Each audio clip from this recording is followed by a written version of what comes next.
Welcome to another Vixa Vaughn romance audiobook. We're excited to have you join us. Whether you're into second chance romance, enemies to lovers, fake marriage, or any other trope, Vixa Vaughn offers you the chance to escape into stories that will carry you away into heart-pounding romance and gripping characters. While we want to get you the full experience, some parts of this audiobook are abridged to stay abreast of YouTube's community guidelines. If you want the full experience, you can always head to Vixa Vaughn Romance and use code VIXA40 to get the unabridged version of this audiobook for 40% off. Now sit back and enjoy the show.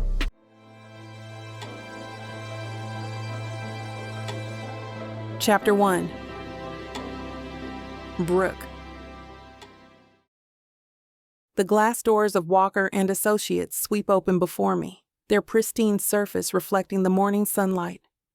I pause in the marble-floored lobby, drawing in a deep breath of the coffee and ambition-scented air.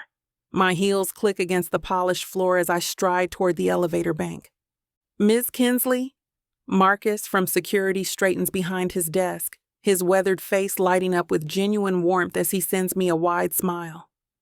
"That presentation you helped me with? My daughter got an A+. Can't thank you enough.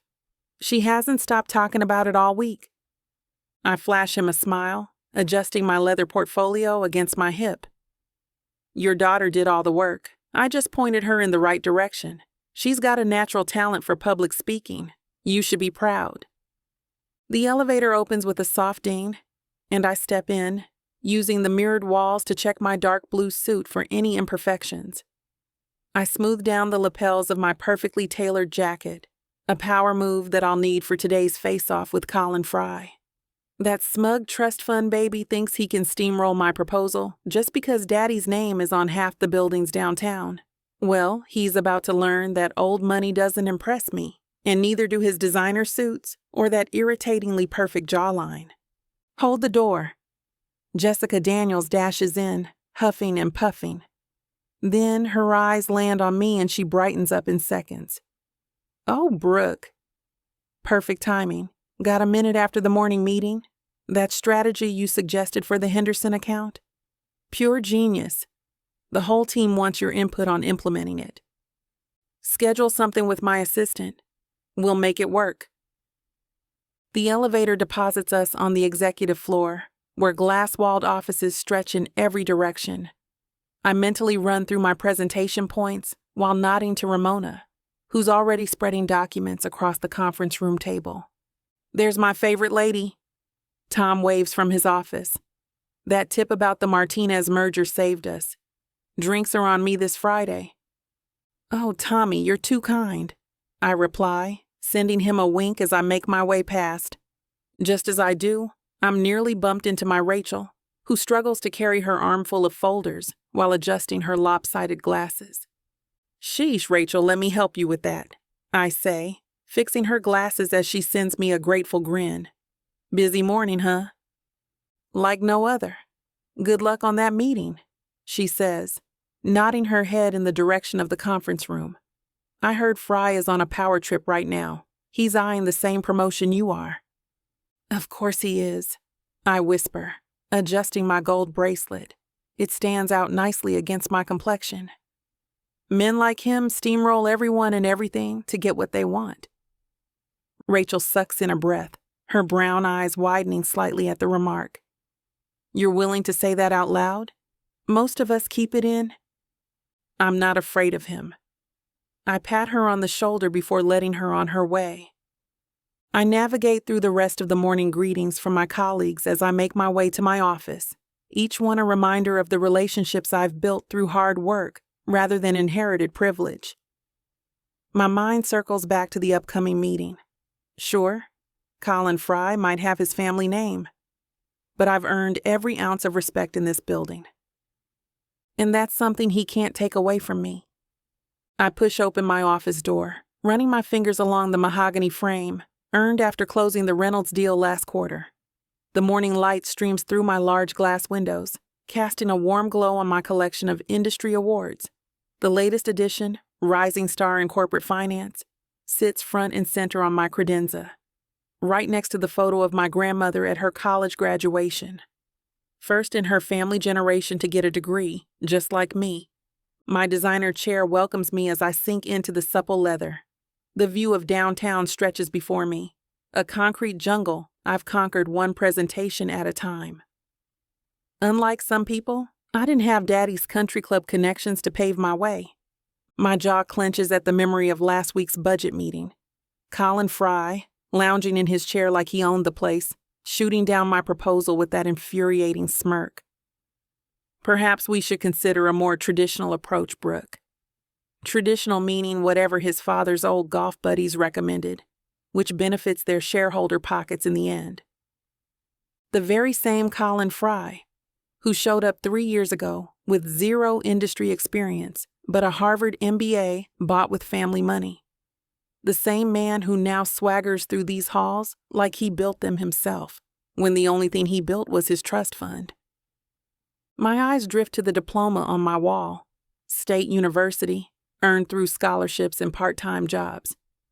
Next to it hangs the newspaper clipping from when I first made it big. Youngest executive to secure 8-figure deal. The headline reads, "Each achievement in this office represents countless late nights, missed weekends, and sacrificed holidays with my friends and family. All in the pursuit of career ambition." I straighten my spine, smoothing down my jacket. Let Colin play at being an executive. While he's busy dropping his father's name at cocktail parties, I'll be doing what I've always done, proving my worth through results, not relationships. A knock comes at my office door, just as I'm reorganizing the documents on my desk to go over. Hannah peeks her brunette head in, smiling at me as she holds out a coffee cup. "Figured you needed a cup or 5 before the meeting," she says, making her way inside my office while smoothing down her light blue dress with her free hand. She closes the door behind her with her hip. "How are you feeling?" "Like $1 million?" "I'm feeling as good as I always do." No, I see you're glowing," she replies, setting the coffee cup at the edge of my desk. I appreciate her carefulness not to mess with the documents. "You've got a straight path to getting promoted. I mean, come on the inside, I know you're jumping around." "It's not set in stone," I reply, shaking my head. "Besides, I've got to deal with smug bastards like Colin Frye before I reach that point." Right. She sits down across from me, folding her manicured hands across her lap. "The guy who got everything handed to him." I huff out a laugh. It's an open secret in Walker & Associates that Colin Frye, and guys like him, haven't had to put in a day of hard work to get where they're at. And that makes them absolutely deplorable. I mean, who does he think he is, walking in here and telling everyone what to do? We all had to work ourselves to the goddamn bone to get where we're at. Meanwhile, he was born with a silver spoon in his mouth, along with his squadron of nannies who did everything for him since the moment he could walk. But hey, that's just me being cynical. Hannah leans forward, her eyes sparkling with that sisterly concern I've come to expect from her. "Don't let Colin get in your head. That presentation you've prepared, it's bulletproof. I've seen you practicing it all week." "Thanks." I take a sip of the coffee she brought. Perfect temperature, just how I like it. Though I have to admit, having him as competition keeps me sharp.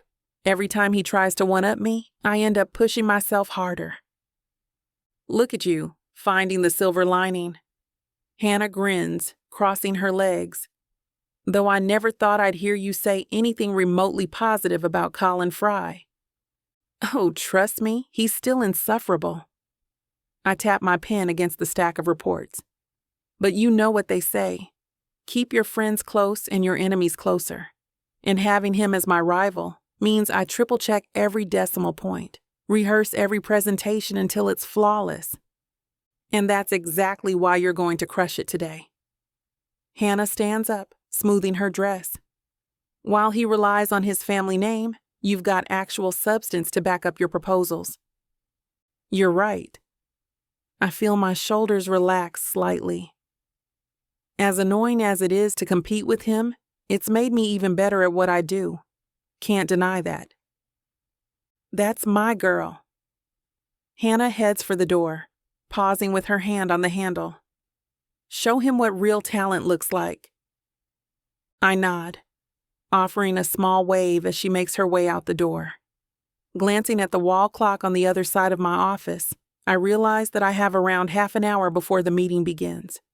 My stomach flips slightly, reminding me that despite all the experience I have, my hands still get a bit clammy at the prospect of addressing a room full of people who wouldn't hesitate to replace me if I messed up in some way. Get out of your head, I whisper, rubbing at my temples. Outside my high-rise office window, the city of New York hustles and bustles below me. I've always wanted this. I've dreamed of a life like this. But I can't lie. There's a part of me that shrivels and dies every time I see someone like Colin Frye come in to threaten everything I've built. I hate him. I hate everything he stands for. I hate each thread of the fabric that makes up his fancy suits. I hate his fancy cars, his billionaire family name, his blue eyes, his blonde hair. I want nothing more than to be the reason for his downfall.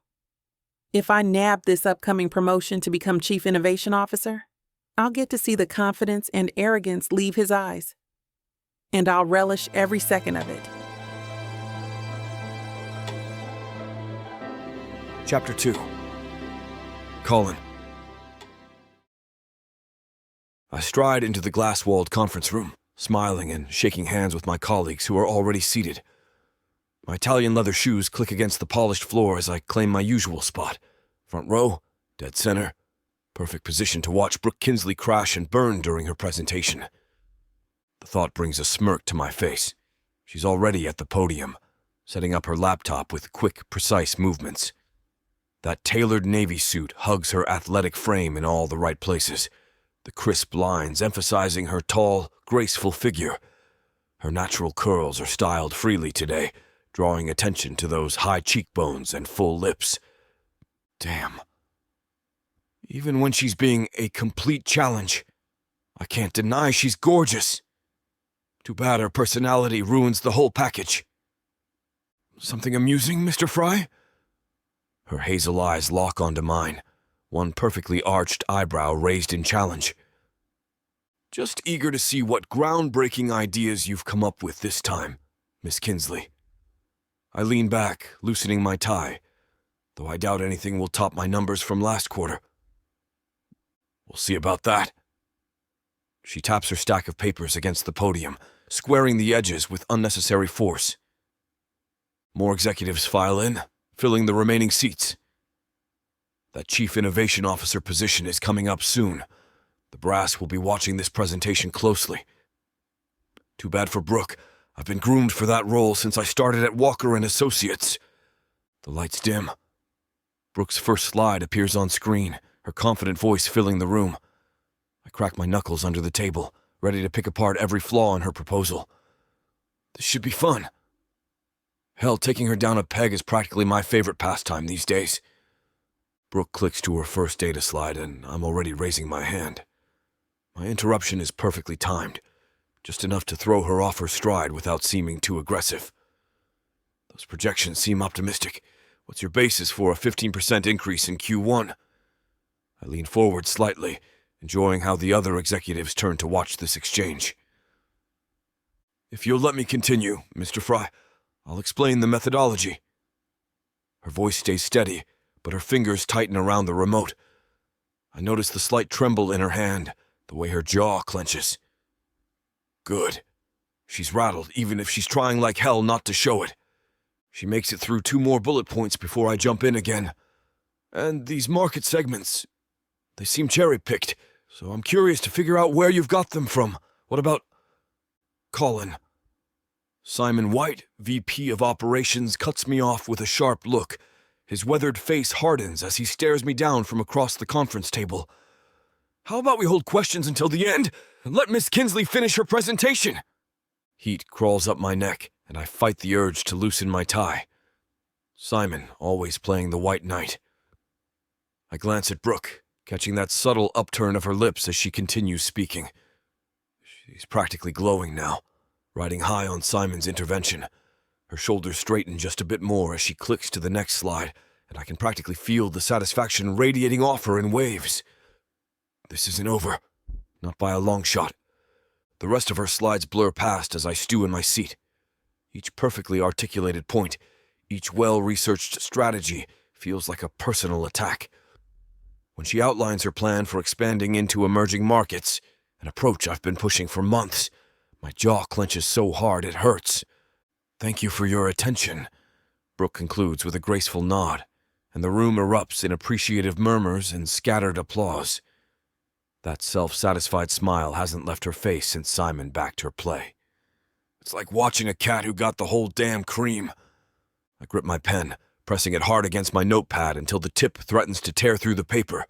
The nerve of her, acting like she owns the room. Like she deserves that promotion more than me. And Simon, since when does he play favorites? 20 years of friendship with my father, and he's falling for her song and dance routine. The lights come back up, flooding the conference room with harsh fluorescent reality. Brooke takes her seat across the table, deliberately slow and composed, catching my eye with a look that screams, "Try me." Her perfectly arched eyebrow rises just a fraction, daring me to challenge her victory. My blood boils, and I have to consciously unclench my jaw before I crack a tooth. Walter Ingleson, CEO of Walker & Associates, rises from his seat at the head of the table, commanding attention with his silver-haired presence. "Exceptional work, Miss Kinsley. Your market analysis shows real vision." My jaw tightens. Time to punch some holes in her perfect little presentation. "Actually, sir, I have some concerns." I spread my notes on the table.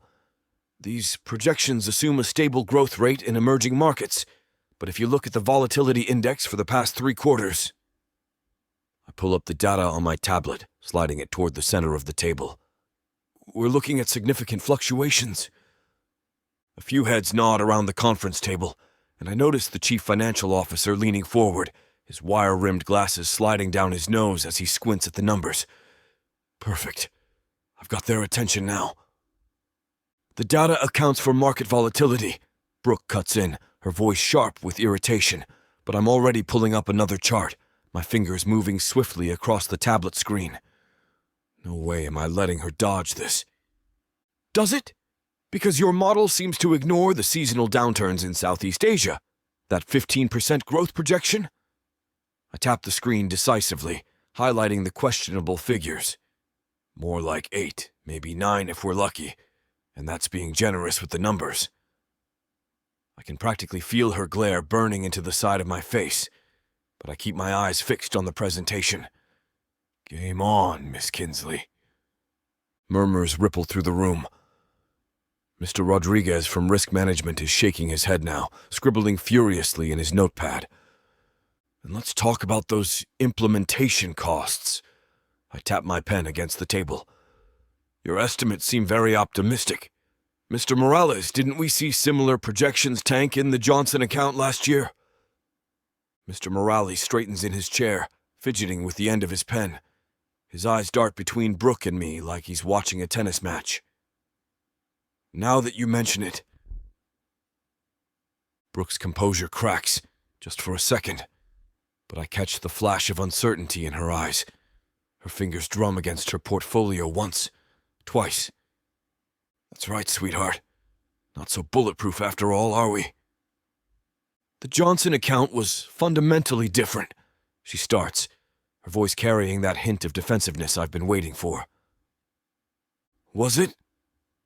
I lean forward, the leather chair creaking under my shift and weight, because from where I'm sitting, you're using the same rose-colored assumptions, and we all remember how that ended. I tap the spreadsheet in front of me.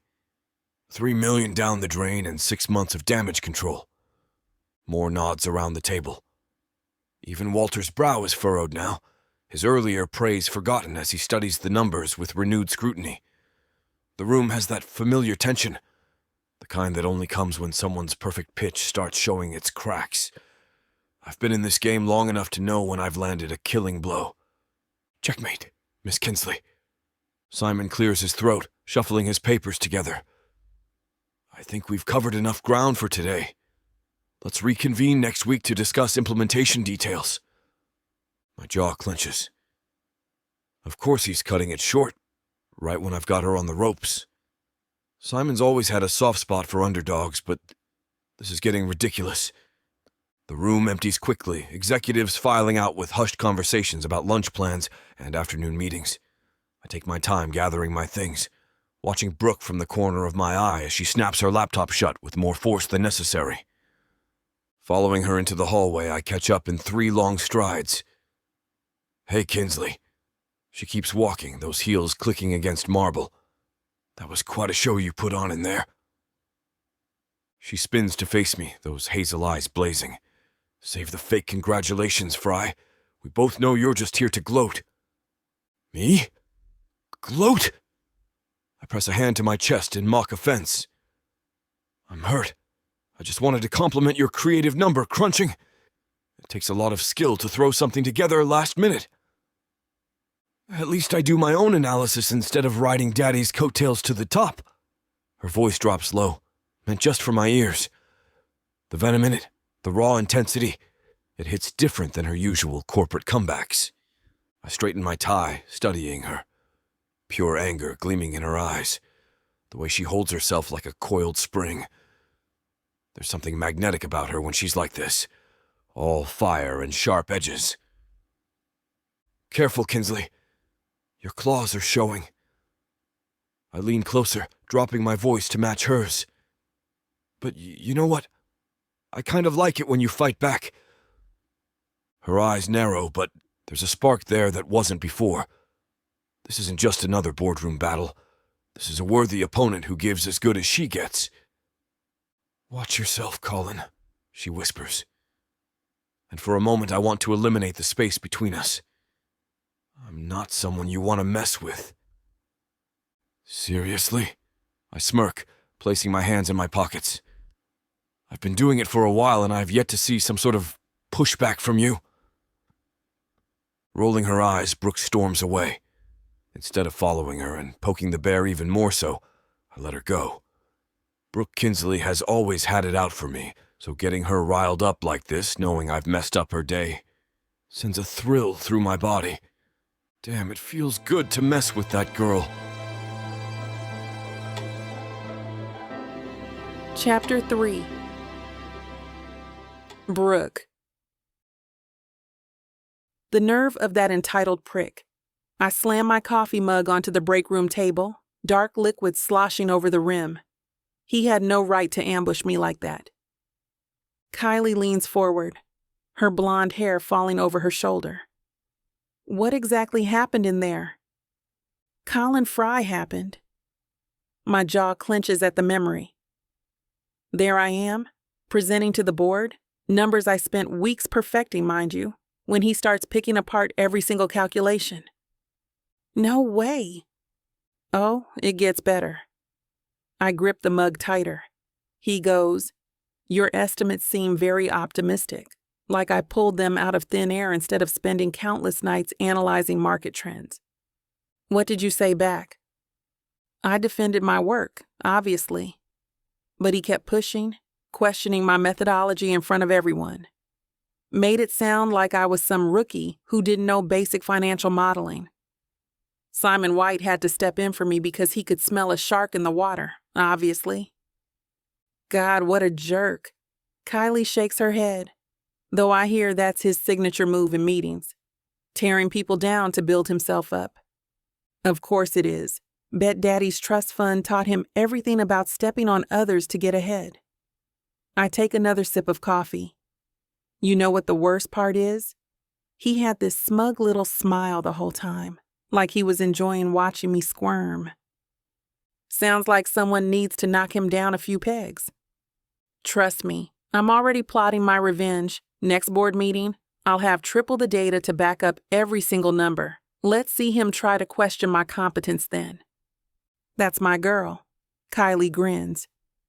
Though I have to ask, setting aside his horrible personality for a moment, is he as hot in person as everyone says? I roll my eyes. I was too busy fantasizing about stapling his expensive tie to his desk to notice. What do they say about having enemies? Kylie asks, narrowing her eyes as she thinks about it. She taps her nails on the table. If you can't beat 'em, join 'em. Now, why the hell would you say that to me in a time like this? Hey! She raises her hands up in mock defense.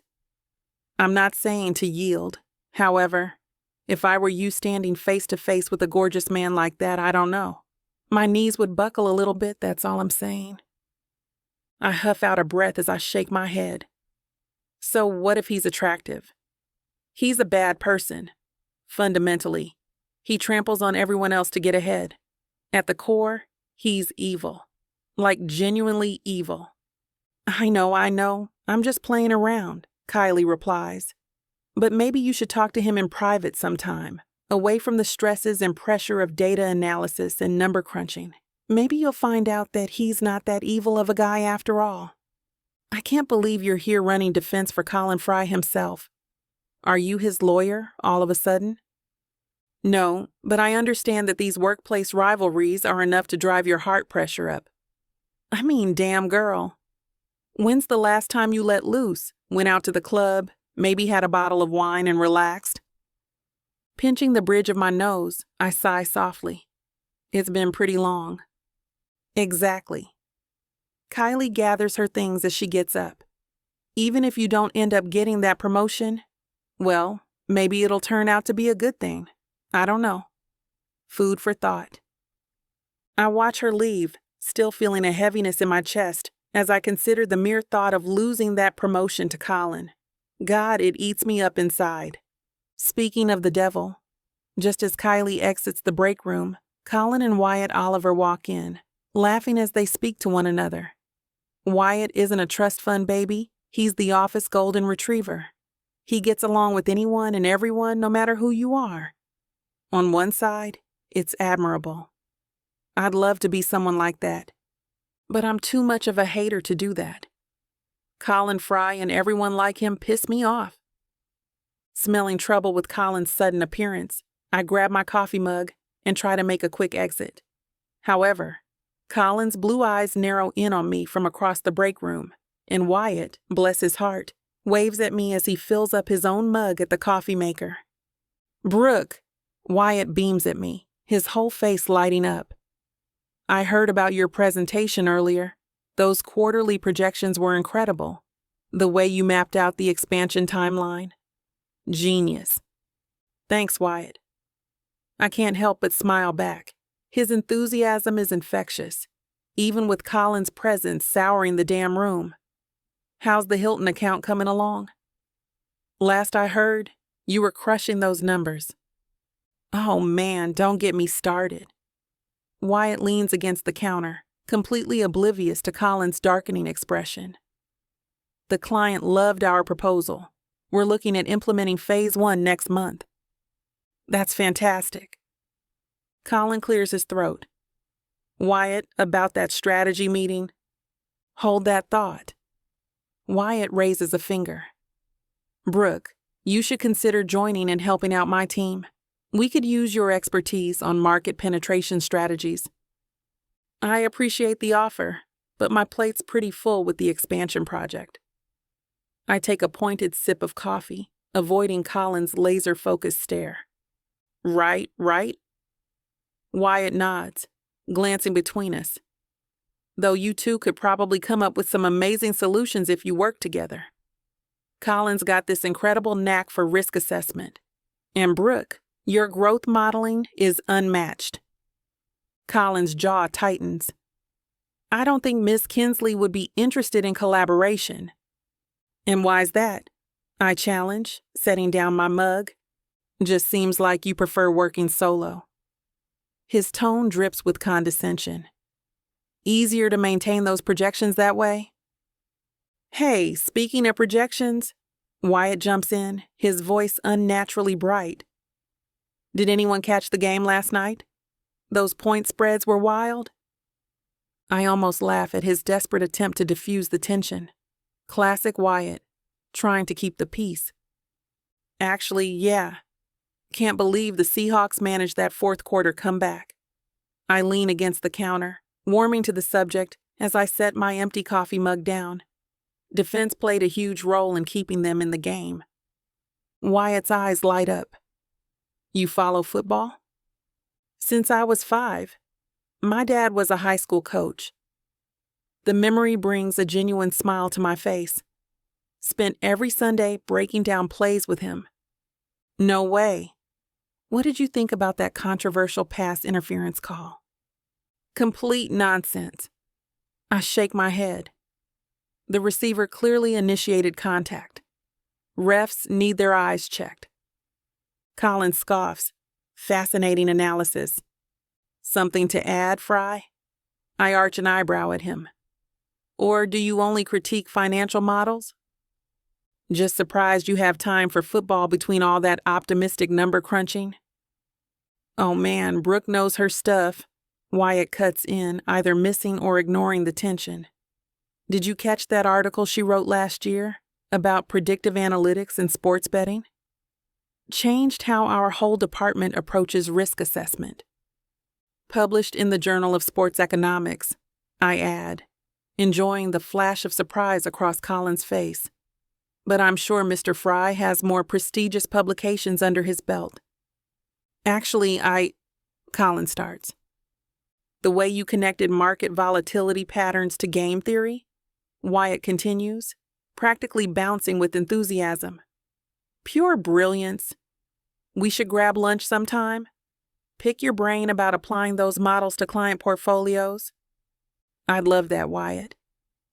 Colin drums his fingers against the counter. If we're done with the Mutual Admiration Society, that strategy meeting won't plan itself. Right. Wyatt gives me an apologetic smile. But seriously, lunch soon? Maybe Wednesday? I can get Hannah and Eleanor to come along too. My treat, of course. Wednesday works perfectly. Colin's eye roll could probably be seen from space, but I couldn't care less. There's something deeply satisfying about watching him squirm while Wyatt and I connect over something he clearly knows nothing about. I turn to leave, exhausted by being in Colin's presence for too long. He's like a damn vampire. Sucks you dry of your happiness and energy if you stick around for too long. The door swings shut behind me but doesn't latch completely, leaving a small gap where voices drift through. She's something else, isn't she? Wyatt's enthusiasm carries clearly. I mean, that sports economics paper. Game-changing stuff. Yeah. Colin's voice sounds different. Softer. Missing its usual edge. Her analytical skills are impressive. The way she connects seemingly unrelated data points. I've never seen anyone think like that. I freeze mid-step. See? That's what I've been saying. Wyatt continues. And did you know she developed that risk assessment model entirely on her own? No team, no consultants, just pure brilliance. I read the paper when it came out. Colin's admission hits like a thunderbolt. Didn't realize it was her until today. Should have made the connection sooner. That methodology, it's revolutionizing how we approach market predictions. My mouth drops open. Colin Frye, the same man who just tried to tear apart my presentation, has not only read my work, but actually admires it? Then why do you give her such a hard time? Wyatt asks, the question burning in my mind. A pause. It's complicated. I force myself to walk away before I hear anything else, my thoughts spinning. The Colin in that break room, speaking about my work with what sounded like genuine respect, he's a complete stranger to me. Nothing like the arrogant jerk who ambushed me in the board meeting. Suddenly, Kylie's voice rings clearly in my mind. Maybe you'll find out that he's not that evil of a guy after all. There's no way that could be true. Not after the years of workplace competition. The animosity that stands between us is as thick as a brick wall. He has it out for me. I have it out for him. And that's all there is to it. Chapter 4. Colin. I drum my fingers against my knee, sitting across from Walter in his corner office. New York City sprawls below us through the windows, morning sun glinting off neighboring skyscrapers. Perfect timing to catch him before the day starts. Before anyone else realizes what I'm doing. The expansion into Asian markets requires someone with extensive experience in cross-cultural negotiations, I say. My time managing our Singapore portfolio proves I can navigate those relationships effectively. Walter adjusts his glasses, studying the proposal I've laid out. Even at his old age, he still has a full head of silver hair, matched with a full white beard. Your numbers are solid, Colin. Very solid. The Chief Innovation Officer position needs someone who can think globally. During my tenure, I've increased our international revenue by 42%. I lean forward. The Walker and Associates brand is ready to evolve, and I have the vision to take us there. You've certainly put together a compelling case. Walter's white beard twitches as he considers my words. The board was impressed with your analysis of market vulnerabilities last week. Thank you, sir. I believe in being thorough. Perhaps too thorough at times. He gives me a pointed look. Your exchange with Brooke Kinsley during her presentation yesterday was interesting. My jaw tightens. I simply wanted to ensure our projections were realistic. Walter leans back in his chair. The CNO position requires more than just business acumen, Colin. It needs someone who can unite teams, inspire innovation across departments. Which is exactly why... He holds up a hand, cutting me off mid-sentence with the casual authority only a CEO can wield. I appreciate your initiative in coming to me directly, but this isn't a decision I'm making lightly or quickly. I'm still considering all options. Of course.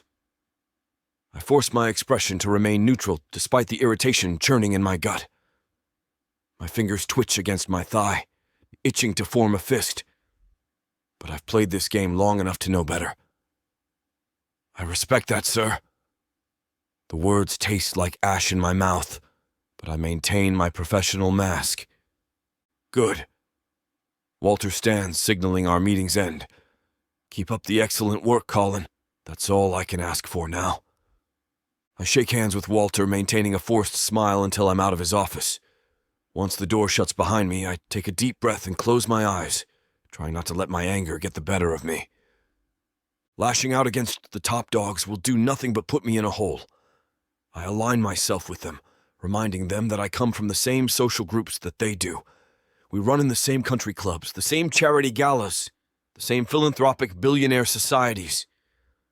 Walter Ingleson knows this, and yet he still wants to make a point to consider these other options. He doesn't seriously mean someone like Brooke, does he? If he is, it's a sign that the old man is getting soft. With a clenched jaw, I make my way down the hallway towards my office on the other side of the floor. Due to the early hour, there are only a few interns and assistants running around with documents or managing emails on their computers. In my peripheral vision, I notice a certain someone entering her office. She's wearing a maroon suit and pants combination today, allowing her curls to travel down her back in waves. She looks sharp, as usual, and she's carrying a coffee cup with her expensive purse in the other hand. When I turn to face her fully, she eyes me with a narrowed gaze.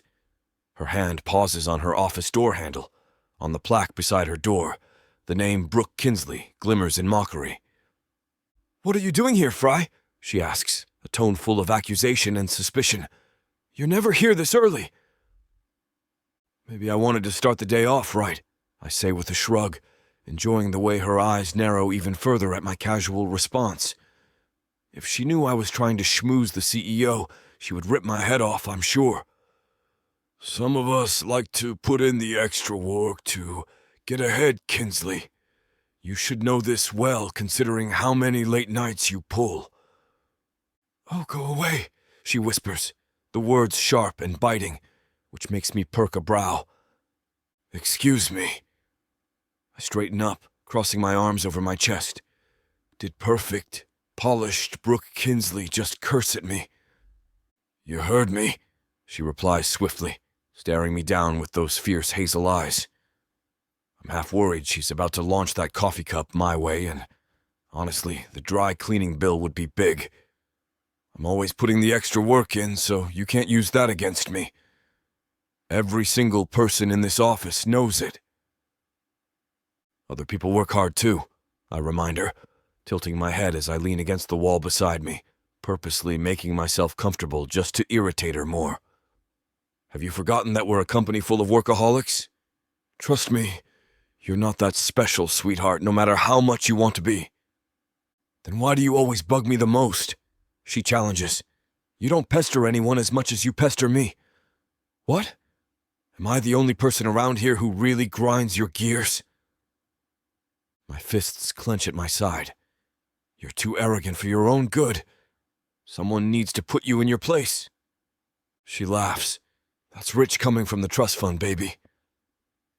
Just as I'm about to toss another remark her way, Simon White appears down the hall.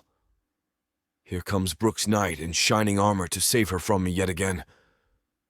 Good morning, Mr. Frye. Miss Kinsley, he says, nodding at each of us. I hope I'm not interrupting anything important here. Not at all, Mr. White, Brooke says, plastering a wide smile for the older man. I clench my jaw. How's your wife, by the way? I heard about her 73rd birthday bash last week. Oh, it was wonderful, Miss Kinsley. She's just as spry as she always has been. Made all the grandkids chase her around the garden for hours. Sounds like you and Miss Kinsley are quite friendly, Mr. White, I say, earning a sharp glance from the man. I hold my ground, shoulders squared. It was interesting seeing you come to her defense during yesterday's meeting. Almost like you've got a soft spot for her. Mr. Frye, you hardly let her talk during the presentation. In fact, you interrupted her 3 separate times when she was making valid points about the numbers. I'm prioritizing the company's best interests. That's of utmost importance to me. I adjust my tie, letting the implications of my words hang in the air. Sometimes that means cutting through the nonsense. Brooke's smile dies as quickly as it came. She stares holes into me, her jaw clenched tight enough I can see the muscle working. But I don't give a damn. Let her be pissed. Well, I appreciate your passion, Mr. Frye, but sometimes we have to let our colleagues share the spotlight with us. Right? He pats me on the arm and I resist the urge to roll my eyes. Hopefully you two don't rip yourselves to pieces in pursuit of that promotion. I would hate to see 2 talented workers sabotage themselves in that way. With that, Simon continues his stride down the hallway. I watch him as he leaves, as does Brooke, both of us waiting in tense silence until his footsteps fade away against the floor. Once he's out of earshot, I return my gaze to Brooke, crossing my arms over my chest. Have you paid that old man off to save you whenever you're in hot water? Damn you. Her words snap like a whip through the air between us. I'm just curious. It would make sense to get a strong ally in Mr. White. I shrug, deliberately casual, knowing it'll piss her off even more. Simon is a nice man and he doesn't play favorites. He can call out nonsense from a mile away, and that's probably why he doesn't like you. Her chin tilts up, defiant, those hazel eyes blazing with contempt. Ouch! That hurts me bad, I deadpan, placing a hand over my chest. He isn't the one who decides the promotions around here, Kinsley. Ingleson does. I emphasize the CEO's name, watching satisfaction flicker across her face when she catches my meaning. Is that why you're here so early? She asks. Were you trying to persuade him into handing you that promotion instead of working hard for it? Because that's exactly what someone like you would do. What I do or don't do is none of your business, I say, keeping my voice deliberately cool, even as irritation prickles under my skin. Yeah. She nods, smirking at me with those full lips that would be sexy if they weren't always spitting venom in my direction. I should have known. You're a snake. Probably been one since birth. And you're threatened by me. Just admit it. I take a step closer, enjoying how she tenses at my proximity. Without another word, she storms into her office and slams the door in my face, so hard the glass wall beside it trembles. I can't help but laugh, the sound echoing through the empty hallway. She doesn't need to say it out loud. Everyone around here knows it. Brooke Kinsley can't stand the thought of me rising up the corporate ladder, but I don't give a damn. It's inevitable. Just like the sun rises in the east, I'm more than certain that I'll be the one heading this company one day. And maybe, just maybe, I'll keep her around just to watch her squirm. She can kick and complain and thrash all she wants. It's just how the way things are around here. Chapter 5. Brooke. The quarterly reports swim before my eyes as I grip my pen too tight, my knuckles straining against my skin. That arrogant bastard Colin is probably sweet-talking Walter right now, playing golf or sharing cigars, or whatever old money ritual they're performing to seal my fate. I strike through a line of numbers with more force than necessary. The pen tears through the paper, which nearly makes me slam my fist into the desk. Perfect. Just perfect. The memory of Colin's smug face from this morning's meeting haunts me. The way he leaned back in his chair, all casual confidence in his tailored suit, dropping subtle hints about his Ivy League connections. As if that matters more than actual competence. Considering all the things he's been doing lately to get under my skin, I don't know how much more of this I can take. Whenever he's around, it takes a lot of self-control not to toss pens, papers, maybe scalding coffee at his damn head. A knock at my door breaks through my spiral of rage. "Hey, Brooke, got those marketing projections?" I look up to see Molly Watson hovering in my doorway, her tablet clutched to her chest like a shield. Her brow is furrowed with that concerned look she gets whenever there's tension in the office. I blink at her, trying to remember what marketing projection she's talking about, through the haze of anger still clouding my thoughts. The Q3 numbers? For the Anderson account? Molly steps into my office, her head tilted. She shifts her weight from one foot to the other, clearly sensing my mood. "Are you okay? You seem distracted. And I heard some banging coming from in here earlier." "I'm fine." I shuffle through the mess of papers on my desk, searching for something I can't even picture in my mind. They're here somewhere. "Brooke, you've got your phone upside down and you're wearing 2 different shoes." Molly's voice cuts through my scattered thoughts like a knife. I glance down at my feet, my stomach dropping. Sure enough, 1 black pump and 1 navy. They're not even the same height. Son of a gun. I'd been so distracted this morning, rushing around my apartment like a madwoman, that I hadn't even noticed. "This isn't like you at all." Molly perches on the edge of my desk, concern etched across her face. Her brown eyes study me with the kind of attention usually reserved for injured animals. "What's going on?" "Nothing. Everything." I slump back in my chair, the leather creaking under my weight as I drag my hands down my face. Just Colin Frye trying to schmooze his way into my promotion. You should have seen him earlier, strutting around the conference room like he already owns the place. "Your promotion?" Molly's eyebrows shoot up toward her hairline. "The one I've been working toward for years. The one I've earned." My voice rises with each word. But apparently all it takes is one trust fund kid with the right connections to... I catch myself, pressing my lips together. "Never mind. The projections." "Right. You know, stressing out over this isn't going to look good in front of the executives," she remarks, sending me a sympathetic look. A leader needs to stay calm in the face of obstacles. And right now, you're all over the place. I tap my fingernails against the desk while my hand rests on my forehead. Letting out a deep sigh, I straighten up in my seat and resume looking for the right documents. "You're right. Maybe I need an extra dose of caffeine or something. Don't let Colin Frye get to your head. He thrives off of that energy. Molly shifts closer, her voice dropping to a gentle murmur. Look, you've worked too hard to let him throw you off your game like this. Remember the merger? Everyone said it was impossible, but you pulled it off. My shoulders loosen a fraction. That was different. Was it? You were the only one who saw the potential there. And what about the Carson restructuring? The board practically threw a parade for you after that one. A smile tugs at my lips, despite my best efforts to maintain my scowl. They did not, and you're totally exaggerating about that restructuring. Well, they should have thrown you a parade.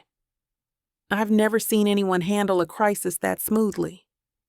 Molly crosses her arms, giving me that knowing look she's perfected over years of being my work friend. Take a breath. Find your center. You've got this. I close my eyes and inhale deeply, holding it for a count of 3 before letting it out slowly. The tension in my neck begins to ease, if only slightly. When I open them again, the chaos on my desk seems less overwhelming, more manageable. My hand reaches for a blue folder I'd somehow missed earlier, buried under a stack of quarterly reports. Here they are. I pull out the marketing projections, scanning them quickly to confirm they're the right ones. The numbers align perfectly with what I remember. Sorry for the delay. I swear I'm usually more organized than this. Molly takes the documents, her eyes darting across the pages. Her eyebrows lift appreciatively. These numbers are incredible. The way you've broken down the demographic shifts, this is exactly what we needed. Thanks. I straighten in my chair, feeling more like myself with each passing moment. The familiar confidence that usually radiates through my bones starts creeping back in. I spent extra time on the millennial market analysis. Their spending patterns are shifting faster than anyone predicted. The data suggests we'll need to pivot our entire social media strategy by next quarter. This is why you're the best at what you do. Molly stands, clutching the folder to her chest like it contains classified government secrets instead of market projections. Don't let anyone make you doubt that, especially not some guy who probably learned business basics between yacht parties and trust fund meetings. I laugh, the sound surprising even me. It feels good to let go of some of the tension that's been riding my shoulders all morning. The knot between my shoulder blades finally starts to loosen. Thanks, Molly. I needed that. Sometimes I forget to step back and see the bigger picture.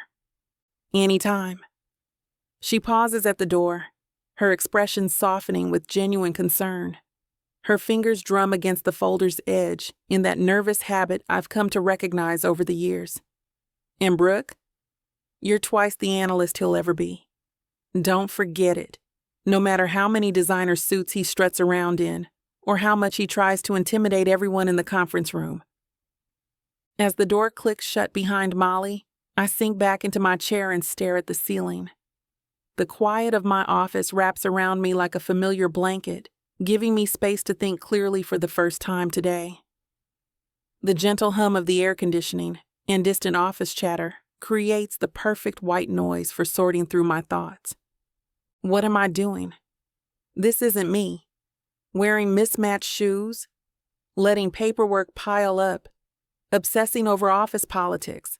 I've spent years building my reputation on precision, determination, and results. Not emotional outbursts and scattered focus. My fingers trace the edge of my desk, following the smooth wooden grain. I remember the day I moved into this office. How proud I felt setting up my workspace. Every award, every successful project, every late night grinding through impossible deadlines, they all led to this moment, this position, this opportunity. And here I am, letting Colin Frye live rent-free in my head. The same Colin Frye who strolled in here like he owned the place, acting like his family name was all the qualification he needed. The mere thought of his smug smile makes my jaw clench. A photo on my desk catches my eye, Me at my college graduation, standing tall in my cap and gown. First in my class, earned every scholarship, worked 3 jobs to make it happen. Nobody handed me anything. Every step forward came from pure grit and determination. Mom had taken that photo, beaming with pride, telling everyone within earshot that her baby girl had done it all on her own. Those memories should be what's occupying my thoughts right now, not some entitled trust fund kid with perfect hair and an irritating habit of being right. Time to get back to basics, I muttered to myself, straightening my spine and rolling my shoulders back. No more wallowing, no more distractions. I clear my desk methodically, sorting papers into precise stacks with practiced efficiency. The torn quarterly report goes into my briefcase. I'll redo it tonight with a clear head. Maybe over a glass of wine and some jazz. My phone gets flipped right side up, notifications muted except for urgent calls. No social media. No gossip. Just work. The familiar rhythm of organization centers me, each movement deliberate and purposeful. This is what I do best. Take chaos and transform it into order. Find patterns in the noise. Create solutions where others see only problems. It's how I got here, and it's how I'll stay on top. Opening my laptop, I pull up the Davidson portfolio, the one I've been avoiding all morning, letting it lurk in the back of my mind like a guilty secret. The numbers don't lie. They never do. They tell a story of market trends and consumer behavior that Colin, for all his connections and family money, probably can't even see. And that's exactly why I'm going to nail this presentation. I crack my knuckles and dive in, letting the familiar dance of data analysis wash away the last traces of anger. This is my foundation. This is where I shine. And I'll be damned if I let someone like Colin Frye try to walk into my life and mess things up for me. Chapter 6. Colin. The golden glow of Le Bernardin's chandeliers casts dramatic shadows across our corner table, the ambient lighting making the polished silverware gleam like precious metals. I swirl the Bordeaux in my glass, savoring its rich bouquet while Matthew leans forward, his wire-rimmed glasses catching the light as his enthusiasm shows in his animated gestures. Your handling of the Richardson merger was nothing short of brilliant, Colin. The board can't stop singing your praises. I heard old man Ingleson actually cracked a smile when he saw the numbers. A satisfied smile tugs at my lips as I set down my glass. What can I say? When you're the best, excellence comes naturally. The wine slides smooth across my tongue, a perfect complement to the expertly prepared duck breast before me. Every bite is a testament to why this place has 3 Michelin stars, and why I choose it for all my important business dinners. Success, after all, deserves to be celebrated properly. And modest, too. Matthew chuckles, adjusting his glasses. But seriously, 3 major acquisitions in 6 months? That's unheard of at Walker & Associates. You're making the rest of us look bad. I set down my glass, straightening the cuff of my Tom Ford suit. The weak should fear the strong, Matt. That's just business. You're something else. He shakes his head, cutting into his steak. Most people would kill for just one of those deals, and here you are, making it look effortless. That's because for me it is. I lean back in my chair, surveying the upscale dining room. The soft murmur of New York's elite mingles with classical music. When you understand power dynamics like I do, closing deals becomes second nature. The Richardson family thought they held all the cards until I showed them exactly why Walker & Associates dominates this industry. The way you leveraged their Asian market weakness? Amazing work. I don't think I know anyone else who has the balls to go for something like that. Please. I wave off his praise while secretly relishing it. Any first-year analyst could have spotted that vulnerability. The real art was making them think the merger was their idea in the first place. Matthew raises his glass. To the King of Wall Street. I'll drink to that. The crystal clinks as our glasses meet. Success tastes sweet, especially when others acknowledge it. And at Walker and Associates, I'm untouchable. Matthew dabs his mouth with the crisp linen napkin. Speaking of dominance, word is the C-No position's opening up soon. You've got to be next in line. Damn right I am. My fingers tighten around the stem of my wine glass. I've been positioning myself for that role since day one. Innovation is in my blood. Well... Matthew cuts another piece of his steak. You might have some competition. Brooke Kinsley's latest tech integration proposal caught everyone's attention. The board can't stop talking about her fresh perspective. The wine turns bitter on my tongue. Kinsley, you can't be serious. Her numbers are solid, Colin. That blockchain solution she proposed for our Asian operations. Anyone can throw around buzzwords and make flashy presentations. I set my glass down harder than intended. She's been with the company, 2 years? The C&O position requires real experience, real leadership. 3 years, actually, and from what I hear, her team's productivity is up 40% since she took over. Numbers can be manipulated, Matt. You know that better than anyone. I straighten my tie, irritation crawling under my skin. Look, Kinsley's decent at her job, I'll give her that. But she's not C-suite material. She lacks the killer instinct this position demands. I don't know. Matthew leans back, a knowing look behind those wire-rimmed glasses. The way she dismantled Roger's argument in last week's marketing meeting seemed pretty killer to me. Had the old guard practically eating out of her hand. One good meeting doesn't make her qualified. This isn't some diversity hire position. It's about shaping the future of Walker and Associates. The words come out sharper than intended, but I don't care. The idea of Brooke Kinsley threatening my shot at C-No is absurd. Maybe you should pay closer attention to her work before writing her off. Matthew's tone carries a hint of challenge. She might surprise you. The only surprise will be if she lasts another year in this industry. I signal the waiter for another bottle. Trust me, Matt, I know her type. All flash, no substance. Matthew narrows his eyes over the rim of his wine glass. You know what I think? I think she's got you rattled. The great Colin Frye, actually threatened by someone. Don't be ridiculous. My jaw clenches at the memory of last month's board meeting, where Brooke had the audacity to challenge my merger strategy in front of everyone. Her voice rings in my head. With all due respect, Mr. Frye, your approach completely ignores the human element of corporate integration. There it is. Matthew points his fork at me. That look.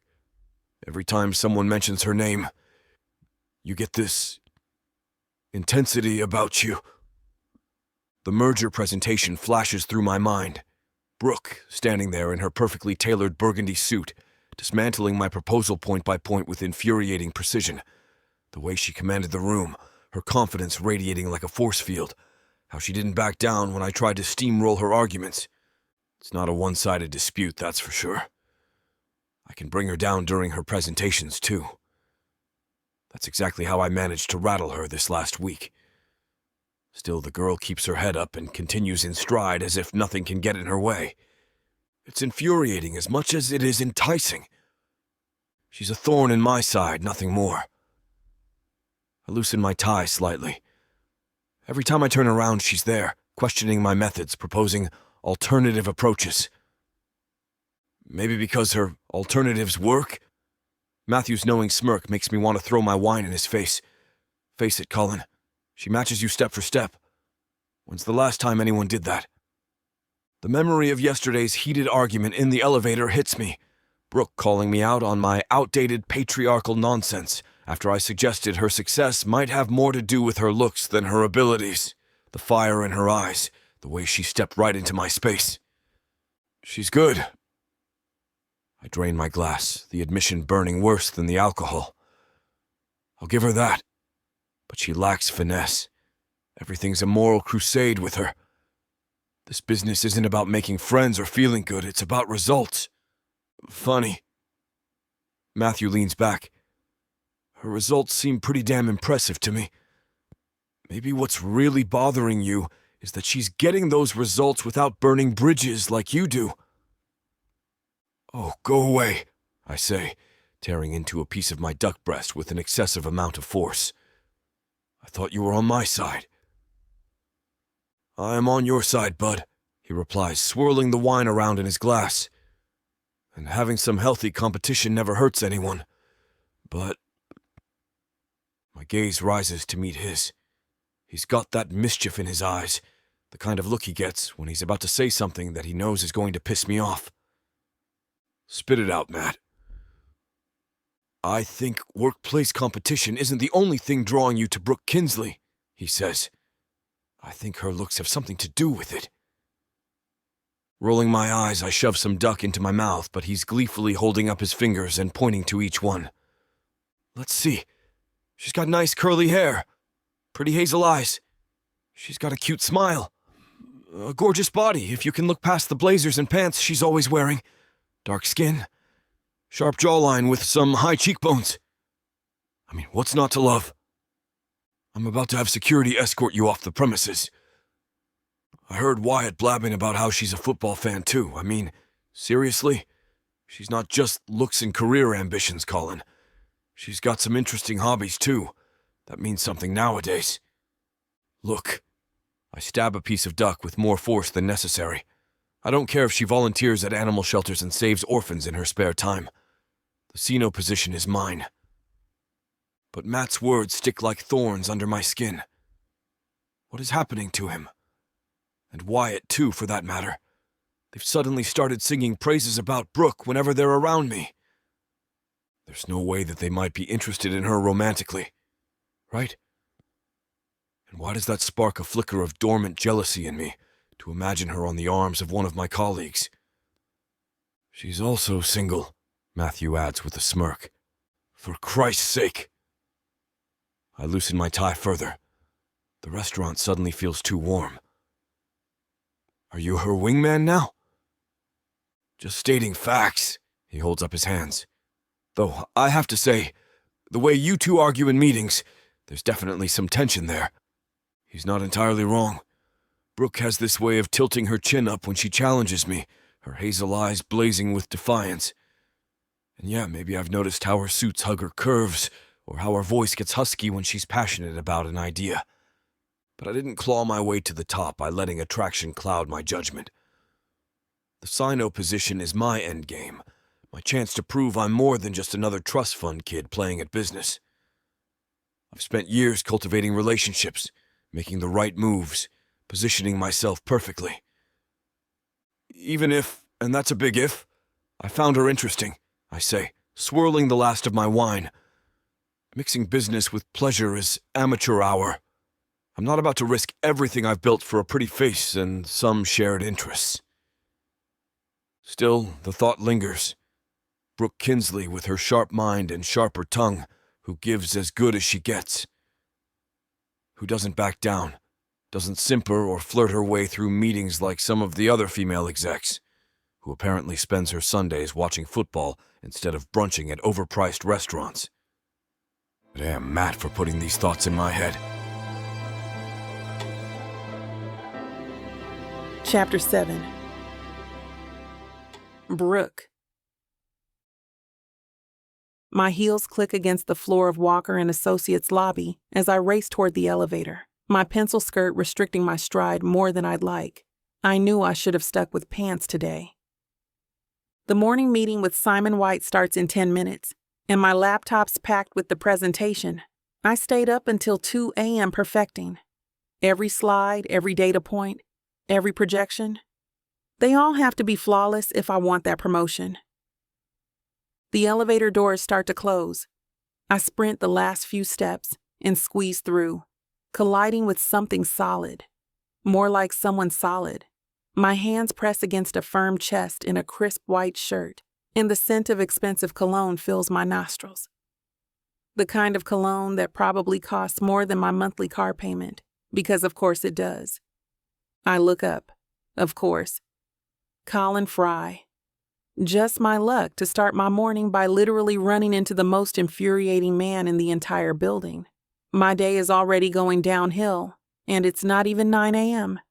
His blue eyes narrow as he steadies me with one hand, while his other clutches a coffee that somehow didn't spill. The warmth of his grip lingers on my arm even after he lets go. Jesus Christ, Kinsley. Maybe try looking where you're going instead of bulldozing your way through life. Though I guess that's your approach to everything. I step back, straightening my blazer and fighting the urge to smooth my hair. The last thing I need is to look disheveled in front of him. Maybe try holding the door when you see someone coming? Or is common courtesy too much to ask from someone who's had everything handed to him? And deny myself the entertainment of watching you nearly faceplant? Not a chance. His lips curl into that infuriating smirk he's perfected over the years, the one that makes me want to either slap him or, no, definitely just slap him. Some of us actually work for our positions here instead of riding Daddy's coattails. I jab the button for the 14th floor, wishing the elevator would move faster. The confined space feels even smaller with his towering presence beside me, that damn cologne making it hard to focus on my anger. Sweetheart, the only riding happening here is you, riding my last nerve. He takes a slow sip of his coffee, maintaining eye contact. The elevator feels smaller by the second. I focus on the climbing numbers, gripping my laptop bag tighter. His presence fills the space, that alpha male energy radiating off him in waves. Late for a meeting? His tone drips with mock concern. Better hurry. Wouldn't want to keep anyone waiting, though I hear they're more interested in my proposal anyway. My jaw clenches. We'll see about that. Suddenly, the elevator lurches violently, the lights flickering before plunging us into darkness. My stomach drops as the car grinds to a halt with a screech of metal against metal. No, no, no! My heart pounds against my ribcage. The walls feel like they're closing in, even in the dim emergency lighting that bathes everything in an eerie blue glow. This can't be happening. I press random buttons on the panel. Nothing responds. The display showing floor numbers has gone dark. My breathing quickens, short gasps that don't seem to bring in enough air. Hey. Colin's voice cuts through my spiral. His hand lands on my shoulder, warm and steady. Take it easy. These things happen all the time. I jerk away from his touch like it burns. Don't. I don't need your help or your condescension right now. Christ, Kinsley, I'm just trying to... To what? My voice rises, echoing in the small space, the harsh sound bouncing off the metal walls until it seems to multiply. Play hero? Save the damsel in distress? I can handle myself just fine without Prince Charming swooping in. I've managed perfectly well for 28 years without your help. His jaw tightens, that muscle jumping in his cheek, the way it does when he's holding back something particularly biting. Then, it seems like his expression softens. You're shaking. I glance down at my trembling hands and clench them into fists, hating that he noticed, hating even more that he's right. I'm fine. Clearly. The word drips with sarcasm. I press my back against the cool metal wall, trying to ground myself, to focus on anything but the way the space seems smaller with each passing second. My silk blouse clings uncomfortably to my skin. I pull my blazer tighter over my chest. Just stay on your side of the elevator and leave me alone. The last thing I need right now is your commentary. The emergency light casts harsh shadows across his face as he raises his hands in surrender. Whatever you say, princess. God forbid someone actually try to help you for once. I close my eyes and focus on steadying my breathing, ignoring how the walls seem to press closer with each passing second. Ignoring how his cologne still fills the space. Ignoring how part of me wishes I hadn't pushed him away quite so hard. But I've worked too damn hard to appear weak in front of Colin Frye, even if we're stuck in this metal box together, even if my chest feels too tight and my palms are sweating and, The presentation, I whisper, the realization hitting me. I'm going to miss the meeting. I slide down the wall until I'm sitting on the elevator floor, not caring about my skirt anymore. Simon's going to think I flaked. Everything I worked for, gone because of a stupid elevator. Colin's expensive leather shoes appear in my line of vision as he crouches down. Hey, no one's going to think you flaked. This building's ancient. Everyone knows the elevators are temperamental. Right, because that makes it better. I let out a bitter laugh. And weren't you just gloating about how they prefer your proposal anyway? He runs a hand through his hair, messing up its perfect styling. Yeah, about that. I was just being a jerk, trying to throw you off your game, you know? The admission makes me look up at him. In the blue emergency light, his expression seems different, kinder somehow, stripped of its usual arrogance. I don't actually have a proposal for today's meeting. He settles down beside me, his shoulder nearly touching mine.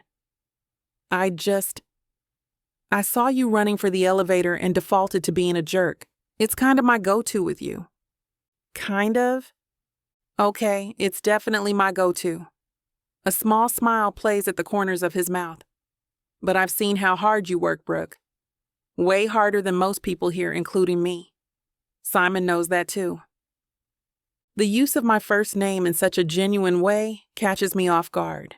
It sounds different coming from him, not mocking or condescending, just real. They'll reschedule, he continues. And when they do, you'll nail it, because that's what you do. I let out a shaky breath, trying to process this unexpected side of him. When did you get so nice? I'm always nice. You just never notice because you're too busy plotting my demise because of some damn promotion.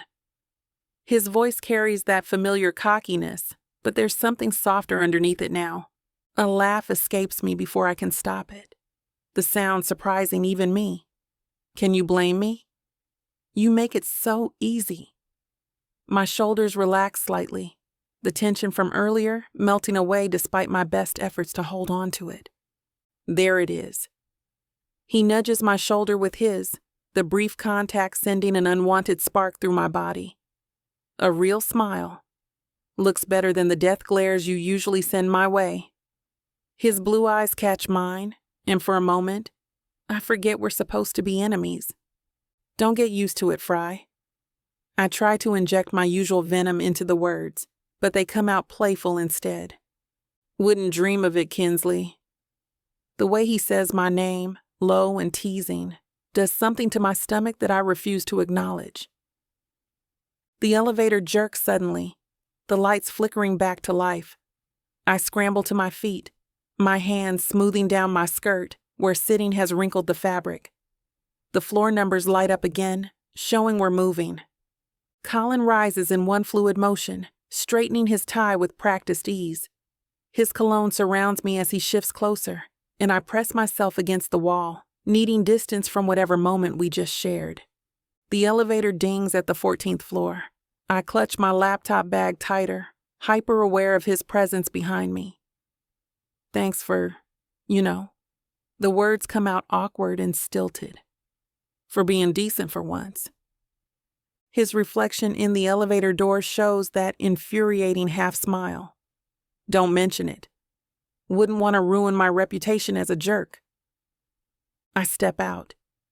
Something tugs in my chest, an unwanted flutter that has nothing to do with my earlier panic and everything to do with the way his voice had softened when he said my first name. See you around, Frye. I hurry down the hallway before he can respond. Before I can analyze the warmth spreading through my chest, before I can think too hard about how his genuine smile affected me more than his smirk ever did. My heart pounds against my ribs, and this time, I can't blame it on claustrophobia. I round the corner, putting solid walls between us, trying to shake off the lingering scent of his cologne and the memory of how safe I felt when he was being kind instead of cruel. Chapter 8. Colin. The mahogany conference table stretches before me like a battlefield. Walter Ingelson's wrinkled hands grip a stack of papers, his knuckles white against the crisp sheets. The afternoon sun streaming through the vast windows does nothing to warm the chill settling over the room. The Quinton Group's CEO has been arrested for fraud. Walter's words slice through the air like a guillotine blade. Securities fraud, tax evasion, embezzlement. The whole damn works. The FBI raided their offices this morning. My stomach drops into my Italian leather shoes. The Quinton Group represents 30% of our firm's revenue, nearly $200 million in annual billings. I grip the armrest of my leather chair hard enough to leave fingertip impressions, maintaining my composure while scanning the faces around the table. Simon White's weathered features have gone ashen, his usual confident demeanor crumbling. A few junior partners whisper among themselves, their nervous energy filling the room like static before a storm. How bad is the exposure? I lean forward, my voice steady despite the earthquake happening in my chest. Years of boardroom battles have taught me to keep my game face on, even when everything's going to hell. Bad enough to sink us if we don't handle this right. Walter tosses the papers onto the table with a sharp snap that echoes through the conference room. They're saying we should have caught it during our compliance reviews. Every single one of them. That's ridiculous. Brooke Kinsley's voice cuts in from across the table, her tone sharp with indignation. Our team followed every protocol, every requirement down to the letter. The SEC doesn't give a damn about protocols when they're looking for someone to blame. The words leave my mouth before I can stop them, harsh and bitter like day-old coffee. I've seen enough regulatory witch hunts to know exactly how this plays out. Language, Mr. Frye, Walter warns, but his heart isn't in it. His shoulders are slumped in a way I've never seen before, and the usual steel in his eyes has dulled to resignation. He knows I'm right. We're all thinking it. When the SEC comes knocking, they don't leave until they've drawn blood. My mind races through the implications.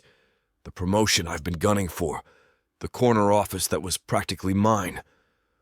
All of it could evaporate if this scandal sticks to Walker and Associates.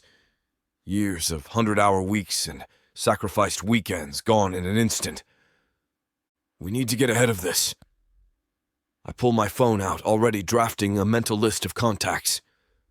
I can reach out to my connections at the Journal. No press. Simon's voice quavers, his weathered hands trembling slightly as they grip the edge of the conference table. Not yet. We need a strategy first. A strategy? Brooke leans forward, her hazel eyes blazing with that familiar intensity that both irritates and impresses me. We need damage control now. Every minute we wait is another minute for speculation to spread. She's right, damn her. The thought of agreeing with Brooke Kinsley leaves a bitter taste in my mouth. But this crisis is bigger than our rivalry. We're talking about the kind of scandal that could sink careers and destroy reputations built over decades. I've seen it happen before, and I'll be damned if I let it happen here. Walter removes his glasses, rubbing his temples with a weariness that makes him look every bit his age. Colin, Brooke, you two know the Quinton account better than anyone. I want you working on this together. Whatever it takes to contain this mess. With all due respect, sir. I start, but Brooke's voice overlaps mine, her tone carrying that familiar defiance that sets my teeth on edge. Mr. Ingelson, I say, straightening in my seat. I really think... Oocha! Enough. Walter slams his palm against the table. The sharp crack silences the room, making me raise my eyebrows. The sound echoes off the glass walls of the conference room, a jarring reminder that we're not the only ones in the building. I've watched you two dance around each other for months, turning every meeting into a pissing contest. Well, guess what? Your little rivalry ends now. My jaw clenches so hard I can hear my teeth grinding. The old man's never spoken to me like this before. Not to me, not to anyone. Walter's always been the picture of composure, The kind of leader who could diffuse tension with a well-placed word or two. But now he looks ready to throw us both out the damn window. The firm is facing an existential crisis, Walter continues, his voice dropping to a dangerous whisper. And you're worried about who sits at which end of the table? He fixes us both with a glare that could freeze hell. Let me make this crystal clear. Either you two learn to work together, or you can both clean out your offices by end of day. The threat hits like a punch to the gut. Beside me, Brooke's sharp intake of breath tells me she's just as stunned. My stomach churns with anger and disbelief. This can't be happening, not with the Quinton Group scandal already breathing down our necks. You can't be serious, I say, instantly regretting my words as Walter's eyes narrow. My 8 years of business experience screams at me to shut my mouth, but my pride won't let me back down completely. Try me. He stands, planting both hands on the table and leaning forward. The fluorescent lights cast harsh shadows across his face, making him look 10 years older and twice as intimidating. I built this firm from nothing. I won't watch it burn because 2 of my best people are too busy measuring their egos to do their damn jobs. The silence that follows is deafening. I risk a glance at Brooke. Her face is a mask of professional composure, but her tight grip on her pen gives her away. The sight of her perfectly maintained facade only pisses me off more. Always so controlled, so put together, even now. Do I make myself clear? Walter's voice could cut steel. His words echo off the conference room's glass walls, leaving nowhere to hide. Yes, sir, we respond in unison, which only irritates me more. Great. Now we're even starting to sound like each other. This day just keeps getting better and better. Good. Walter straightens his tie. Now get to work. I expect a preliminary strategy on my desk by morning. Walter dismisses the meeting with a wave of his hand, and chairs scrape against the floor as everyone hustles out. I remain seated, my fingers drumming against the polished mahogany. The sound echoes through the emptying conference room, matching the thundering pulse in my temples. Brooke takes her time gathering her papers, each movement precise and controlled. The way she refuses to look at me only fuels the anger burning in my chest. This is nonsense. I push back from the table. You know as well as I do that we work better separately. Spare me the tantrum. She slides her laptop into her bag, her movements sharp and efficient. I don't like this any more than you do. Then let's talk to Walter. Make him see reason. Reason? She finally looks at me, her hazel eyes hard as steel. The reason is we're facing a PR nightmare that could tank this entire firm. Your ego isn't my priority right now. My ego? I stand, squaring my shoulders. That's rich coming from someone who can't handle being wrong. Let me make something crystal clear. She steps closer, her voice dropping to a dangerous whisper. I'm going to tolerate you because our jobs depend on it. That's all. Don't mistake it for anything else. The scent of her perfume hits me, something expensive and subtle that makes my next retort die in my throat. I watch her walk away, her heels clicking against the floor like a countdown to disaster.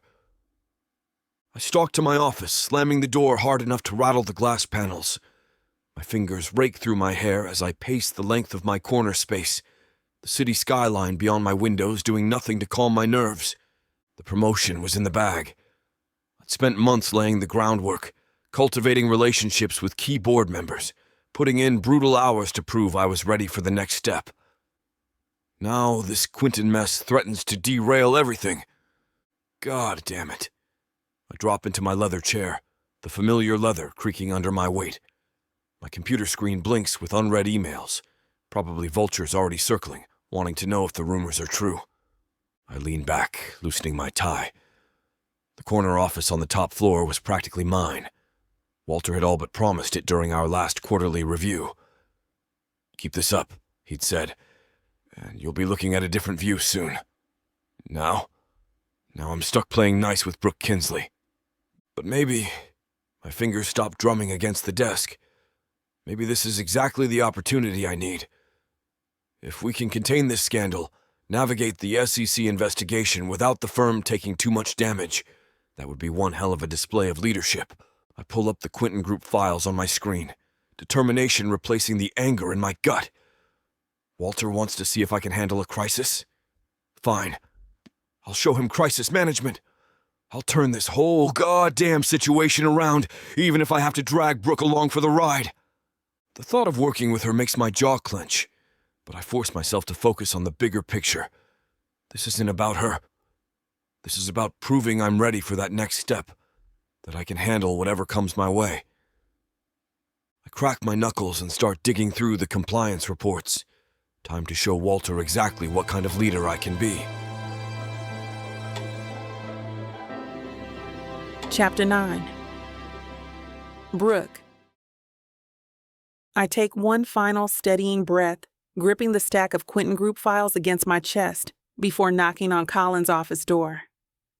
It's been 2 days since Walter announced his decision to team us up against our will, to fix the scandal that the Quentin Group has decided to drop on our heads. I've been taking this as seriously as one can, but Colin, I'm not too sure he gives a damn. Not as much as I do, at least. The mahogany wood feels cool under my knuckles, grounding me for what's sure to be another frustrating interaction. No answer.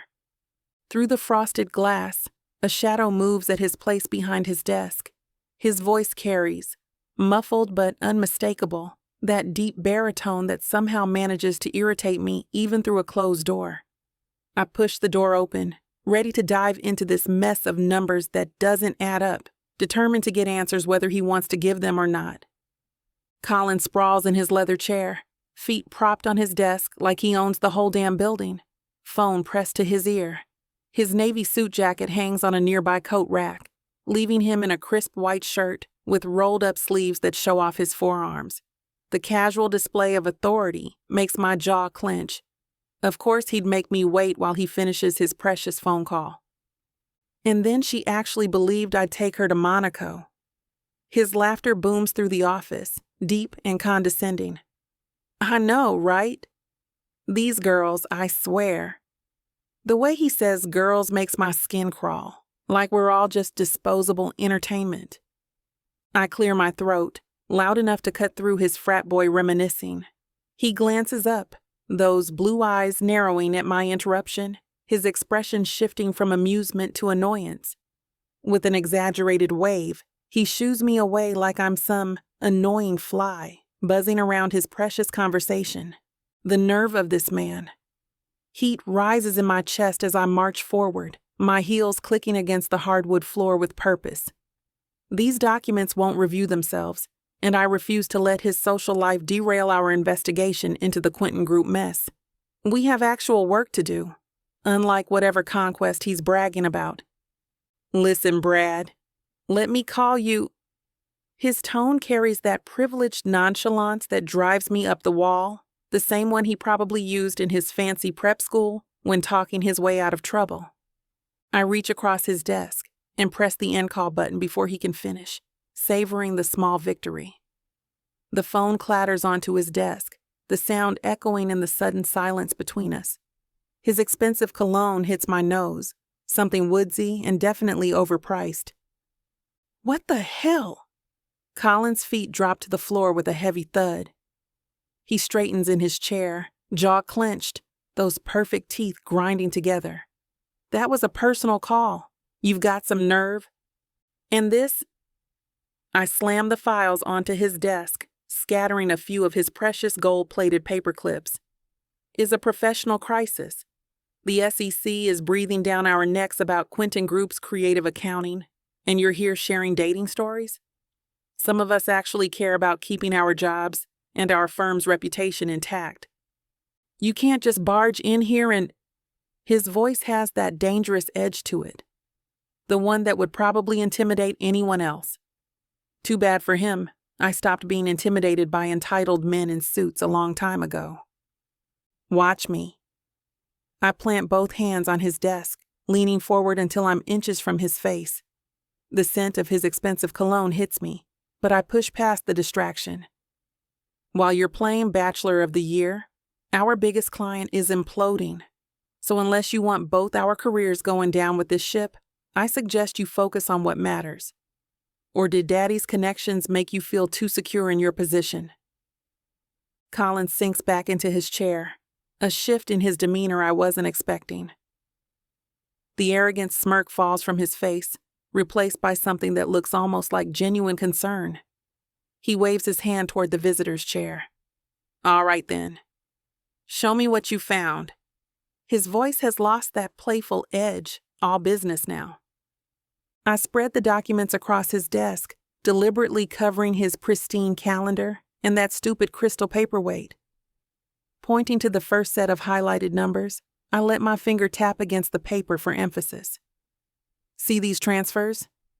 They're marking operating expenses as capital expenditures to inflate their profit margins. Classic manipulation. Even a first-year analyst could spot this if they were paying attention. Well, we're going to be made out to be the dumbasses for not catching this in the first place. Keep going. His eyes scan the pages, focused and sharp. For once, he's not trying to get under my skin, and I hate that it makes him more tolerable. Their subsidiary companies are reporting impossible growth rates, 20% increase quarter over quarter in a saturated market. The numbers don't track with industry standards. I flip to another page. And here, their accounts receivable turnover ratio is out of whack. They're claiming payments from companies that don't exist. Colin leans forward, his finger landing on a column I'd skimmed earlier. What about these intercompany loans? What about them? The interest rates. They're using them to shift profits between divisions. But look at the timing. He slides the paper closer, his expensive watch catching the light. Every transfer happens exactly 3 days before quarter end. They're manipulating their debt-to-equity ratio to make their books look cleaner than they are. Damn. He's right. How did I miss that? The pattern is so obvious now that he's pointed it out. I resist the urge to snatch the paper from his hands. That's actually a good catch. A smirk spreads across his face, that insufferable superiority flooding back into his expression like he's just won Olympic gold.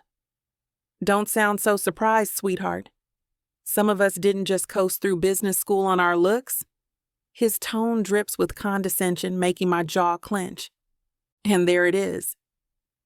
That familiar urge to throw something at his head returns full force, preferably something heavy and with sharp corners. Funny, I was about to say the same thing about you. I lean back in my chair, matching his smirk with one of my own, though I hear Daddy's donations helped smooth the way quite nicely. His eyes flash with something dangerous, and he leans forward, hands clasped on the desk. You know what? I'm getting real tired of the trust fund baby comments from you. Yeah, I was born into money. No, I didn't choose it. But I worked hard to get where I am. Right, because having every door open for you is such hard work. The words taste bitter on my tongue. You don't know a damn thing about my life. His voice drops lower, a warning edge to it. I graduated top of my class at Wharton, worked 60-hour weeks as an analyst while my friends were partying in the Hamptons, built my own client portfolio without touching my father's contacts. Oh, please. Try growing up in Southside Chicago, where college wasn't even a given. Every scholarship, every internship, every single opportunity, I fought for it. No safety net, no backup plan. My fingers dig into the armrests of my chair. So excuse me if I don't shed tears over your privileged struggles. Colin's lips curve into a cold smile. I respect what you've accomplished, Brooke. Really, I do. But acting like a brat about someone else's background isn't going to get you very far in life. The word brat hits like a slap. I narrow my eyes at him, feeling my expression harden into what I know is a deadly scowl. The audacity of this man never fails to amaze me. What are we even doing right now? I let out a long breath, my shoulders dropping. This isn't getting us anywhere. The Quentin Group scandal looms over both our heads, and fighting won't solve anything.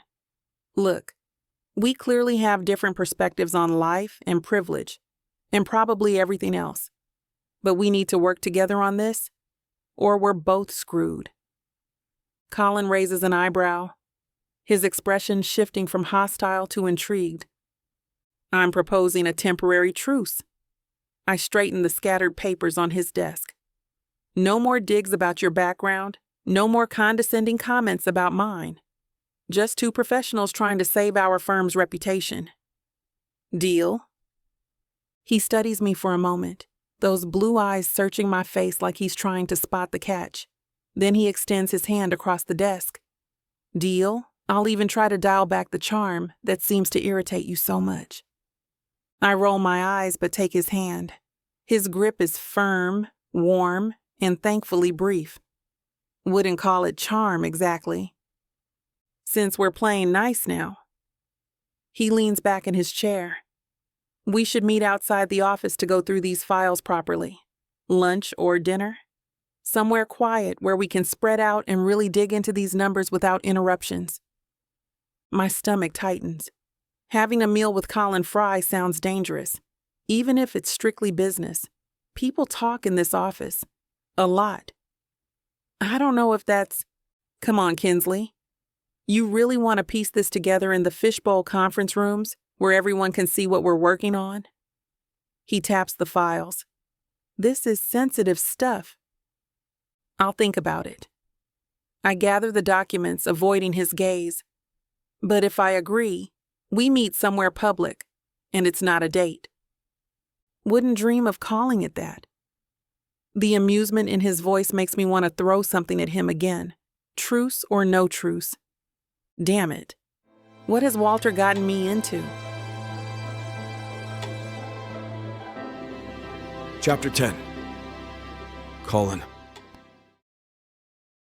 I drum my fingers against the wooden table, watching Brooke flip through her leather portfolio with calculated precision. The coffee shop bustles around us, but my focus zeroes in on her determined expression. We need to distance ourselves completely from Quentin Group, she says, marking something in her notes with that precise, determined way she has about everything. Cut ties. Release a statement condemning their actions. That's the coward's way out. I lean forward, my untouched coffee growing cold between us. The sharp scent of espresso fills my nostrils, but my mind is locked on the challenge in her voice. Running away makes us look guilty by association. Is that really the message you want to send to our other clients? Her head snaps up, those hazel eyes blazing with the same fire that's been driving me crazy since she first walked into the firm. And standing by them makes us look complicit. Do you want to be the one explaining that to the board? There's a middle ground. We acknowledge the situation while highlighting our own ethical standards. I try to keep my voice level, professional, even as frustration builds in my chest, which will come across as performative damage control. She sets down her pen with a sharp click that somehow manages to sound confrontational. Her shoulders square as she meets my gaze head-on. The media is already sniffing around. One wrong move and we're dragged into their mess. You know I'm right about this, Colin. A barista nearly drops her tray at the intensity in Brooke's voice, coffee sloshing dangerously close to the rim. Several heads turn our way, but I match her energy, refusing to back down. The muscle in my jaw ticks with tension. Listen, I've handled crisis management before. The key is controlling the narrative. I grip my cup so hard I'm surprised it doesn't shatter. Your previous cases didn't involve millions in fraud. Brooke leans in, eyes blazing with that self-righteous fire that makes me want to shake some sense into her. This isn't some minor PR cleanup, Frye. This is corporate warfare. Her emphasis on my name drips with disdain. You think I don't know that? My voice rises despite the public setting. The couple at the next table shifts uncomfortably in their seats. But throwing our client under the bus sets a dangerous precedent. More dangerous than being linked to the biggest financial scandal of the year, she shoots back, her perfectly manicured nails drumming against the wooden tabletop in a rhythm that sets my teeth on edge. Two elderly women at the next table pause their conversation to watch our exchange, their half-eaten salads forgotten as they lean in like they're watching their favorite daytime drama. I notice other patrons stealing glances too, probably wondering if they're about to witness a corporate throwdown in this upscale coffee shop. Here's what we do. I grab a napkin, sketching out bullet points with quick, decisive strokes of my pen. My years of crisis management experience have taught me there's always a middle ground. We release a measured statement expressing disappointment while emphasizing our commitment to transparency. Transparency? Brooke scoffs, the word coming out sharp enough to cut glass. That's rich coming from someone who wants to play both sides of the fence like a corporate gymnast. I'm being realistic. You're letting emotion cloud your judgment. My jaw clenches as I fight to keep my voice level. She's brilliant at her job, which makes her stubbornness even more infuriating. And you're letting ego drive yours. She snatches the napkin from under my pen, crumpling it into a tight ball. Her eyes flash with challenge as she tosses it aside. Your reputation isn't more important than the firm's survival. Get over yourself, Frye. The caffeine-fueled tension crackles between us. A suited businessman 2 tables over hasn't touched his pastry in minutes, too engrossed in our debate. I force myself to lean back, my shoulders tight from the confrontation. The silence stretches between us as we both reach for our drinks, a necessary pause in the verbal sparring match. My coffee's gone cold, but I take a long sip anyway. Brooke breaks off a piece of her chocolate croissant, the flaky layers crumbling onto the plate. It's the first time I've seen her do anything that isn't precisely controlled. The way she licks a spot of chocolate from her thumb seems almost human. I've never seen you actually eat before, I say, surprising myself with the observation.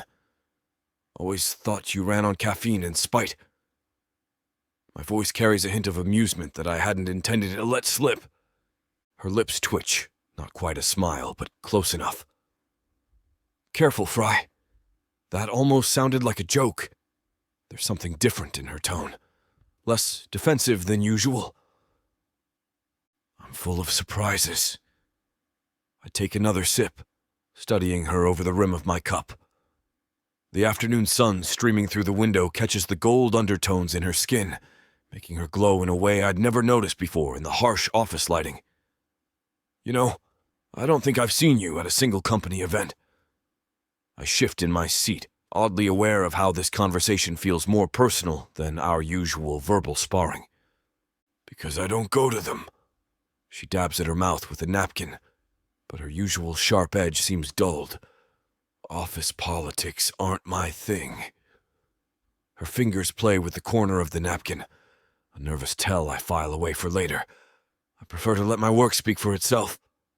The holiday party last year had an open bar, and that chocolate fountain you're pretending not to eye right now. I nod toward the cafe's dessert display. Some of us have better things to do than watch Jerry attempt karaoke. You need to let loose sometimes, all work and no play. Is about to make me the youngest C-level executive in firm history. She cuts me off, but there's less bite in her tone than usual. Besides, I doubt you'd want me there. Might steal your spotlight. Please, I can handle the competition. I lean forward, surprising myself with how much I mean it. Though I have to admit, watching you destroy Lance Ryan during the meeting last Thursday was a sight to see. A genuine smile breaks through her professional mask, transforming her entire face. It catches me off guard, how different she looks when she's not trying to verbally eviscerate someone. Now I know you're just trying to butter me up about the Quentin strategy, she says, sticking another piece of croissant into her mouth that appears awfully seductive. I run a hand through my hair, the fight draining out of me. Look, we both know Walter isn't going to tolerate us butting heads on this. He'll replace us both before letting our squabbling tank the firm's reputation. First sensible thing you've said all day. Brooke's shoulders drop a fraction. He's ruthless when it comes to protecting the company, which means we need to figure this out. Together. The word feels strange on my tongue, but I push forward. If we present a united front, We might actually salvage something from this mess.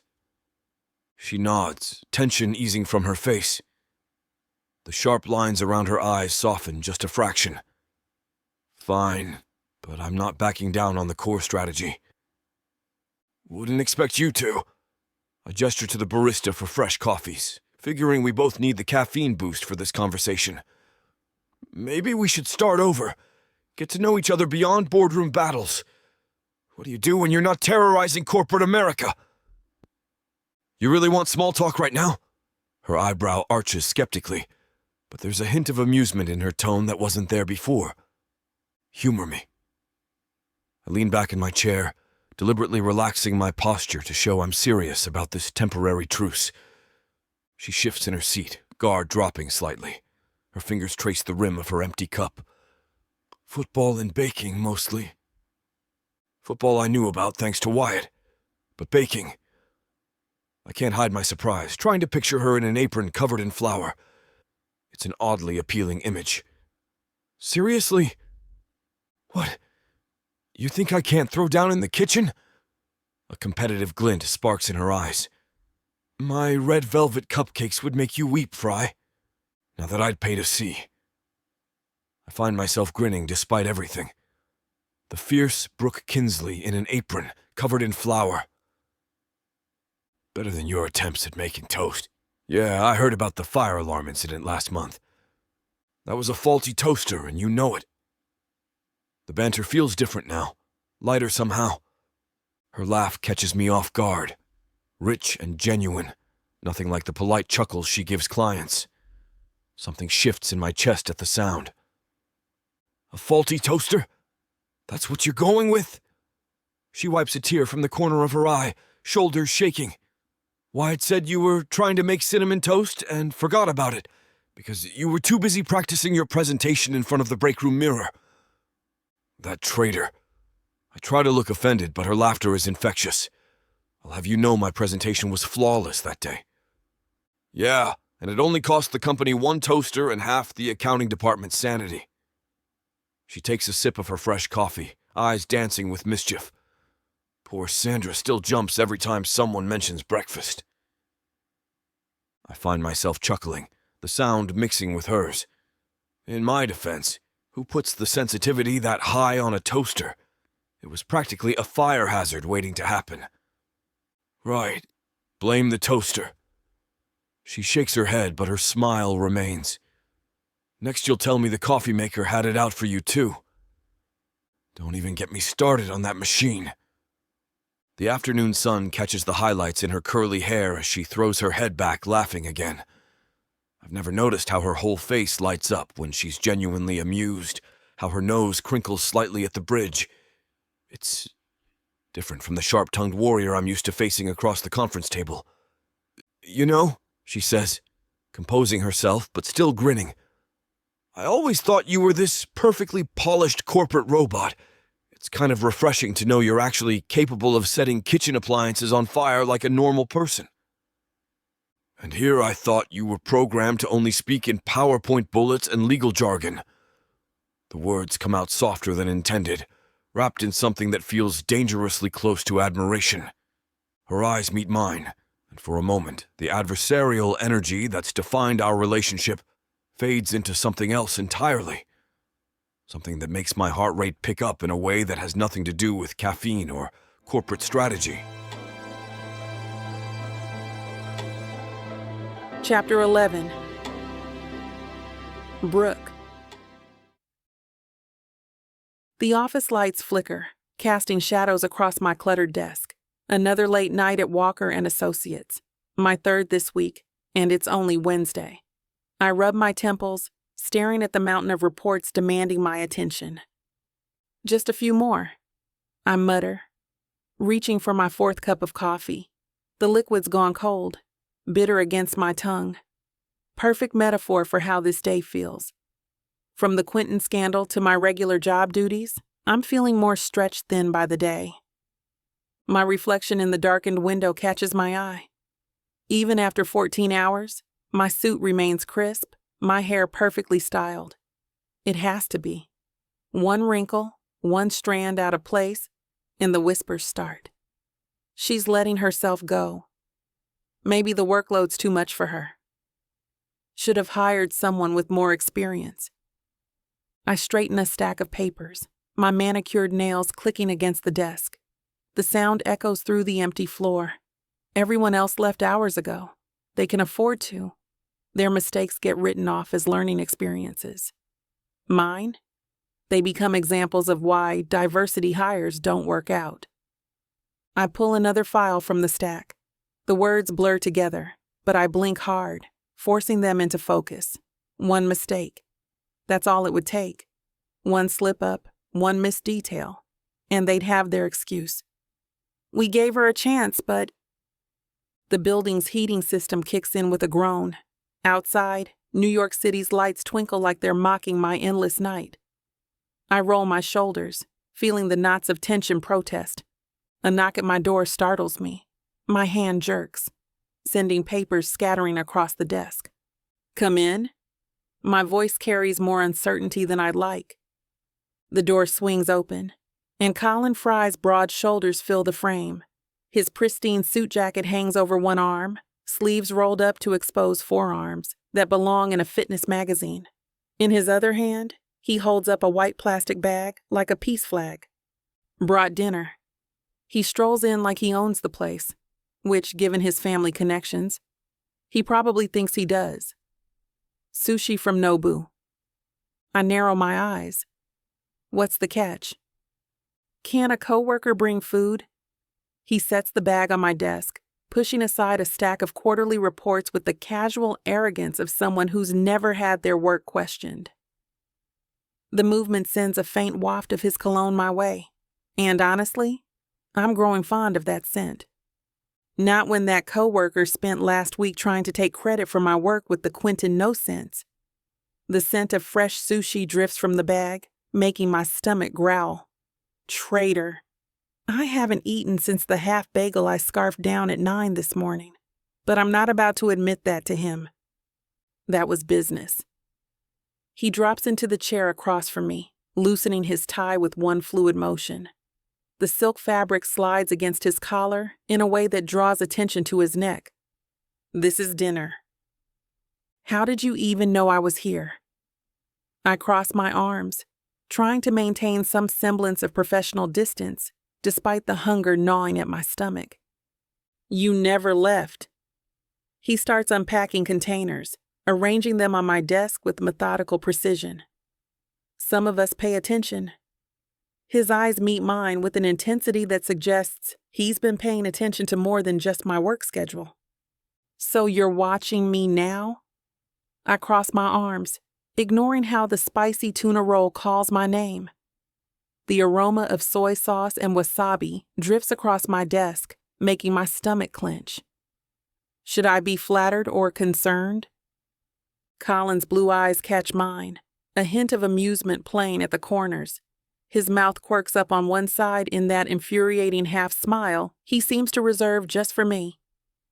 Take it however you want, Kinsley. But the food's getting cold.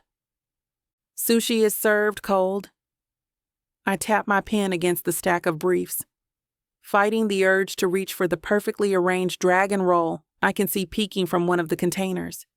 Then it's getting warm. He slides a container toward me with one strong hand, his fingers brushing against my workspace. Either way, you need to eat. His voice carries that same commanding tone he uses in boardroom meetings, the one that usually makes me want to throw something at his head. I eye the container for another moment before my resolve crumbles. Fine. I snatch up the chopsticks, breaking them apart with more force than necessary. But this doesn't mean I trust you. The first bite of spicy tuna melts on my tongue. My eyes close involuntarily as flavors explode across my taste buds. Before I know it, I'm reaching for another piece, then another. Slow down there, Kinsley. The food's not going anywhere. Colin leans back in his chair, watching me demolish the rolls with raised eyebrows. I pause between bites of a dragon roll. What? Never seen a woman eat before? Not like this. He slides the second container closer. Though I have to say, it's refreshing to see you're human after all. 2 full rolls disappear before I finally come up for air, slumping back in my chair. A small burp escapes my lips, and I cover my mouth, mortified. My. Not very ladylike, Ms. Kinsley. His eyes dance with amusement. Shut up. I dab at my mouth with a napkin. I haven't eaten since this morning, between the Quentin mess and everything else. I wave my hand at the stacks of files surrounding us. The Quentin situation's a nightmare. Colin loosens his tie further. But working yourself to death won't solve it faster. Says the guy who's also here at... I check my watch. 9:30 on a Wednesday. Different reasons. I chose to be here. He fixes me with that penetrating stare. You're here because you think you have to prove something. Another small burp escapes, and I don't bother hiding this one. And what if I am? Then maybe you need someone to remind you that you've already proven yourself. He smirks, though perhaps with fewer sound effects. I lean back in my chair, the satisfaction of a full stomach warring with the constant pressure that's become my daily companion. My fingers trace the edge of an empty sushi container. You want to know the truth? The words slip out before I can catch them. Every morning I walk through those doors knowing I have to work twice as hard as anyone else. One mistake and the whispers start, and I can't stand it. I don't even know why I'm sharing this with you right now, but it's the truth. Colin's expression shifts, the usual smugness replaced by something harder to read. That's nonsense. That's reality. I straighten a paperclip that's gone askew on my desk. You think I like being here until midnight? Missing dinner with friends? Canceling dates? But the second I ease up, someone's ready to question whether I deserve this position. Anyone who doubts you at this point must be the stupidest jerk alive. The intensity in his voice catches me off guard. I look up, meeting those blue eyes that suddenly seem less irritating than usual. I swallow down the knot in my throat at the unexpected compliment. I've seen you destroy boardroom meetings, tear apart faulty contracts in seconds, and handle impossible clients like they're kindergartners. He leans forward, elbows on my desk. And I say this as someone who's tried to compete with you. You're brilliant. My heart does a traitorous little flip. I try to maintain my professional facade, but I can feel a smile tugging at my lips. Damn him for making me feel seen, understood. Was that actually a compliment from the great Colin Frye? I attempt to deflect with sarcasm, but the warmth in my chest refuses to fade. Don't let it go to your head, Kinsley. His smirk returns, but there's something softer behind it now. I still plan to steal your thunder once we get this Quentin nonsense sorted out. I gather the empty containers, tossing them in my waste bin. Speaking of Quentin, Walter wants our findings by Friday morning. Damn. Colin runs a hand through his hair, messing up its perfect style. That's in 2 days. And we're nowhere near ready. I pull out the Quentin file, spreading documents across my desk. The numbers don't add up. Their financial statements from last quarter show. Stop. Colin stands, walking around to my side of the desk. He leans over my shoulder, his cologne mixing with the lingering scent of sushi. You need sleep. I'll handle this. Handle it? I turn in my chair, finding his face inches from mine. You can't just... Yes, I can. He taps the stack of papers. I know these reports inside and out. Been working my own angle on this mess since Ingelson put us together. What angle? There's COO James Mitchell. Guy's got expensive taste, way more than his salary covers. Colin's fingers brush mine as he picks up a financial statement. Been tracking his spending habits? I blink. You think he's involved? No, he is. Got proof of offshore accounts, shell companies.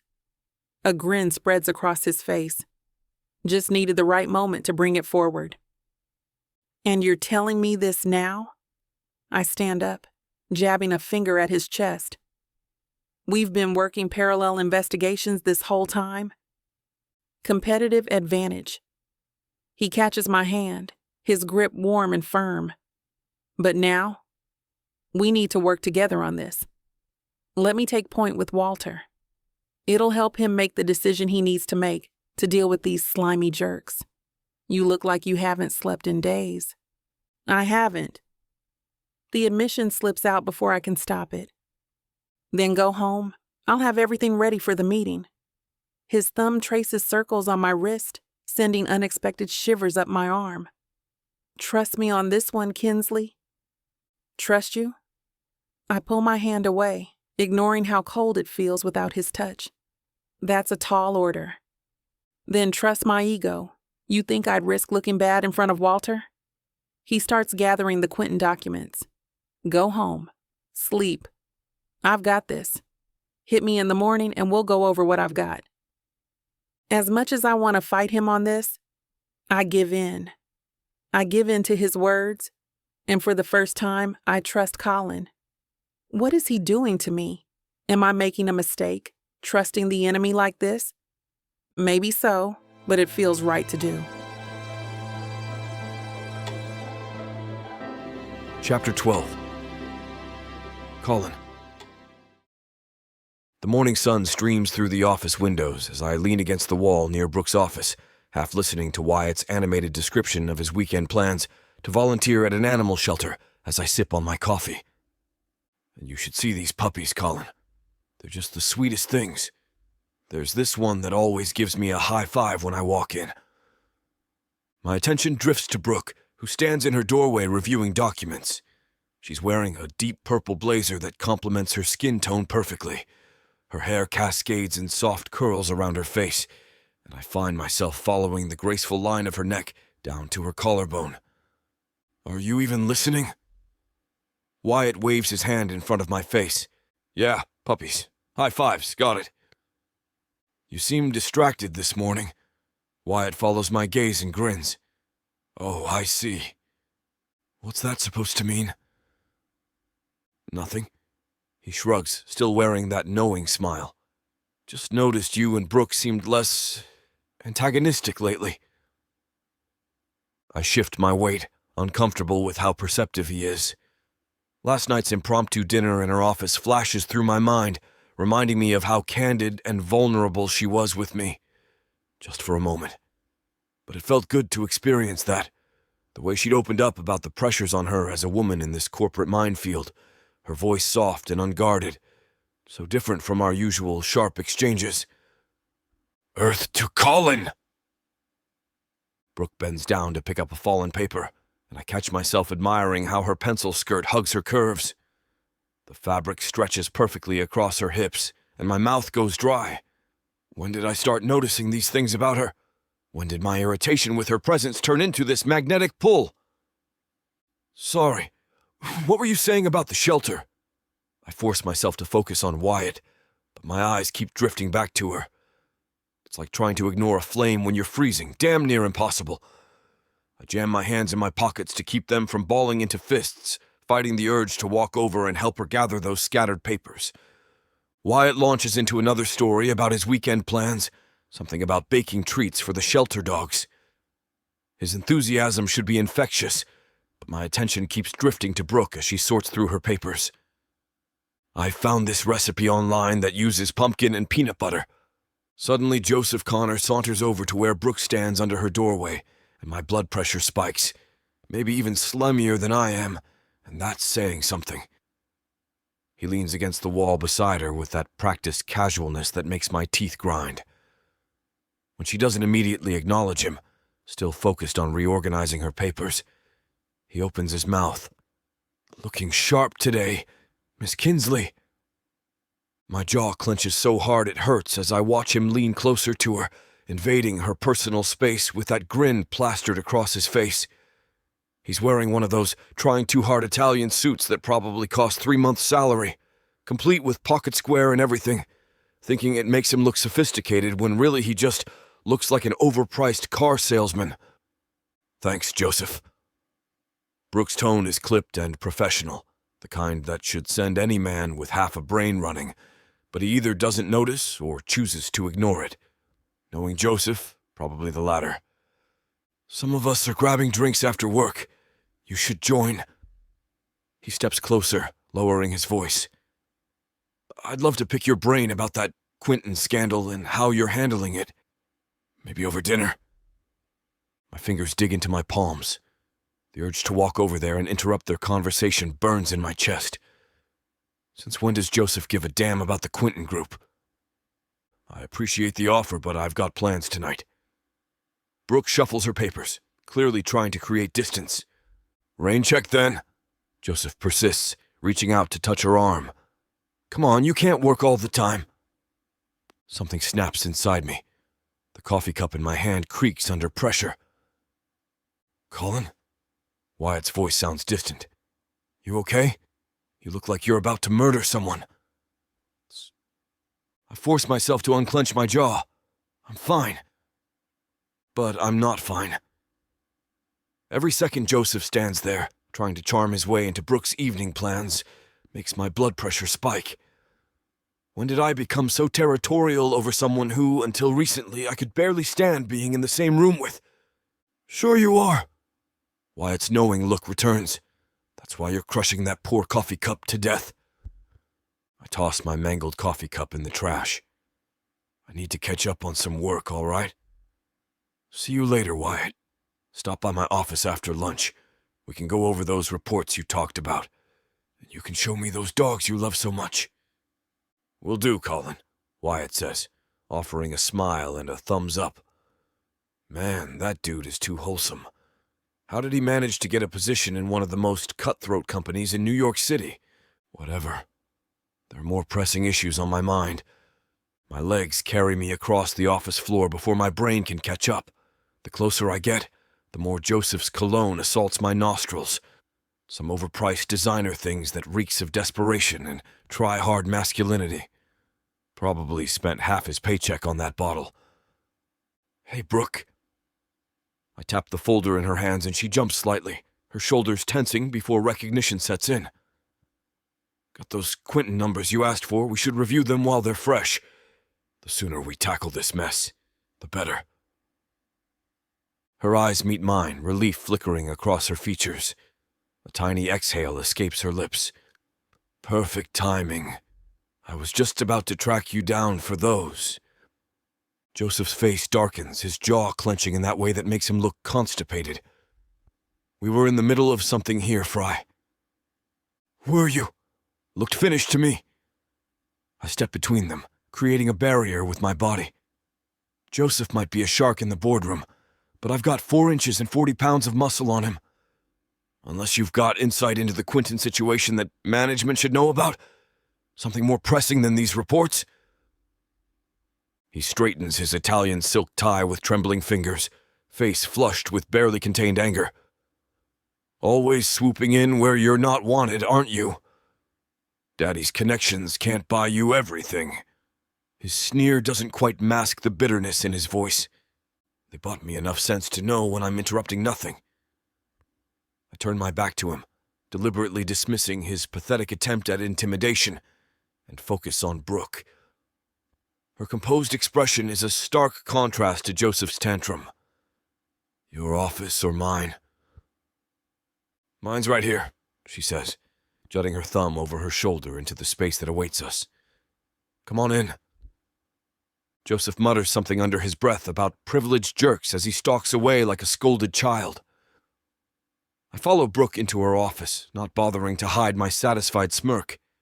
After all, there's something deeply satisfying about putting an entitled prick in his place, especially when he's trying to throw around accusations of privilege.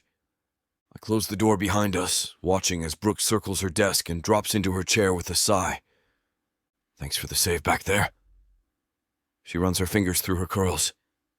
Joseph's been relentless lately. Every time I turn around, he's there with another dinner invitation or drinks proposal. My chest tightens at the thought of Joseph pursuing her so aggressively. How long has this been going on? A few months? I can't even remember. She rolls her eyes, as if I'd want to discuss work over candlelight with Joseph Connor, of all people. The relief that floods through me at her obvious disdain for Joseph catches me off guard. Something fierce and possessive unfurls in my gut. Satisfaction that she hasn't given that snake the time of day. That she sees right through his transparent attempts to get in her pants. You deserve better than that anyway. The words slip out before I can stop them. She looks up, surprise flickering across her features. Better than what? Than someone like Joseph. I lean against her desk. Using work drama as an excuse to get close to you? That's amateur hour. A small smile plays at the corners of her mouth. And what would you consider professional hour? The question hangs between us, loaded with possibility. Heat creeps up my neck as I realize I want to answer it. Want to show her exactly how I do things differently. The thought stops me cold. Since when do I care about Brooke Kinsley's dating life? Why does the idea of her with Joseph make me want to punch something? These aren't thoughts I should be having about my rival, about the woman who challenges every decision I make in meetings. But watching her now, the way she tucks a stray curl behind her ear, how her eyes dance with amusement at our banter, I can't deny the pull anymore. Somewhere between our heated arguments and late-night strategy sessions, something shifted, and I'm not ready to examine what that means. Chapter 13. Brooke. The morning sun streams through the windows of the executive conference room. My heart pounds against my ribs as I arrange the presentation materials on the polished mahogany table. Colin stands at the other end, his broad shoulders squared beneath his navy suit as he types on his laptop. Walter Ingelson strides in, his white beard neatly trimmed, gold-rimmed glasses perched on his nose. His expensive Italian suit speaks of old money and power as he settles into the chair at the head of the table. Let's see what you two have found. I step forward, clicking to the first slide. My hand doesn't shake, despite the weight of what we're about to reveal. The Quinton Group's fraud runs deeper than initially suspected. Our forensic accounting team uncovered systematic embezzlement dating back 3 years. The pattern suggests this was meticulously planned from the start. Colin moves to my side, his presence commanding. The subtle scent of his cologne invades my space, making it harder to focus. The total amount exceeds $50 million, spread across multiple shell companies and offshore accounts. Each transaction was deliberately structured to avoid detection. I gesture to the financial charts, the red lines of loss stretching across the screen like angry scars. Their CFO manipulated quarterly reports, hiding losses and inflating profits to maintain investor confidence. They created an elaborate web of fake transactions that fooled even their internal auditors, which directly impacts our reputation. Colin cuts in, his jaw tight with barely contained anger. His hand clenches into a fist on the conference table. We need immediate action to distance ourselves from this scandal before it drags us down with them. Walter leans forward in his leather chair, fingers steepled beneath his chin. The fluorescent lights glint off his glasses as he surveys us both. What's your recommendation? A complete severance of ties, I say, my mind racing through potential strategies, but executed strategically to minimize. We need to go on the offensive. Colin's voice carries steel, cutting through my more measured approach. He stands, commanding the room with his presence. Issue a press release condemning their actions. Show that we discovered the fraud internally and reported it to the SEC. Make it crystal clear we won't tolerate this. I nod, surprising myself by agreeing with his aggressive stance. My fingers tap against my tablet as pieces fall into place. Colin's right. Passive damage control won't cut it. We position ourselves as whistleblowers, demonstrate our commitment to transparency. It's the only way to get ahead of this mess and protect our client base. We draft a statement today, Colin continues, pulling up a document on the screen with practiced efficiency. His fingers move across the keyboard with purpose. Release it Monday morning before markets open. Get ahead of the story. The media vultures are already circling. And our other clients? Walter asks, leaning forward in his leather chair. We've prepared a communication strategy. I pull up the next slide, the familiar confidence flowing through me as I outline our plan. Personal calls to our top 20 clients today, followed by individual meetings next week. Colin finishes, his voice syncing perfectly with my thoughts. Show them our enhanced due diligence procedures. Turn this crisis into an opportunity to demonstrate our integrity. Make them see we're different from Quentin Group. Walter removes his glasses, methodically cleaning them with a silk handkerchief. His weathered face shows the first hint of relief I've seen all morning. You two work well together? I'm impressed. Who would have thought? He slides his glasses back on, all business again. Start on that press release. I want a draft on my desk by 3. No excuses. Of course, sir, I say, offering him a wide smile. We'll get on that promptly. Walter rises from his chair, tucking his gold pen into his breast pocket. If this is what you two can produce together, maybe I should pair you up more often. His eyes twinkle with amusement as he heads for the door. The door clicks shut behind him, leaving Colin and me alone in the conference room. The morning sun catches his profile as he turns to face me, hand extended. That went better than expected. His grip is firm, professional. You did good work here, Brooke. The praise catches me off guard, especially coming from him. His blue eyes hold none of their usual challenge or competition. I return the handshake, noting the warmth of his palm against mine. You too. The words come easier than I expect. And I still owe you for Wednesday night. Taking over when I was dead on my feet. That was decent of you. Decent? A half-smile plays at the corner of his mouth, transforming his usually stern expression into something dangerously charming. I think that's the nicest thing you've ever said to me. I withdraw my hand, trying to ignore the lingering warmth of his touch as I gather my tablet and papers. Don't let it go to your head. We still have that press release to write. The Quentin Group scandal isn't going to manage itself. And here I thought we were having a moment. He loosens his tie with one fluid motion, settling back against the conference table like he owns it. The morning light catches the angles of his face, softening his usual sharp edges. Those blue eyes track my movements, and I feel the weight of his attention, how it clings to me no matter what I do. A moment of temporary insanity, maybe. But there's no bite in my words, none of the usual steel I reserve for our verbal sparring matches. The usual tension between us has shifted into something different, something electric and uncertain, something I'm not quite ready to examine, not when we have so much work ahead of us, and definitely not when he's looking at me like that. Come by my office around noon, Colin says, straightening from his perch against the conference table, his suit jacket pulling taut across those broad shoulders. I'll have lunch brought in while we work on the press release. I blink, certain I've misheard him. Your office? The words come out more incredulous than I intend, but given our history, can anyone blame me? Unless you prefer the Breakroom's vending machine selection?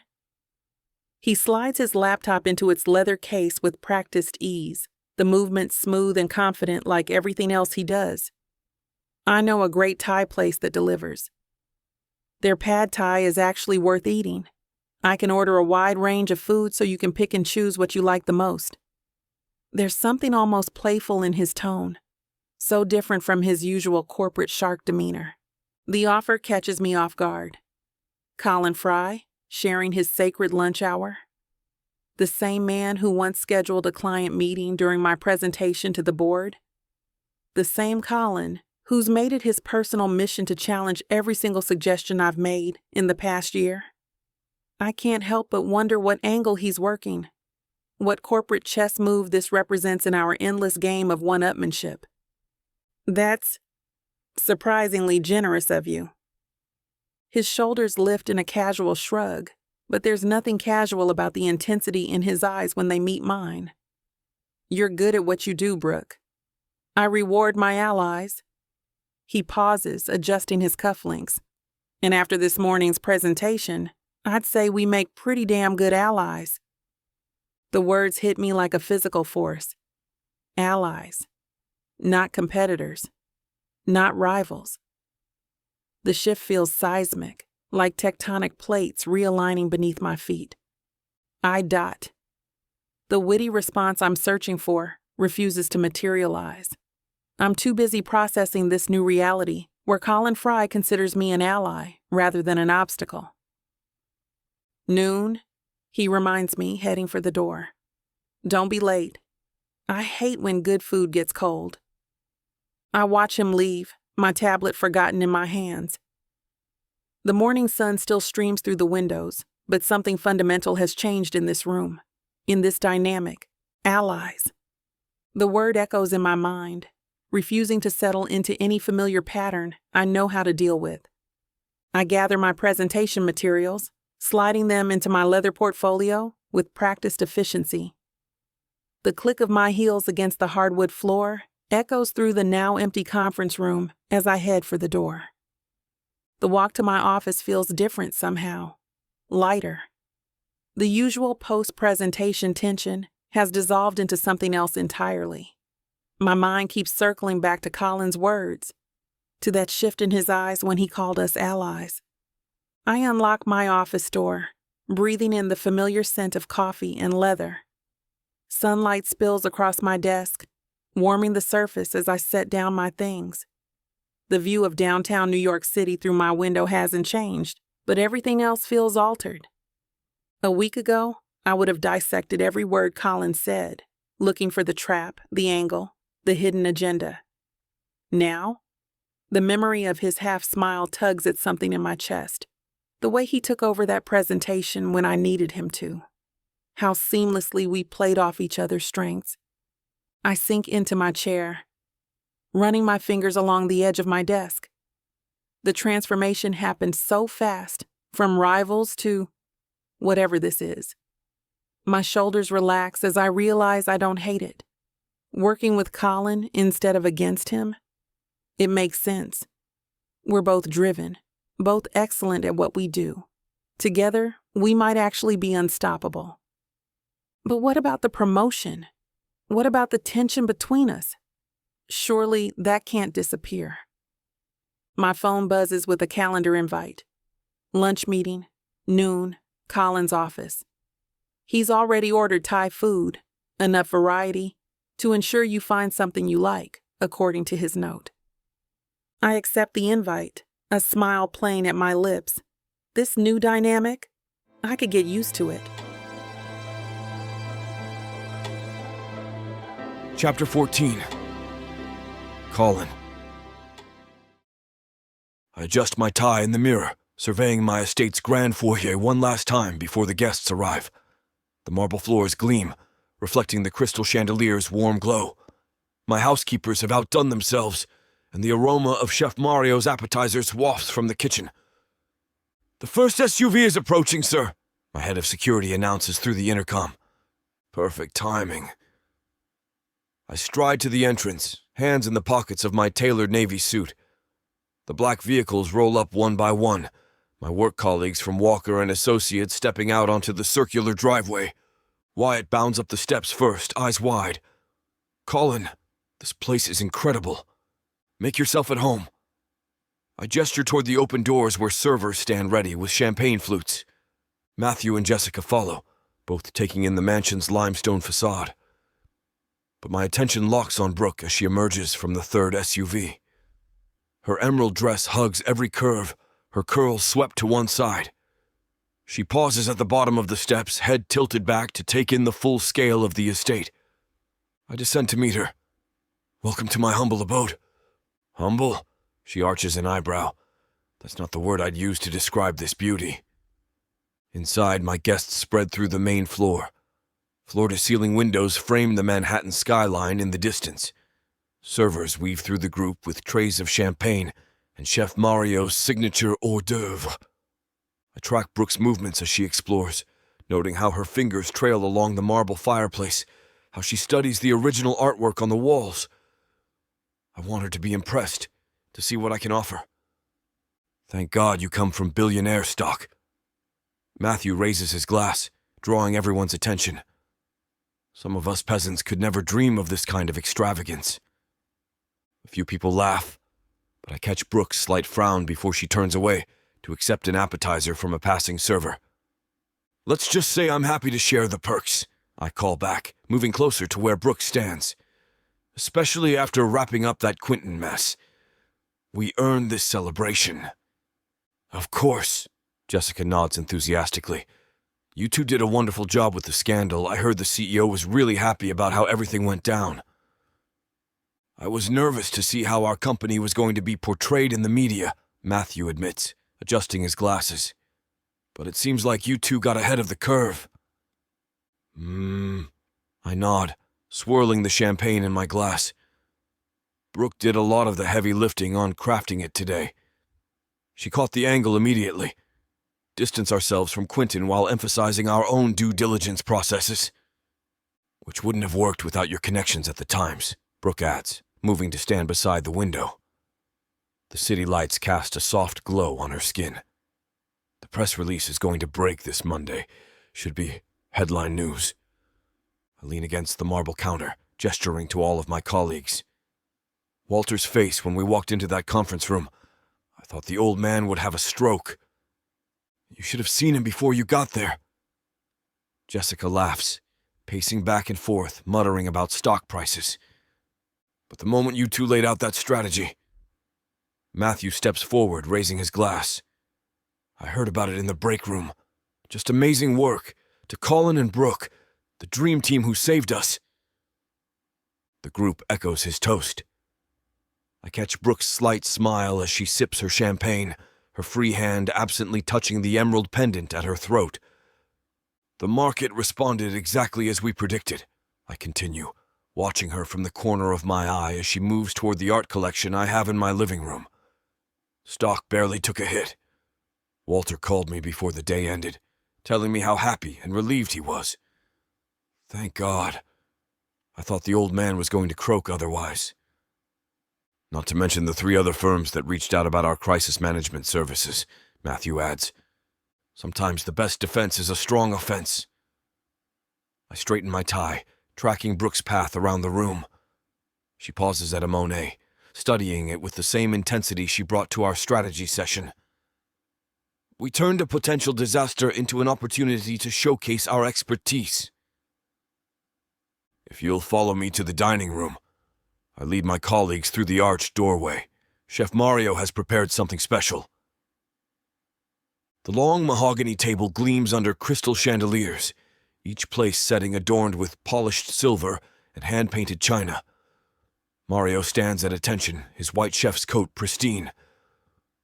Ladies and gentlemen, Mario's Italian accent fills the room. Tonight we begin with butter-poached lobster, followed by Wagyu beef with black truffle. For dessert, a dark chocolate soufflé with gold leaf. Jesus Christ, Brooke whispers, sliding into her chair as I take my place at the head of the table. I gesture to Milton, my head butler. The 82 Lafitte Rothschild for the first course. Milton nods, disappearing out of the dining room to make his way into the wine cellar. I instruct everyone to take a seat while we wait. When he returns, he presents the bottle with practiced grace. An excellent choice, sir. Brooke's eyes widen as Milton pours the deep red liquid. That bottle must cost more than a car down payment. I've worked hard to cultivate this collection over the years. I lift my glass, watching the wine catch the light. Each bottle has a story, a memory attached to it. This one? I acquired it after closing my first major deal at Walker & Associates. Some of us celebrate with cheap champagne from the corner store, Brooke says, but there's a hint of admiration in her voice as she sips. Though I have to admit this is extraordinary. The first course arrives, plated with artistic precision. Mario describes each element in detail. The butter sauce infused with vanilla beans imported from Madagascar, the microgreens harvested this morning from my rooftop garden, the caviar garnish that costs more than most people's weekly grocery budget. The attention to detail is exactly why I keep him around. "Your wealth is out of this world," Brooke murmurs, shaking her head as she takes in the spread before us all. Wyatt is already digging into his meal with childlike enthusiasm, while Matthew sips languidly at the wine, trying to look more sophisticated than he actually is. "I knew you came from money, but this..." She gestures at our surroundings, from the crystal chandeliers to the hand-painted murals on the walls. "I've built on what I was given," I reply, meeting her gaze across the table. There's something challenging in those hazel eyes that makes me want to prove myself to her. "Everything you see here, I've earned it. Trust fund or not, I've quadrupled my initial assets through smart investments and harder work than most people realize." Wyatt leans back in his chair, gesturing with his fork. "You know what this reminds me of? That time Jessica tried to expense $100 worth of rubber ducks for her desk." "Hey!" Jessica points her knife at him. "Those were stress relief toys for the whole department, which ended up floating in the men's room toilet." Matthew wipes his mouth with the napkin. HR had a field day with that one. The table erupts in laughter. Even Brooke's shoulders shake as she covers her mouth with her hand. The wine has brought a glow to her whole body, softened the sharp edges she usually maintains at the office. When she laughs, her head tips back, exposing the elegant line of her throat. "Remember Colin's face when he found them?" Wyatt clutches his chest dramatically, doing his best impression of me having a meltdown. I thought he was going to have an aneurysm right there. "Because they clogged the damn pipes." I take another sip of wine, savoring the rich Cabernet, but can't hold back my smile at the memory of yellow rubber ducks bobbing everywhere. The plumber bill was astronomical. Had to bring in a specialist team and everything. Brooke cuts into her wagyu with precise movements, each stroke of her knife calculated and controlled. Even eating, she maintains that air of effortless grace. At least it wasn't as bad as the Halloween party incident I heard about. "We do not speak of the Halloween party incident," Matthew declares, adjusting his glasses with a shudder that suggests he's still traumatized by whatever the hell went down that night. I still don't know the full story. I was in London that week closing a deal for the company. I find myself watching Brooke more than participating in the conversation. The way she savors each bite, closing her eyes briefly when she tastes something particularly exquisite, how her fingers curl around the stem of her wine glass, the subtle shift of her emerald dress when she moves. "Hey, Colin." Wyatt waves his hand. "You're missing my best material here." "Sorry, just making sure everyone's enjoying the food." I straighten in my chair, catching Brooke's knowing glance. Has she noticed me staring? Milton appears at my elbow to refill wine glasses. Brooke declines with a small wave of her hand, but she's more relaxed than I've ever seen her. Her usual sharp edges have mellowed, replaced by an easy grace that makes it hard to look away. I'm enjoying this side of her, and a small hint of pride emerges within me, knowing she's this relaxed because of me. Chapter 15. Brooke. The wind whips at my designer blazer as I rush through the revolving doors of Walker & Associates, my heels clicking against the floor of the lobby. Thunder rumbles outside, and sheets of rain pelt against the windows. My umbrella did little to protect my carefully styled curls from the morning downpour. "Rough weather out there, Ms. Kinsley?" Marcus tips his head from behind the security desk, his familiar warm smile a contrast to the gloomy morning. He's been manning this post since I started at the firm 3 years ago, and his friendly face is often the highlight of my morning commute. "Tell me about it. I should have checked the forecast before picking out these suede pumps. These shoes cost nearly half my rent, and now they're probably ruined." You better make sure to get home early before that storm gets worse. He gestures toward the bank of elevators, concern etched on his weathered face. They're saying it might turn into a thunderstorm by tonight. Supposed to be the worst one we've had all season. I press the up button, adjusting the strap of my laptop bag on my shoulder. The leather feels damp against my palm, and I can feel water trickling down my neck from my hair. Just what I need on a day like this. Nothing says, take me seriously like drowned rat chic. The irony isn't lost on me, today of all days, when I have a meeting to attend. The elevator arrives with a soft ding, and I step inside, pressing the button for my floor. My reflection in the mirrored walls shows the damage from my mad dash through the storm. My usually pristine curls have started to frizz at the edges, and droplets of water dot the shoulders of my royal blue blazer. I dig through my bag for my compact mirror and emergency hair products, determined to salvage what I can before reaching my floor. The last thing I need is to look anything less than perfect today. The elevator continues its smooth ascent as I work to tame my hair, the storm visible through the glass wall at my back. Lightning flashes across the New York City skyline, illuminating the dark morning clouds in brilliant streaks of white. A crack of thunder follows, so loud it seems to shake the building itself. I straighten my blazer and square my shoulders. Weather be damned. I've worked too hard to let a little rain throw me off my game. The elevator doors open to a chorus of greetings and smiles from my colleagues. My heels sink into the floor as I make my way through the hall. Great job with the Quentin mess, Brooke. You and Colin really saved us on that one. I force a polite smile, nodding as I navigate past the cubicles. They must have seen the press release by now. The mention of his name sends an unwelcome warmth through my chest. After spending countless late nights working together to contain the scandal, I've developed an inconvenient awareness of Colin Frye. That press statement was brilliant. David from marketing raises his coffee mug in salute. The way you two handled it was incredible. Nice work. Just doing my job? I clutch my laptop bag closer, trying to brush off the praise. The last thing I need is people thinking Colin and I are some dynamic duo. Seems like Walter has already begun insinuating that around the company. I round the corner toward my office and freeze.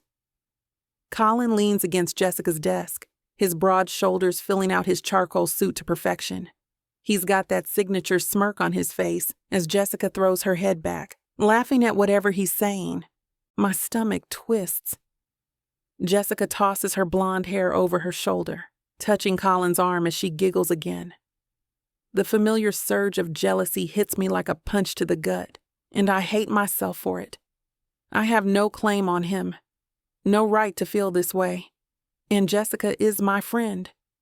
I should be happy for her if she wants to make a move on someone like Colin. I tear my eyes away, gripping my bag until my knuckles start to ache. This is ridiculous. 3 weeks ago, I could barely stand being in the same room as him. Now I'm acting like some lovesick teenager because he's talking to another woman? Get it together, Brooke. I straighten my spine and march forward, determined to get to my office without acknowledging either of them. I'm a professional, damn it.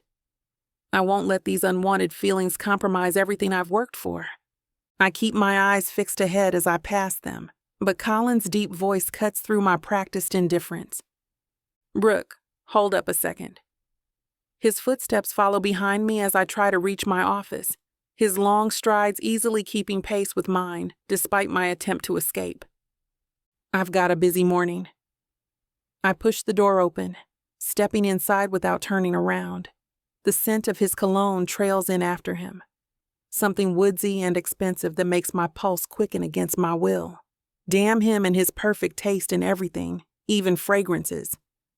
Just wanted to check about email me. I set my laptop bag on my desk, keeping my movements crisp and efficient, desperate to maintain some semblance of control. I need to get ahead on today's work. These client accounts won't review themselves. He shifts his weight, blocking my path to my chair, his broad shoulders taking up way too much space in my office. "What's going on? You're acting weird?" His blue eyes narrow, studying me with that penetrating gaze that makes me feel like he can see right through my professional facade. Nothing's going on. I finally meet his gaze, regretting it instantly. Those blue eyes are too perceptive, searching my face like he can read the irrational jealousy written there. "I just have a lot to do." I thought after the Quentin thing. He runs a hand through his hair, messing up the perfect styling. "I don't know. I thought we were getting along better. I mean, you enjoyed that dinner at my mansion, didn't you? You looked so relaxed, so carefree with everyone else." A hollow laugh escapes me. "The crisis is over, Colin. We don't need to play nice anymore." His jaw tightens. "Play nice?" We did what we had to do to contain the scandal. Mission accomplished. I brush past him to reach my file cabinets, pretending to search for certain manila folders, needing something to do with my hands. "We can go back to our separate corners now." "That's really what you think was happening?" The hurt in his voice makes me pause, my fingers hovering over the power button. That it was all just strategy? What else would it be? The words taste bitter on my tongue, but I force them out anyway. Better to end whatever this is now, before I let myself get any more invested in something that isn't real. He steps back, his expression shuddering closed. Right. My mistake then. The quiet click of my office door closing behind him shouldn't feel so final. Clenching my jaw, I shut the file cabinet and make my way to my seat. I slump into my chair, letting out a deep breath that feels like it's been trapped in my chest since I saw him with Jessica. My fingers drum against the polished surface of my desk as I try to focus on the stack of reports waiting for my attention. This is the right call. It has to be. The memory of late nights spent strategizing over the Quentin scandal surfaces unbidden. The way his sleeves were always rolled up by midnight. How his voice got raspier as the hours wore on. The infectious energy when we finally cracked the angle for damage control. My computer screen blurs as I recall the dinner at his mansion on Friday night. The way he'd guided me through his art collection after dinner, passion lighting up those blue eyes as he explained the stories behind each piece. How natural it felt to lean against him while we discussed modernist influences on the balcony, the city lights twinkling on the skyline. Stop it, I muttered to myself, shaking my head. It wasn't real. We're colleagues, just two people thrown together by a crisis. The easy rapport, the lingering looks, the electricity whenever our hands brushed reaching for the same document. It was all circumstantial. Adrenaline and proximity creating a false sense of connection. The promotion announcement will come any day now. I can't afford distractions, especially not ones named Colin Frye. I've worked too damn hard to let whatever this is compromise my shot at becoming CINO. My phone buzzes with a calendar reminder for today's meeting. Back to business. Back to what matters. That's what I keep telling myself, like a mantra that might actually stick if I repeat it enough times. But as I open the first client file, his words echo in my head. That's really what you think was happening. The raw edge in his voice haunts me, making my stomach clench with an emotion I refuse to name. I press my palms against my eyes until I see spots, willing away the memory of hurt in his expression. The way his jaw had tightened, those blue eyes turning stormy. It's better this way. Safer. I didn't climb the corporate ladder by letting feelings cloud my judgment. The rain continues to lash against my office window, matching my mood as I force myself to focus on the work in front of me. Numbers don't hurt you. Spreadsheets don't make you question everything you thought you knew about yourself. Data points won't leave you wondering at 3 a.m. whether you made the biggest mistake of your life. I grab my pen harder than necessary, determined to lose myself in quarterly projections and market analyses instead. Chapter 16. Colin. Lightning flashes through the floor-to-ceiling windows of the executive conference room, casting dramatic shadows across my PowerPoint presentation. The storm rages outside our 40th floor perch, but I maintain my focus on delivering quarterly projections to the board members seated around the massive mahogany table. My gaze drifts to Brooke, who sits 3 seats down on the left, pointedly avoiding eye contact. Yesterday, I tried catching her in the morning by her office, but she practically ignored me and told me she was too busy. What's her deal?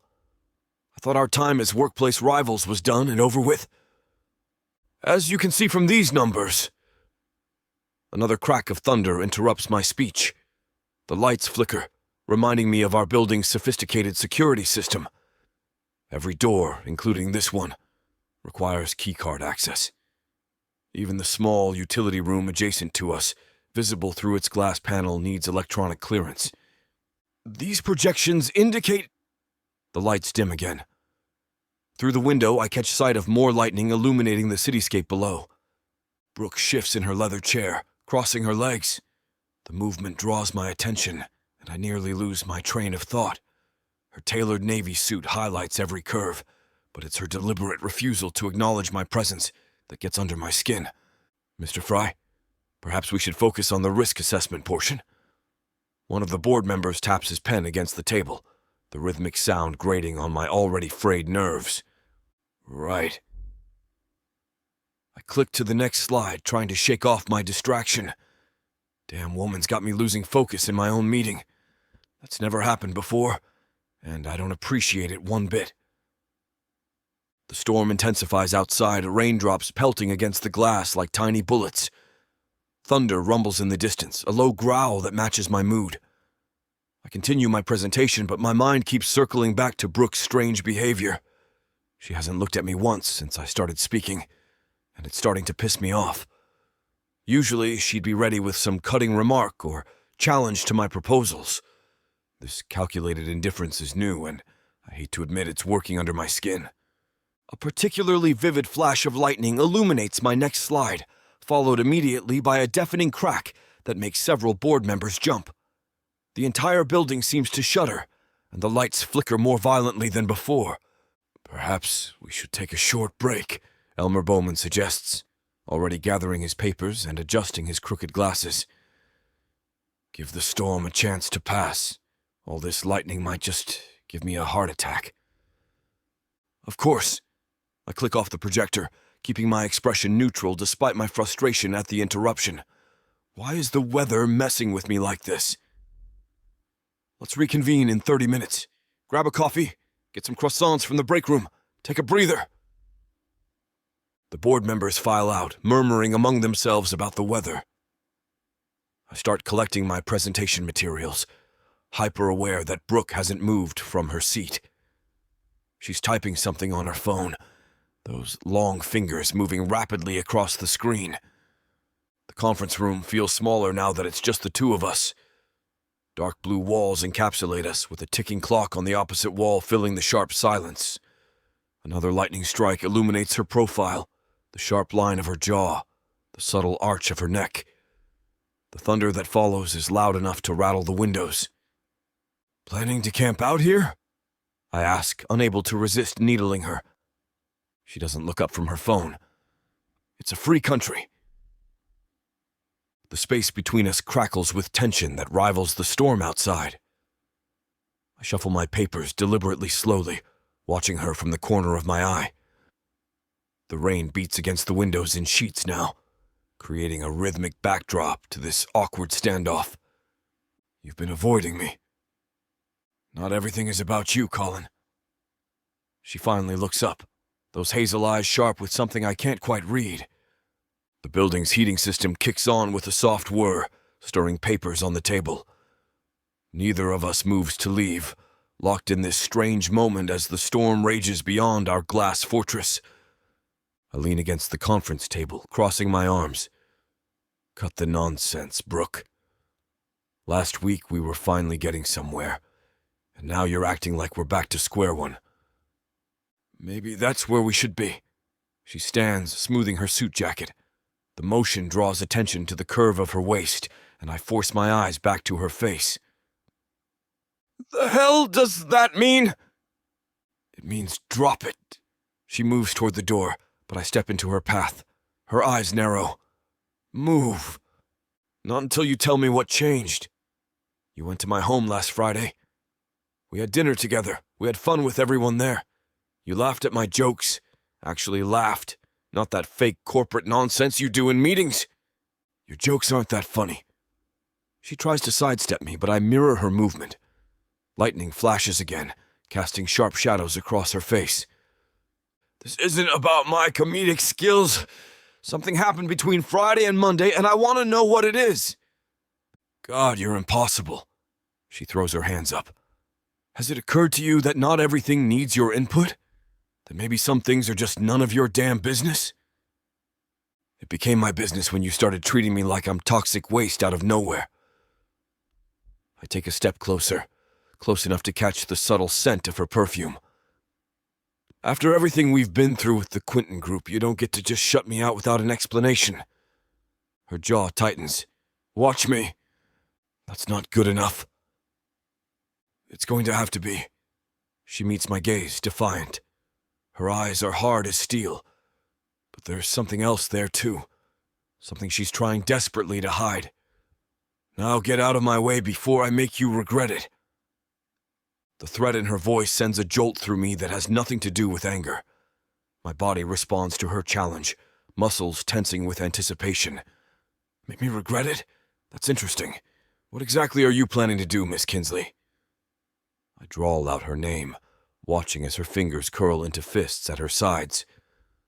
Thunder crashes outside, and the lights flicker again, casting wild shadows across the walls of her office. In the momentary darkness, I swear I see something flash across her face. Uncertainty, maybe even vulnerability. A crack in that perfect armor she wears like a second skin. But when the lights stabilize, her mask is firmly back in place, though her breathing seems slightly faster than before. Just mind your own business, Colin. Please. The please comes out softer than I expect, almost wounded. It hits me in the gut, making me want to reach for her despite my better judgment. What the hell happened, Brooke? Tell me, I insist, taking her by the forearm.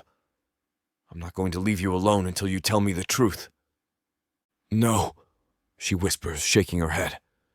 Stop it. Just drop it. Forget about me.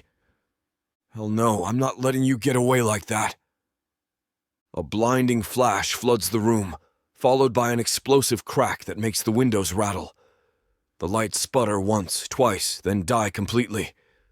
The room plunges into a murky twilight, lit only by the storm-darkened sky outside. I stride to the door, yanking on the handle. Nothing.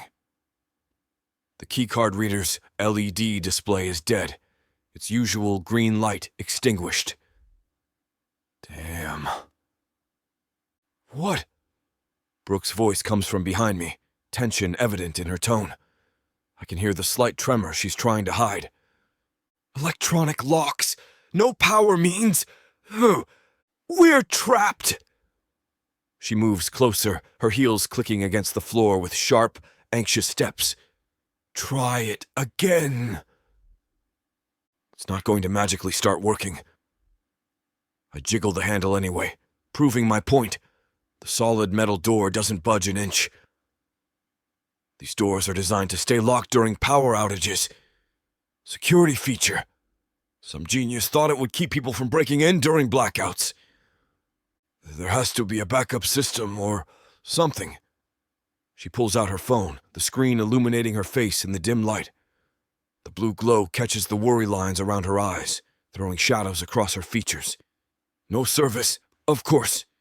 She lets out a frustrated huff, tapping furiously at the screen as if that might help. Thunder booms again, and I catch her slight flinch.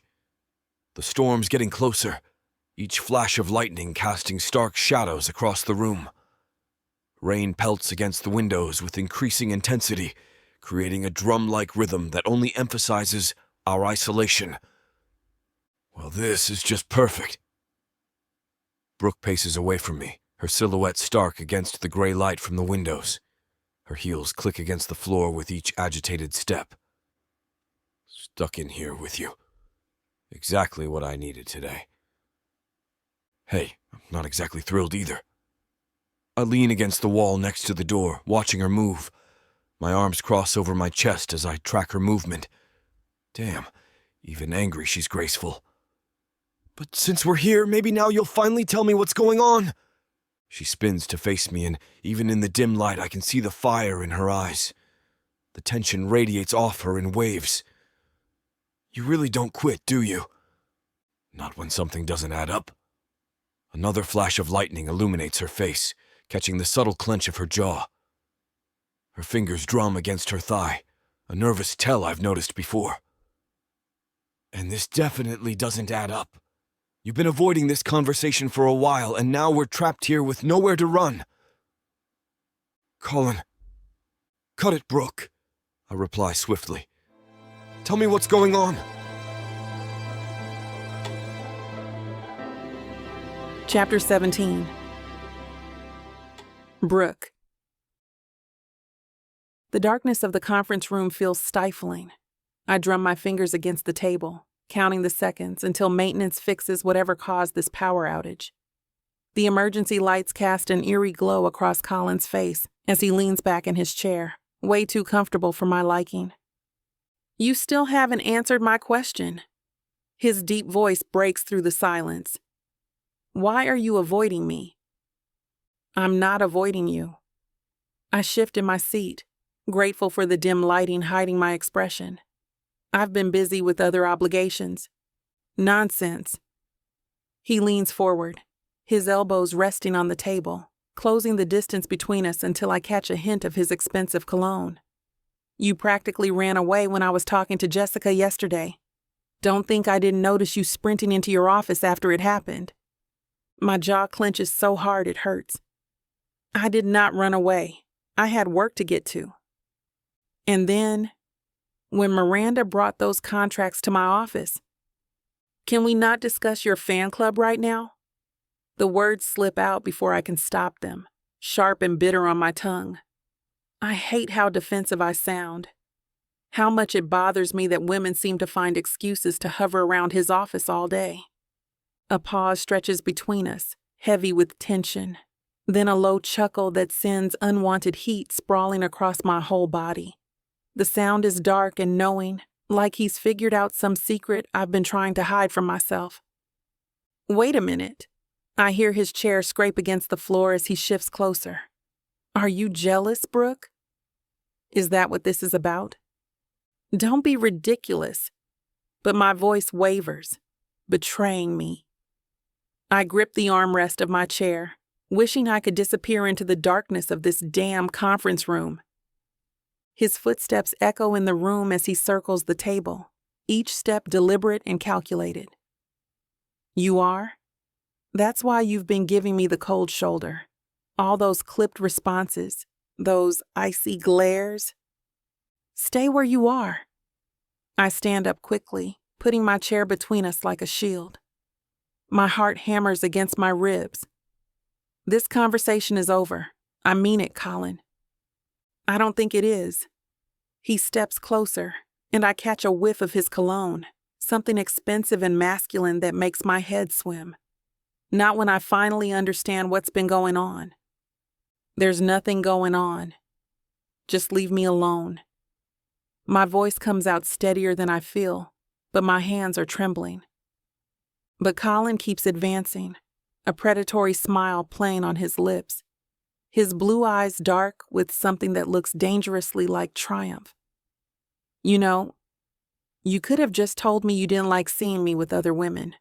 Would have saved us both a lot of time. Please, just... I back up until I hit the wall, the cool surface doing nothing to calm the heat racing through my body. Stop. The word comes out as barely more than a whisper. Colin looms over me, his palm pressing against the wall next to my head. The heat from his body radiates through the space between us, making it hard to breathe. My heart pounds so loud I'm sure he can hear it. I could shove him away, could duck under his arm and escape, but my feet stay rooted to the spot. Leave me alone. The words come out weak, lacking any real conviction. My hands press flat against the wall behind me, desperate for something solid to hold on to. I don't think you want that. His voice drops an octave lower, rough and intimate. In fact, I think you want the exact opposite. Before I can protest, his lips crash into mine. The kiss is demanding, possessive, everything I shouldn't want but desperately do. His free hand slides into my hair, fingers tangling in my curls as he angles my head to deepen the kiss. A small sound escapes my throat, something between a whimper and a moan. My hands betray me, moving from the wall to grip his shirt, pulling him closer instead of pushing him away. His body presses fully against mine now, solid and warm, pinning me to the wall. His tongue traces the seam of my lips, demanding entry, and I part them without hesitation. The taste of him, coffee and mint, floods my senses. I can't get enough. I want more. The power could come back on any second. Someone could then walk in. I should care about these things, but all I can focus on is the way his mouth moves against mine, the slight scrape of his stubble against my skin, the low growl that rumbles through his chest when I bite his bottom lip. Colin's hands are swift and sure, unbuttoning my blazer and pushing it off my shoulders before I can even think to protest. If you didn't want this, Brooke, you would have said something already. He growls against my ear, his breath hot on my skin. I shiver, not from the cold, but from the raw desire in his voice. If you want to know where this naughty scene is headed, you'll have to get it from BWWM. This platform has rules and guidelines that we have to follow in order to keep these free stories coming. Find any Vixa audiobook on her website and use code VIXA40 for a 40% discount to make up for these interruptions. Let's return to the story. I hope you're enjoying this audiobook by Vixa. If you want to keep hearing more audiobooks, then please hit that subscribe button and like the video. It may seem insignificant, but the more people that subscribe, the easier it is to produce more audiobooks in the future. So please, help us out and subscribe to our channel. Thank you for listening, and now back to your book.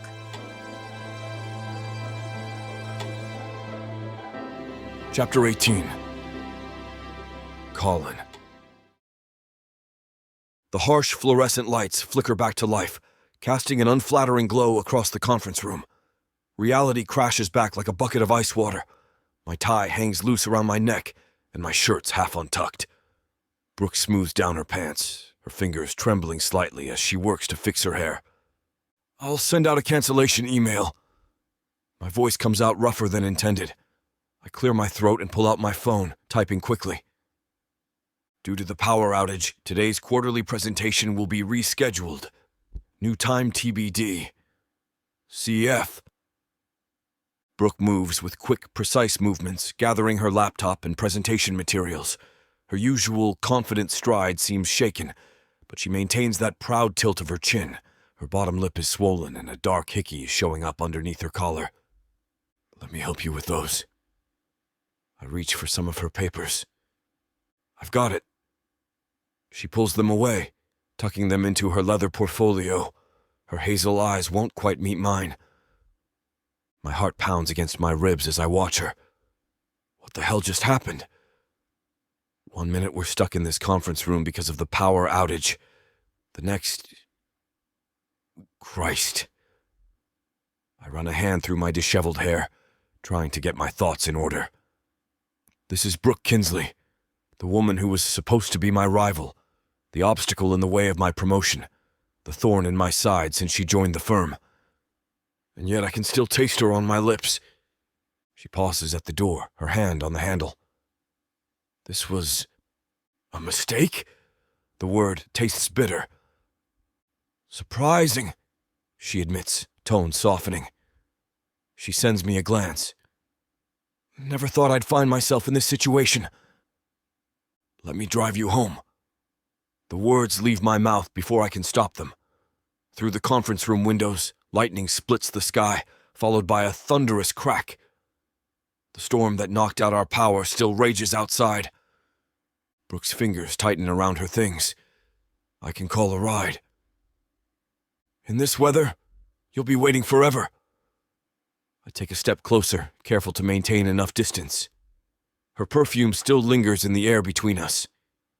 Look, I know this is complicated, but it's just a ride home. She glances out the window as another flash illuminates the darkened city. Water streams down the glass in sheets, distorting the view of New York City below. Her shoulders tense at the boom of thunder that follows, and I notice how her fingers grip the leather portfolio just a little tighter. The storm's turning into a real monster. No expectations, I add softly, keeping my voice low and steady. I just want to make sure you get home safe. And I mean it, surprisingly enough. The thought of her waiting around in this mess doesn't sit right with me. The corner of her mouth twitches, and those hazel eyes of hers narrow slightly. Since when do you care about my safety, Frye? Since about... I check my watch, letting a hint of cockiness slip into my smirk. 5 minutes ago? A small laugh escapes her, breaking some of the tension. She shakes her head, but I catch the hint of a smile she's trying to hide. It's the first genuine reaction I've gotten from her all day, and damn if it doesn't make her even more attractive. Fine. She straightens her blazer with a practiced motion, squaring those delicate shoulders. But just a ride home. The way she says it makes it sound like a warning, but I'll take it. Just a ride home, I echo, offering what I hope is a reassuring smile. The relief that floods through me at her acceptance catches me off guard. My car's in the parking garage. We can take the stairs since the elevator's probably still out. Brooke lets out a laugh. It's interesting how we managed to get trapped in an elevator and a conference room together. There's not enough space in the elevator to do what we just did. Oh, shut up, she says with a smile, but I wink at her anyway. I follow her as she heads to the stairwell at the end of the hallway. I get a knowing glance from Wyatt, but I wave him off easily. Still, that smile on his face makes me hyper-aware of any other glances that come our way. The stairwell echoes with our footsteps as we descend. Brooke stays a few steps ahead, her heels clicking against concrete. The emergency lights cast strange shadows, making the whole thing feel surreal. Like maybe what happened upstairs was just some fever dream. We reach the lobby level and I push open the heavy fire door, gesturing for her to go first. The security guard barely glances up from his phone as we cross the marble floor toward the parking garage entrance. Well. Paul from accounting materializes from behind a pillar, that grin of his spreading wide. If it isn't the office's newest power couple. Brooke freezes mid-step. I notice her spine stiffen. Heard you two got stuck together during the blackout. Paul waggles his eyebrows, moving closer to Brooke. Gossip spreads fast through the building. Y'all should know that by now. Must have been cozy up there, huh? Finally worked out all that tension? My jaw clenches. The familiar surge of anger rises. The same feeling I get when someone crosses a line in negotiations. Did he finally convince you he's not just another trust fund brat? Paul continues, clearly enjoying himself. He reaches out like he's going to touch Brooke's arm. I step between them, my shoulder blocking his access. Back off, Paul. Whoa, easy there, Tiger. He holds up his hands, but that smirk doesn't fade. Just having a friendly chat with Miss Kinsley here. There's nothing friendly about harassing a colleague. My voice drops lower, carrying an edge I usually reserve for hostile takeovers. The kind that leaves CEOs sweating in their Italian leather chairs. Move along! Now. Paul's smile falters, his cocky demeanor cracking like cheap veneer.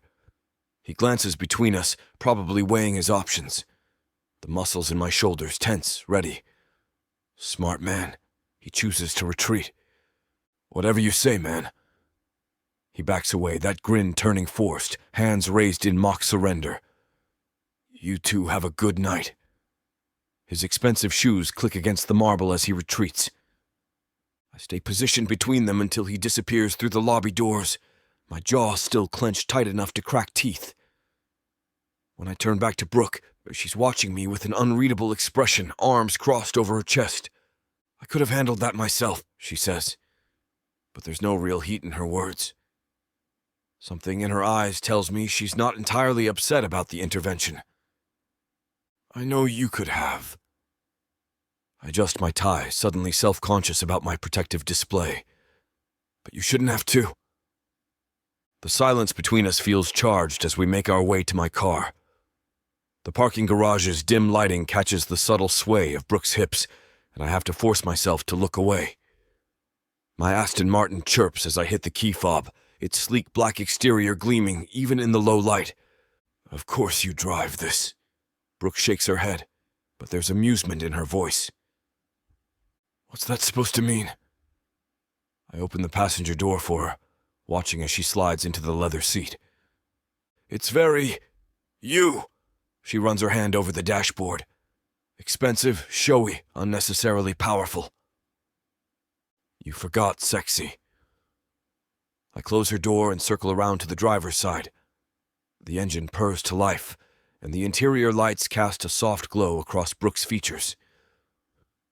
And I'd argue about the unnecessarily part. Rain drums against the roof as we pull out of the garage. The streets of New York shimmer like black glass, reflecting the kaleidoscope of city lights. Brooke gives me her address, a brownstone in Brooklyn, and I navigate through the storm-swept streets. That thing with Paul. She breaks the silence, her voice soft, barely audible over the patter of rain against the windshield. You didn't have to step in. I wanted to. I grip the steering wheel tighter, my knuckles whitening as I remember the rage that flared when he tried to touch her. That entitled bastard had no right. He was out of line. Way out of line. Still. She turns to look at me, and I feel the weight of her gaze like a physical touch. The streetlights catch the gold flecks in her hazel eyes. It's different seeing you like that. Protective. I didn't expect it from you. Yeah, well... I shift in my seat, oddly vulnerable under her scrutiny. The leather creaks beneath me as I adjust my grip on the wheel. Guess you bring out different sides of me, Kinsley. Sides I didn't know existed. The windshield wipers work overtime as we cross the bridge, the Manhattan skyline a blur of lights through the rain. Brooke's perfume fills the enclosed space, mixing with the leather interior. It's intoxicating. Every red light becomes an exercise in restraint, trying not to stare at the way her chest rises and falls with each breath, or how her fingers absently trace patterns on her thigh. You know, this changes everything at work, she says.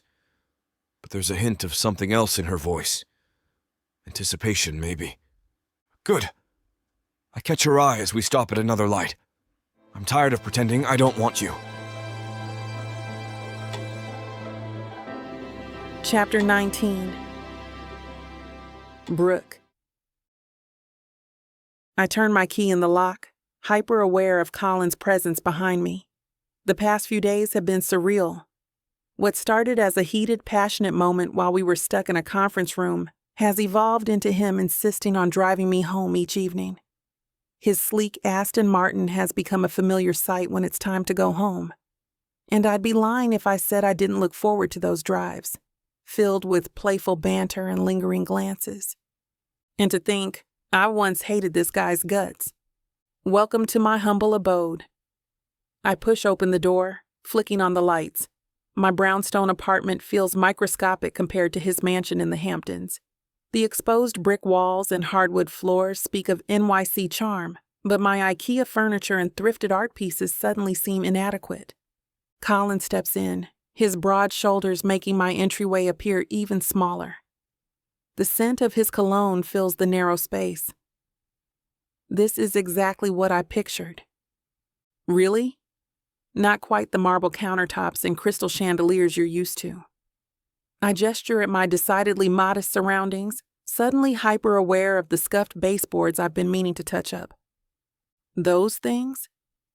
He runs his hand along my vintage console table, his fingers tracing the worn wood with surprising appreciation. That's all my mother's doing. This place has character.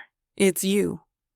His blue eyes scan the space with genuine interest, not a hint of judgment. I drop my keys in the ceramic bowl I made during a pottery class phase, one of my many attempts at finding a hobby outside of work. Well, since you've been playing chauffeur all week, least I can do is prove I wasn't bluffing about my culinary skills. I try to ignore how his presence makes my small apartment feel even more intimate. I've been wondering if you were all talk. His eyes crinkle at the corners, a playful challenge dancing in those blue depths. That tiramisu story seemed a little far-fetched. Not many people I know can whip up Italian desserts from scratch. Oh, you're asking for it now. I shrug off my blazer and roll up my sleeves with determined precision, already mentally mapping out my kitchen battle plan. Make yourself comfortable while I show you how a real home-cooked meal is done. And for the record, that tiramisu won first place at my cousin's wedding shower. Colin settles onto my worn leather couch, looking surprisingly at ease in my cozy space. His broad shoulders sink into the cushions like he belongs there. I like it here. It's warm, lived in. His gaze travels around the room, taking in my collection of family photos and travel souvenirs. Snapshots from Paris, carved wooden elephants from Thailand, all the little pieces that make this space uniquely mine. My place feels like a museum sometimes. Too perfect, too staged. The genuine appreciation in his voice melts away my insecurities about having him here, in my modest slice of Manhattan. My apartment might be small, but it's mine. Every mismatched pillow and dog-eared book tells a story. I've worked damn hard to make this space feel like home, even if it's a far cry from the mansion I'm sure he's used to.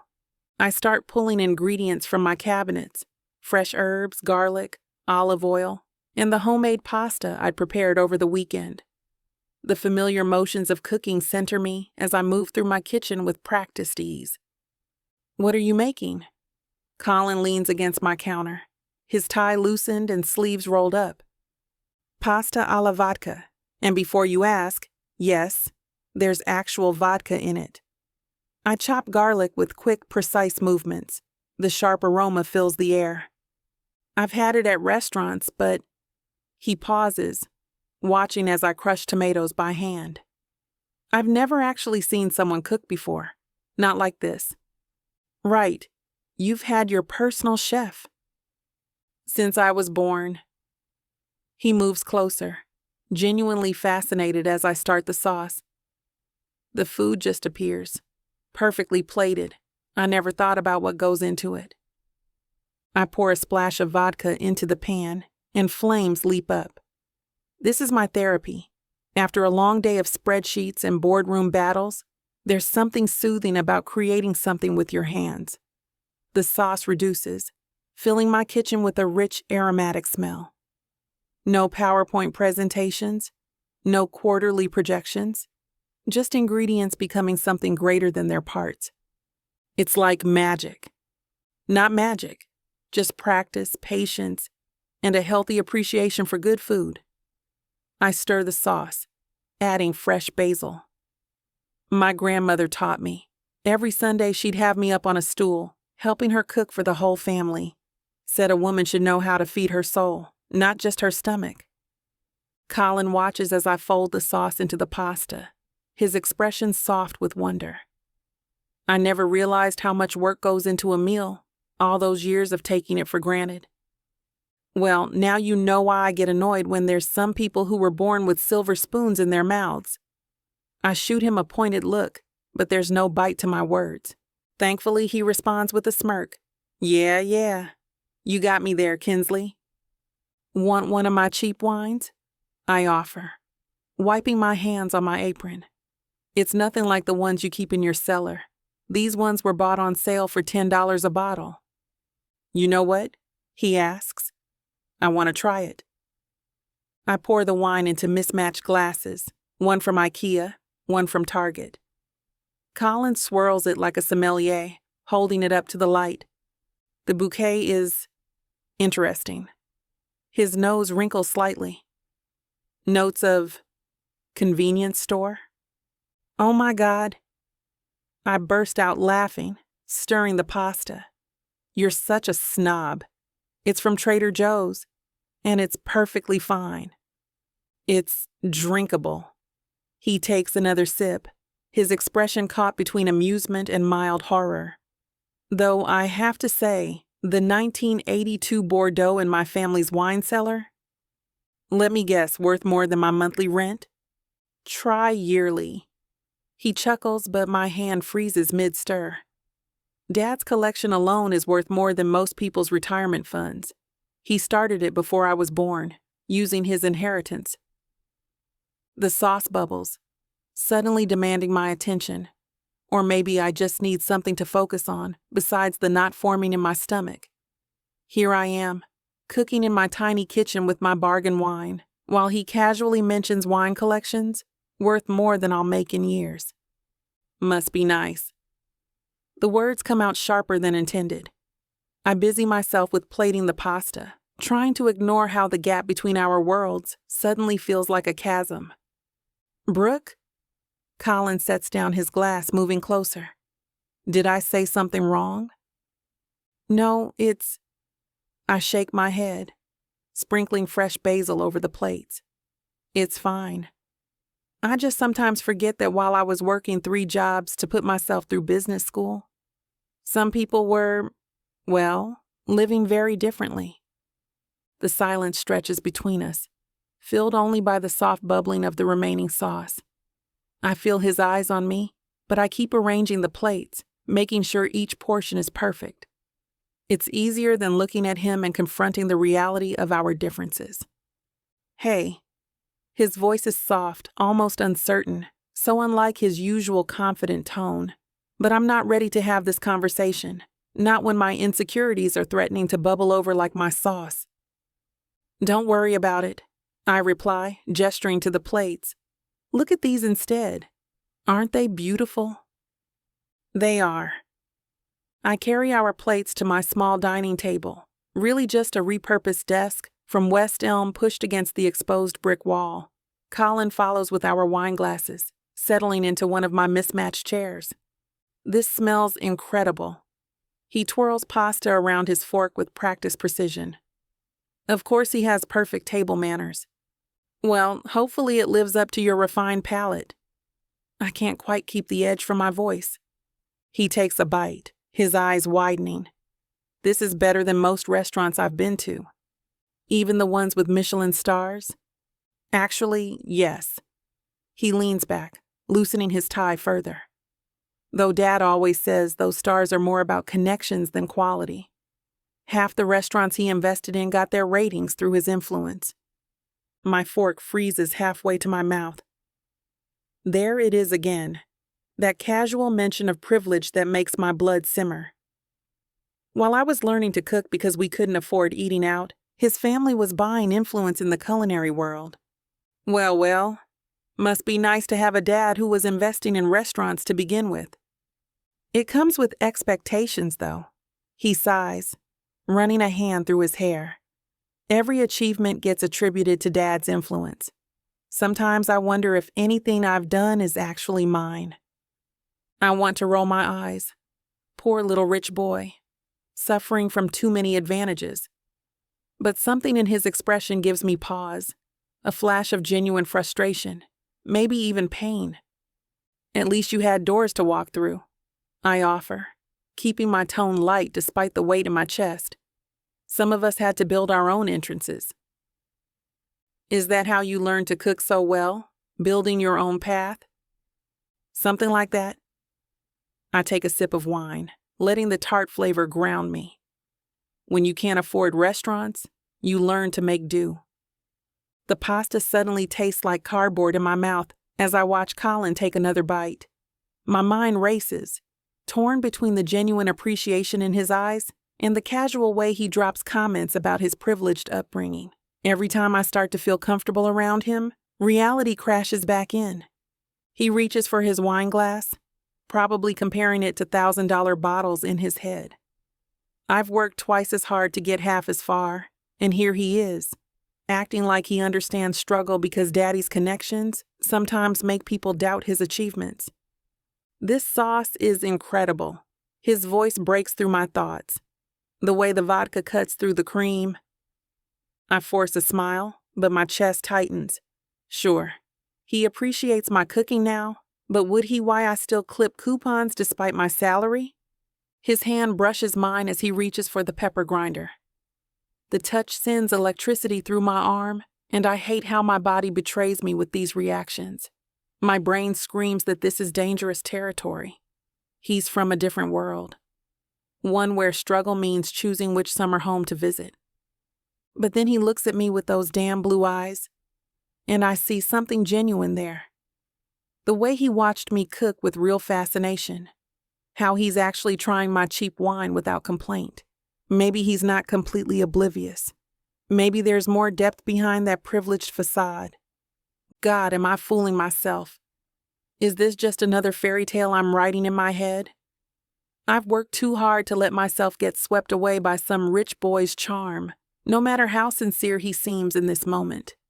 I take another bite of pasta, trying to sort through the chaos in my head. My heart wants to believe he's different, that he sees me, really sees me, but my mind keeps throwing up warning signs, reminding me of every casual comment about wealth that highlights the gulf between our worlds. Chapter 20. Colin.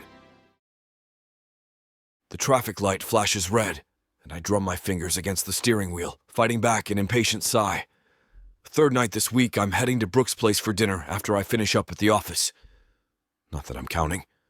Definitely not thinking about how quickly this has become my favorite part of the day. I park in front of her brownstone and grab the bottle of wine from the passenger seat.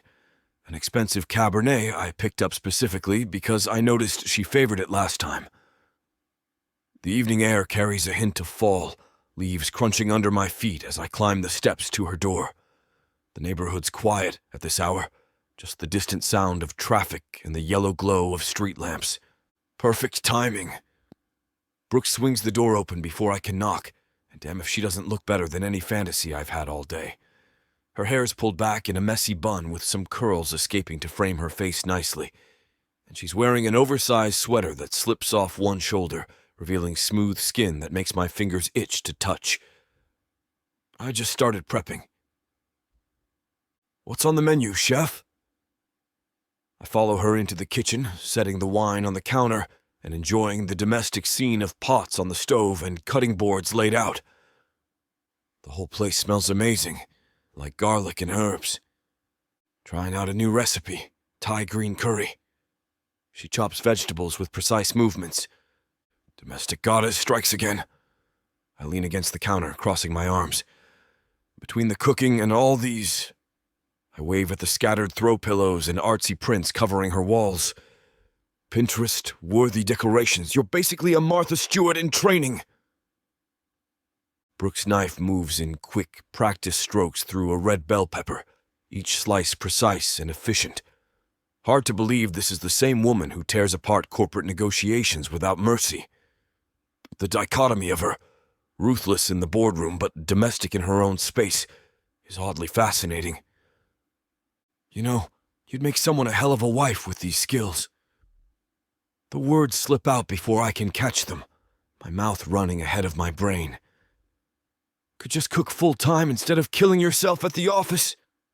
I know I've stepped in it the second those words leave my mouth. The knife stops mid-chop, frozen in place like time itself has stopped.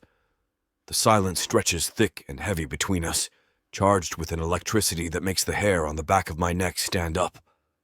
I can practically feel her temperature rising from here. "Excuse me?" Brooke's voice drops several degrees. She sets the knife down with deliberate care, turning to face me. Gone is the relaxed woman from moments ago. In her place stands the fierce worker I first met in the Walker & Associates boardroom. You think I spent years climbing the corporate ladder just to become someone's personal chef? That's not what No, let me finish. Her eyes flash. I earned my position through merit and hard work, not through Daddy's connections like some people. The fact that you'd suggest I throw that away to become a housewife shows exactly what kind of man you are, Colin. It was meant as a compliment. A compliment? She lets out a sharp laugh. Would you tell Mark from accounting he should quit his job to cook full-time? Or is that special advice reserved for women who dare to be successful? I've completely messed up now. The wine bottle sits forgotten on the counter as the cozy atmosphere evaporates. The fact that you think being good at something domestic somehow negates my professional achievements is exactly the kind of backwards thinking I've been fighting against my entire career. Her voice trembles with anger. I can enjoy cooking without it defining my whole existence. Look, that came out completely wrong. I push away from the counter, running a hand through my hair in frustration. I wasn't trying to diminish your career. Really? Because that's exactly what you did. Brooke crosses her arms, her jaw set in that stubborn angle I've come to recognize from countless boardroom battles. For Christ's sake, I know how hard you've worked. I see it every day. The way you outmaneuver everyone in meetings. How you stay later than anyone else. The deals you close that nobody else could touch. My voice rises with each word. You think I don't respect that? Your words say it's otherwise. She turns back to the cutting board, but her movements are sharp, aggressive. Do you have any idea what it's like? Being the only black woman in most of those rooms? Having to work twice as hard just to be taken half as seriously? No, I don't. The admission costs me something, but it's true. And yeah, I had advantages. My father's name opened doors, but that doesn't mean... That's exactly what it means! She whirls back around. You've never had to prove yourself the way I have. Never had someone assume you got your position through anything but merit. Never had men suggest you'd be better off in the kitchen. The words hit like a punch to the gut. You think my life is perfect because of my last name? You have no idea the pressure, the constant expectations. One mistake, and it's not just me who fails. It's generations of legacy. The truth spills out before I can stop it. At least you're free to be yourself. I'm just trying to live up to someone else's shadow. Brooke's expression shifts, surprise flickering across her features. That doesn't excuse what you said. No, it doesn't. And I'm sorry. Genuinely. I meet her gaze directly. You're brilliant at what you do, Brooke. The cooking, the decorating. That's just bonus content. It's not what defines you. Brooke's eyes narrow, a dangerous glint replacing the hurt from moments ago. Or maybe this isn't about my domestic skills at all. Maybe you're just worried about that Sino position. My stomach drops. What? It makes sense now. Suggest I'd be better off as someone's little wife. Get me out of the running. She takes a step closer, chin lifted in defiance. Is that what this is about, Colin? Am I making you nervous? For Christ's sake, no. I straighten up, meeting her challenge head on, my jaw clenching at the insinuation. You really think I'd stoop that low? Wouldn't be the first time someone tried to push me out of the way. Her words drip with years of accumulated bitterness. I don't need underhanded tactics to win that promotion. The accusation stings more than it should, hitting a nerve I didn't even know existed. When I get that position, it'll be because I earned it, because I worked so hard for it. If you get that position... Her emphasis on if sets my teeth on edge, and something hot and dangerous coils in my chest. Look, I respect you as a competitor. Hell, you're the only one at Walker & Associates who actually keeps me on my toes. I rake a hand through my hair, frustration building as I fight to keep my voice steady. This has nothing to do with the Sino position. I wouldn't play those kinds of games, not with you. Especially not after everything we've been through together. Really? She crosses her arms, unconvinced. Because from where I'm standing, it looks like you're trying to knock me down a peg. That's nonsense, and you know it. Do I? Her voice is steel wrapped in silk. Because your little comment about being someone's wife sure sounds like you'd prefer me anywhere but the boardroom. The distance between us crackles with tension. I want to shake her, make her understand that this isn't some corporate power play. But the doubt in her eyes cuts deep, and for the first time, I realize just how badly I've damaged the fragile trust we've been building. The fury in her eyes hits differently now. All those nights working late together on the Quinton group mess, the way she started letting her guard down around me, showing glimpses of the real Brooke beneath the corporate armor. Was it all just an act? I thought after everything with Quinton... My voice comes out rougher than intended.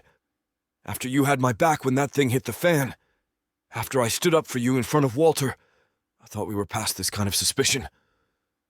So did I. Brooke's shoulders drop slightly, some of the fight leaving her stance. I've been trying, Colin. Really trying to see past my first impression of you as this entitled trust fund kid who got everything handed to him. And then you make comments like that about being someone's wife, and it's like we're right back where we started. She wraps her arms around herself, suddenly looking smaller in that oversized sweater. Do you know how many times I've heard variations of that same suggestion? Why work so hard when you could just marry well? Like that's all I'm good for. That's not what I... But the words die in my throat because she's right. Even if I didn't mean it that way, I played right into those assumptions. I wanted to trust you. Her voice catches slightly. These past few weeks, I started to think maybe I had you all wrong. The admission stings worse than her anger did, because I know what she's not saying. That I just proved her initial judgment right. You did have me wrong. I step closer, close enough to catch the faint scent of her shampoo. And yeah, I messed up with what I said. But don't use that as an excuse to dismiss everything else. Everything we've built. Brooke stays quiet. She gazes at her chopping board, tears gleaming in her eyes. That's when I realize that I've really hurt her. The worst part? It hurts me to see her like this. It really does. Chapter 21. Brooke. I swipe at my eyes, hating how the tears betray my emotions.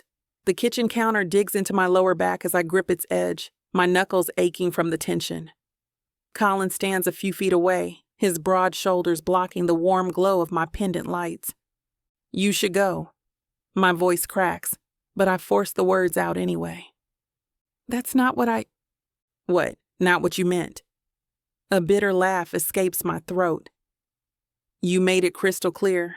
You think that I'm better at being a housewife, a woman who stays at home and cooks all day? Like that's all I'm good for. His jaw tightens. You're twisting my words. Am I? Because it sounds like you'd rather have me playing housewife than sitting across from you in the boardroom. The anger bubbles up, mixing with the hurt that's threatening to choke me. God forbid a woman actually challenge you professionally, right? That's nonsense and you know it. Colin takes a step forward, invading my space with his towering presence, but I hold up my hand. The gesture feels weak, pathetic even, but I need this barrier between us. Just, please leave. Another tear slides down my cheek, and I hate myself for it. Hate how his presence makes me feel both strong and vulnerable at the same time. Hate how even now, when I'm furious with him, my body betrays me by wanting to lean into his warmth. He runs his fingers through his hair, messing up the perfectly styled strands. For a moment, he stands there, those piercing blue eyes searching my face, like he's trying to decode every micro-expression. The muscles in his jaw work as if he's physically restraining himself from speaking. His hands clench and unclench at his sides, and the tension in the room is so thick I could choke on it. Fine. The word comes out clipped, harsh, loaded with frustration and something else I refuse to analyze.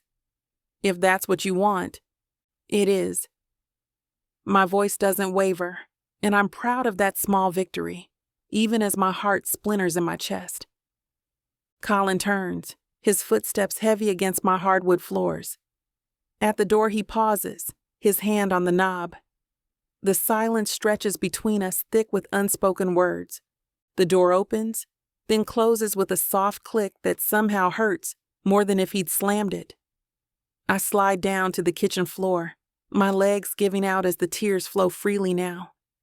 The apartment feels emptier than it ever has, and I wrap my arms around myself, trying to hold together the pieces that feel like they're breaking apart. I stay on the kitchen floor until my legs go numb. The silence in my apartment feels oppressive now, a stark contrast to the heated words Colin and I exchanged minutes ago. My fingers trace absent patterns on the cool floor. You're being ridiculous, I whisper to myself, but the words ring hollow. 2 months ago, I despised everything about Colin Frye, his swagger in the boardroom, that infuriating smirk when he landed a client, the way he commanded attention without trying. Now I catch myself studying the curve of his lips when he speaks, noticing how his eyes crinkle at the corners when he actually smiles. This isn't part of the plan. I press my palms against my eyes until I see spots. My career strategy didn't account for falling for my biggest rival. The thought stops me cold. Falling for? The realization hits like a punch to the gut. My phone buzzes on the counter above me. Probably Colin. I leave it there, unwilling to see his name on my screen. The last time I let someone past my walls, they left me picking up the pieces for months. Colin could do worse. He knows my weaknesses, my professional pressure points. One wrong move, and he could destroy everything I've built.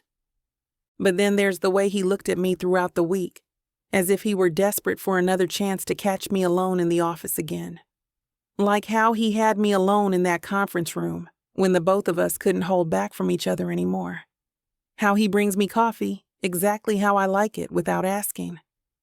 The gentle brush of his fingers against mine when he hands me documents, lingering a moment too long to be accidental. Damn it. I pull my knees to my chest. Opening up to him feels like jumping off a cliff without knowing if there's water below. The rational part of my brain screams to maintain distance, to keep our relationship strictly professional. My heart, it replays the softness in his voice when he says my name, the electricity that crackles between us during late-night strategy sessions. The worst part is that I can't even hate him anymore. That was easier. Seeing him as the enemy, the obstacle to overcome. Now he's Colin. And that terrifies me more than any boardroom battle ever could. I push myself off the floor, my legs protesting after sitting so long. The argument plays on repeat in my mind.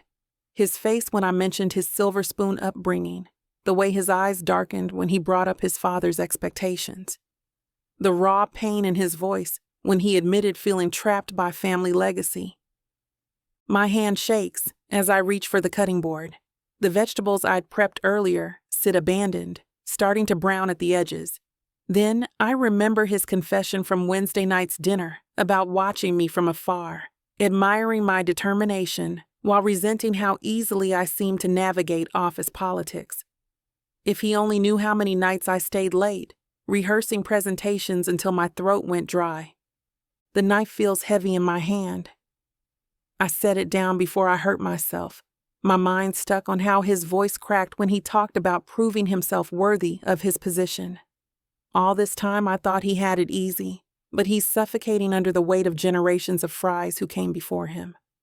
My stomach growls, but the thought of cooking makes me exhausted. The half-chopped onions mock me from the counter. The spices I'd measured out sit in little bowls, untouched. I grab my phone and pull up the delivery app. Some part of me hopes to see a message from Colin, but there's nothing from him. Instead, it was just a text from Wyatt, asking me if I'm watching the football game on Sunday. That, as well as some promotional emails and work notifications. The Thai place 2 blocks over will have to do. I order my usual pad Thai, extra spicy. The kind that makes my eyes water for reasons that have nothing to do with emotions. The vegetables go into the fridge. I'll deal with them tomorrow maybe. Or maybe they'll rot like everything else I touched lately. I wipe down the counter, erasing the evidence of my abandoned cooking plans, just like I'm trying to erase the memory of Colin's vulnerability when he admitted how much my opinion matters to him. The bottle of Cabernet catches my eye. The one Colin brought earlier and left behind. A 2015 Camus, because of course he'd bring something expensive and perfectly chosen. My fingers trace the label, somewhat wishing that he would knock on my door again right now. I would let him in, despite myself. I grab a wine glass from the cabinet and pop the cork. The rich aroma fills my kitchen as I pour, deep burgundy liquid swirling against crystal. Taking a sip, I close my eyes. It tastes like his kisses in the copy room, stolen moments between meetings when no one was looking. God, those kisses. The way he backs me against walls, one hand cupping my face while the other grips my waist possessively, like he can't get enough. How he tastes like mint and coffee. Like the day he had sex with me in the conference room, on that stormy day. His tie loosened and shirt wrinkled from my desperate hands. The little growl in his throat when I run my fingers through his hair. How his muscles tense under my touch as if he's fighting to maintain control. This is getting messy, I mutter into my wine glass, watching the deep red liquid catch the light. Only Wyatt knows about us. And that's because he walked in on Colin adjusting my shirt in the break room one time during the week. Both of us breathing hard and disheveled after a passionate kiss that left me wanting so much more. Thank God it was just sweet, oblivious Wyatt, who just grinned and promised to keep our secret, giving us an enthusiastic thumbs up as he backed out of the room. But secrets have expiration dates, especially in corporate America, where office gossip travels faster than quarterly reports. Someone's bound to notice how Colin's eyes follow me during meetings, or how we both somehow end up working late on the same nights most of the time. I take another long sip. The wine slides smooth down my throat, but does nothing to ease the knot in my stomach. After tonight's fight, I'm not even sure there's still something to keep secret. Maybe it's better this way. Ending things before they get too complicated, before someone gets hurt. The wine tastes bitter now, despite its perfect vintage, like possibilities turning sour on my tongue. Chapter 22. Colin. I've spent the entire weekend replaying that moment in my head. The flash of hurt in Brooke's eyes, the way her shoulders tensed, how quickly she shut me out. I'm such an idiot. That comment about her being better as a housewife. What the hell was I thinking? Monday morning and the office feels different. Brooke's usual spot in the break room sits empty when I grab my coffee. Her absence speaks volumes. During the morning meeting, she chooses a seat across the conference table, far from our usual spots near each other. Every time I try to catch her eye, she's laser-focused on her laptop screen or her notepad. Miss Kinsley, your thoughts on the numbers? I ask, desperate to engage her in conversation, even if there are multiple other people gazing at us, wondering what is going on. The tension in the room is so thick you could cut it with a knife, and I notice a few coworkers exchanging glances. The projections are on page 4 of my report. Her voice carries none of its usual warmth. No witty comeback, no challenging my assumptions. Just cold professionalism.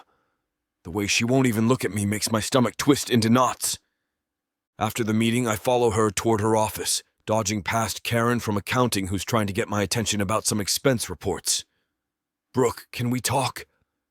She quickens her pace, her heels clicking sharply against the floor. I have a client call. It'll take 2 minutes. I'm practically jogging to keep up with her, not giving a damn how desperate I must look to everyone watching this scene unfold.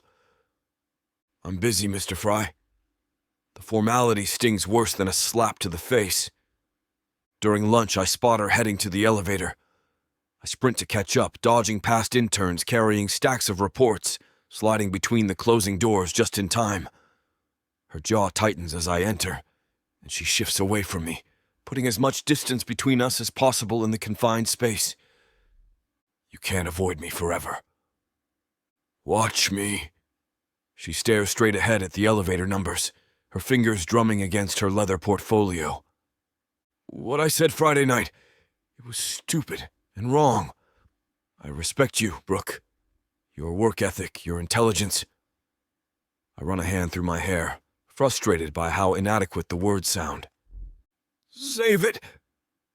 The elevator dings and she steps out, her heels clicking against the marble floor. I don't need validation from someone who sees me as just another stereotype. I follow her to the lobby, quickening my pace to keep up with her determined stride. That's not how I see you at all. You're one of the most capable people I've ever worked with. You're probably better at this job than I am. Funny how that slipped your mind during our argument. She pushes through the turnstile, leaving me standing there like an idiot, watching her walk away while security eyes me suspiciously. By late afternoon, I've tried catching her after 3 different meetings. Each time, she's managed to slip away, always with a convenient excuse or surrounded by colleagues. But I'm not giving up. I need her to understand that my words came from a place of anger, not truth. That when I look at her, I see a force to be reckoned with, someone who challenges me to be better. The next morning, I'm early. Not my usual 5 minutes before meetings early, but first one in the office early. The security guard does a double take when I badge in. I notice the shift in atmosphere the moment people start trickling in. Molly nudges Jessica when Brooke walks past my office, their whispers barely concealed behind coffee cups. Even Sawyer, that jerk from legal, keeps glancing between our offices like he's watching a tennis match. Brooke commands attention without trying.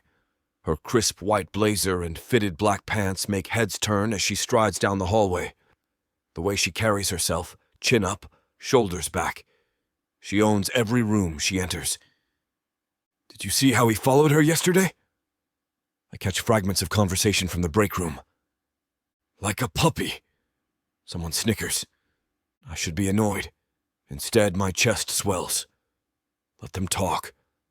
Let them see how she affects me. How could anyone not be drawn to her? In the copy room, 2 interns fall silent when I enter. Their faces flush as they hurry past, but I catch their knowing smiles. Everyone sees it. The electricity between Brooke and I. The magnetic pull. Even when she's ignoring me, we're connected by an invisible thread that has the whole office buzzing. During the budget meeting, I watch others watching us. Nelson Ford keeps shifting his attention between Brooke and me, clearly more interested in our dynamic than the quarterly projections. When she speaks, challenging the marketing team's numbers with razor-sharp precision, I can't help but lean forward in my chair. Her brilliance is magnetic, and I'm not the only one mesmerized. The pride I feel isn't just about her beauty, though God knows she's stunning. It's about her fierce intelligence, her unwavering determination, the way she commands respect without asking for it. And despite our current situation, despite her cold shoulder, there's satisfaction in knowing I'm the one who gets under her skin, who makes her react with such intensity. The meeting wraps up, and I'm out of my chair before anyone else has closed their laptops. Brooke gathers her things methodically, taking her time while others file out. This time, I wait by the door instead of chasing after her. Got a minute? I keep my voice low as she approaches. She pauses, adjusting the strap of her leather bag on her shoulder. The ice in her expression has thawed slightly, and I catch a glimpse of the woman who challenged me so brilliantly in that first meeting, where she offered me no formal greeting, but went straight to attacking my strategy. I have back-to-back calls starting in 5 minutes. Later then. My heart pounds against my chest, the steady thrum of anticipation I only seem to feel around her. This is the first time in days she's looked me in the eye, and damn if I'm going to waste this opportunity. Maybe. She tucks a strand of her dark curls behind her ear, a gesture that's becoming familiar. I've got a pitch to prep for, and then Walter wants some projections by end of day. The timeline's tight. I could help with Walter. I know his style. I lean against the doorframe, trying to project casual confidence, despite the way my pulse quickens when she doesn't immediately shoot me down. A ghost of a smile plays at her lips, and the sight sends a jolt through my system. You just want an excuse to talk. Is it working? I counter, letting a hint of challenge creep into my voice. Catch me after my calls. She steps around me, her perfume lingering in the air. Something expensive and subtle that makes me want to lean closer. And Colin? Yeah? Don't bring coffee as a peace offering. I'm not that easy to win over. I can't help the grin spreading across my face as I watch her walk away. It's not forgiveness, not even close, but it's a crack in her armor. For now, that's enough. The whispers start up again as soon as she's out of earshot. Jessica and Molly huddle by the water cooler, their heads bent together in conspiratorial gossip. I don't care. Let them talk. For the first time since Friday, I can breathe easier. Back in my office, I sink into my chair, letting out a long breath.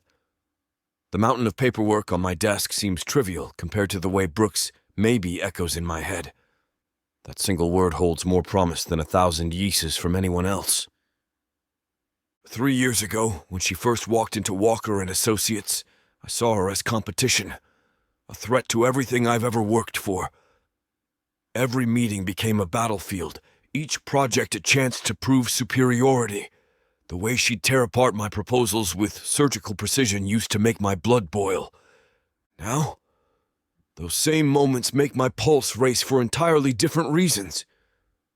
I pull up some documents I need to review on my screen, but my mind drifts to the meetings we used to have when we once hated each other. The fire in her eyes as she defended her strategy, the slight smile when she knew she'd won the argument. Back then, I called it arrogance. Today, I recognize it as brilliance.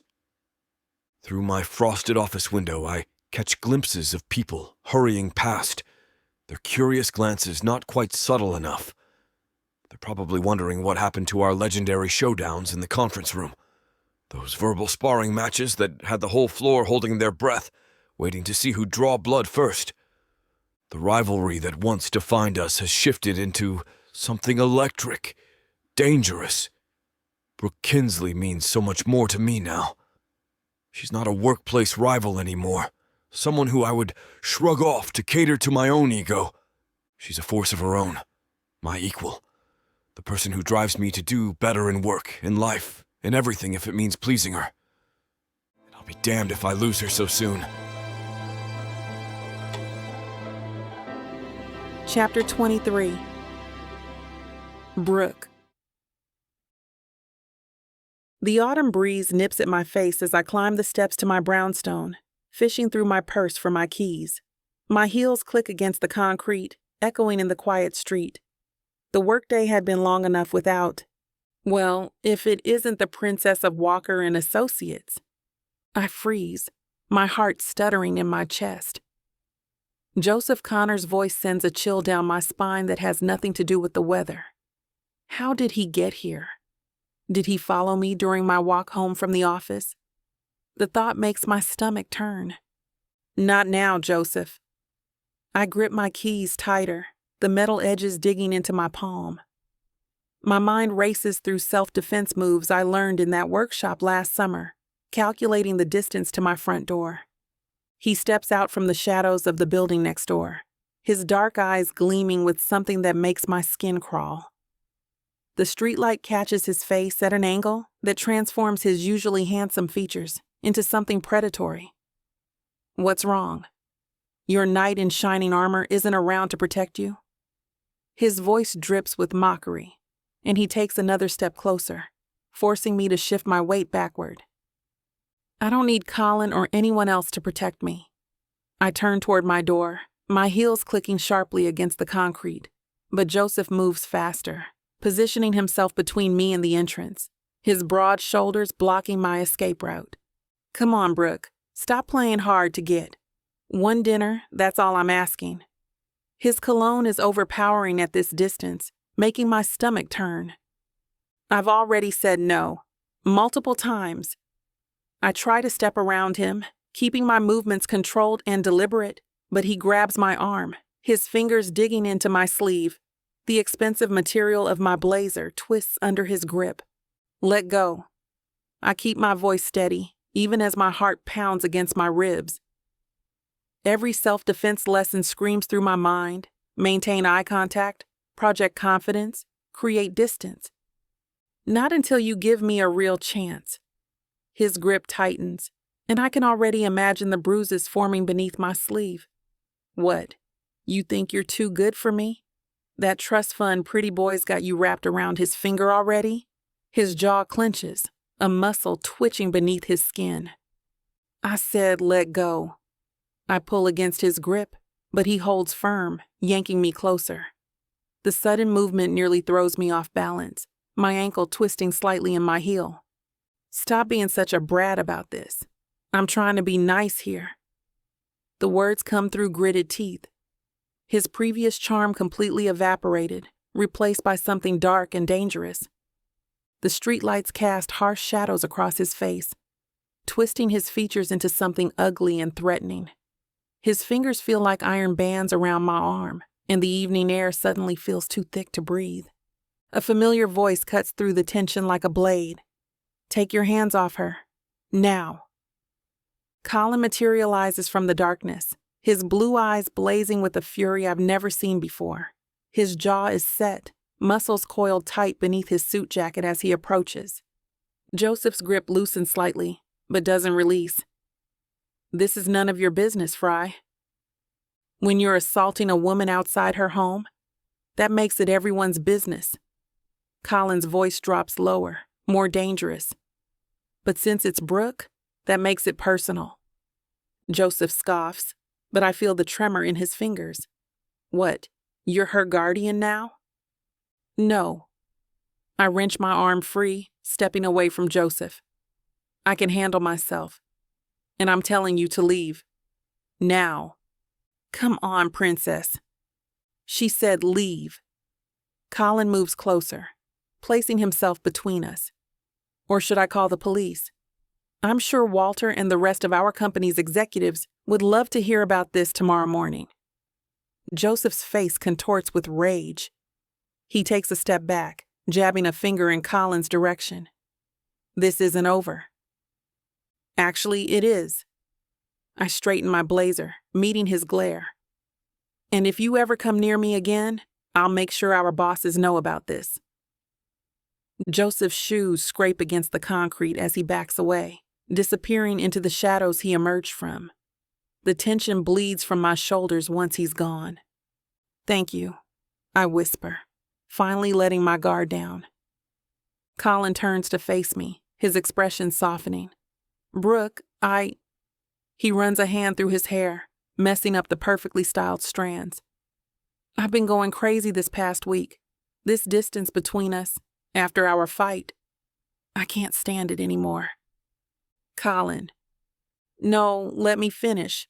Every time I see you at work, every time you walk past my office, God, I just want to talk to you, to fix this. The vulnerability in his voice breaks something inside me. All the walls I've built, all the reasons I've given myself to stay angry, they crumble under the weight of his confession. His hand finds my cheek, thumb brushing against my skin.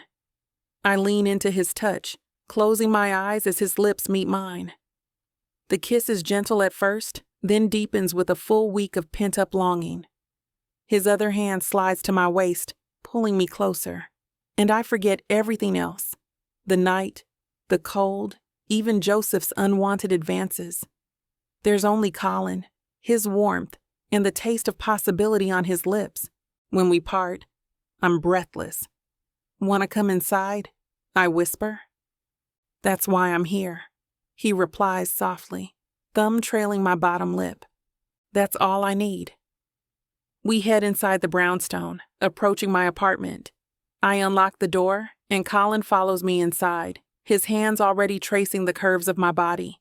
The door slams shut behind us, and we're a tangle of limbs and hungry kisses, stumbling towards the living room. His lips never leave mine, his breath hot and needy. My fingers fumble with the buttons of his shirt, eager to feel the warmth of his skin. He shrugs out of his jacket, letting it drop to the floor, not caring where it lands. His hands explore my body, sliding up my waist, thumbs brushing the undersides of my bosom through the silk of my blouse. I arch into his touch, a soft moan escaping my lips. We tumble onto the couch, Colin's weight pressing me into the cushions. His lips leave mine, trailing kisses down my neck, his stubble scraping against my sensitive skin. I shiver, gripping his hair tightly as he unbuttons my blouse, pushing it aside to expose my lace-covered chest. His eyes darken, pupils blown wide with desire. God, I've missed this. He murmurs, ducking his head to capture my chest through the lace, sucking gently. I gasp, arching into his mouth, my body aching for more. My hands find his belt, working quickly to unbuckle it. He groans, lifting his hips to help me slide his pants down. His boxers follow, and then he's naked, the length of him hot and hard against my thigh. Well, well, well. Things are heating up again. You know what to do. Go to VicSavonRomance.com to get the dirty details that this platform won't put on the air. I know it sucks, but at least you can get a 40% discount with code VIXA40 to make up for it. Use it while it lasts and apply it to every digital product in your cart. Back to the story. I hope you're enjoying this audiobook by Vic Savon. If you want to keep hearing more audiobooks, then please, please, please hit that subscribe button and like the video.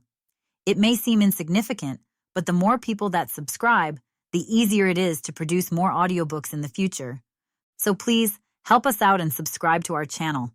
Thank you for listening, and now back to your book.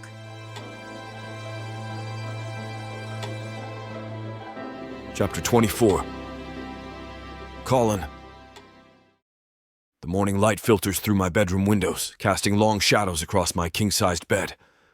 I stretch, bones cracking, mind already racing with possibilities. Today's the day. The promotion announcement that'll change everything. My feet hit the heated marble floors as I pad to the bathroom. The face in the mirror shows the toll of sleepless nights without Brooke. Dark circles under my eyes, stubble a bit more unkempt than usual. I look rough. "Get it together, Frye," I mutter, splashing cold water on my face. But it's not the promotion consuming my thoughts. It's her. Brooke. That brilliant, maddening woman who's somehow managed to burrow under my skin. The shower runs hot as I step in, letting the water pound against my shoulders. 6 months ago, I would have done anything to crush her chances at this promotion. Now? The thought of her disappointed face if she doesn't get it twists something in my chest. I grab my favorite charcoal suit from the walk-in closet, the one that always manages to catch everyone's attention when I walk into a crowded room. As I adjust my tie, memories flood back. Our heated arguments in the conference rooms over the years. All those nights we stayed late working on the Quinton Group scandal. How she called me out on my privileged nonsense. The way her walls started coming down, piece by piece. Damn it! I slammed the closet door harder than necessary. When did everything get so complicated? The kitchen staff's already prepared breakfast, but I can't stomach more than coffee. Black, scalding hot. If she gets the promotion instead of me.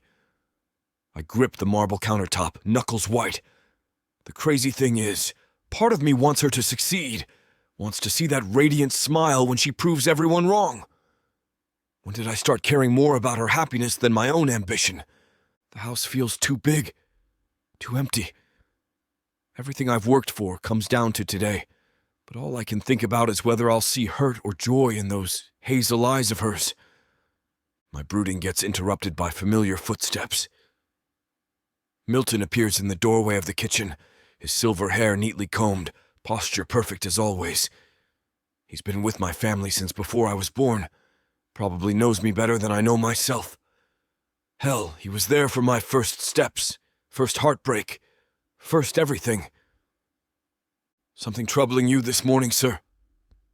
He picks up my untouched breakfast plate, his movements precise and practiced. The way he says sir carries decades of affection beneath the formality. The Sino announcement drops today. I take another sip of coffee, grimacing at its bitter taste. Should be a slam dunk, right?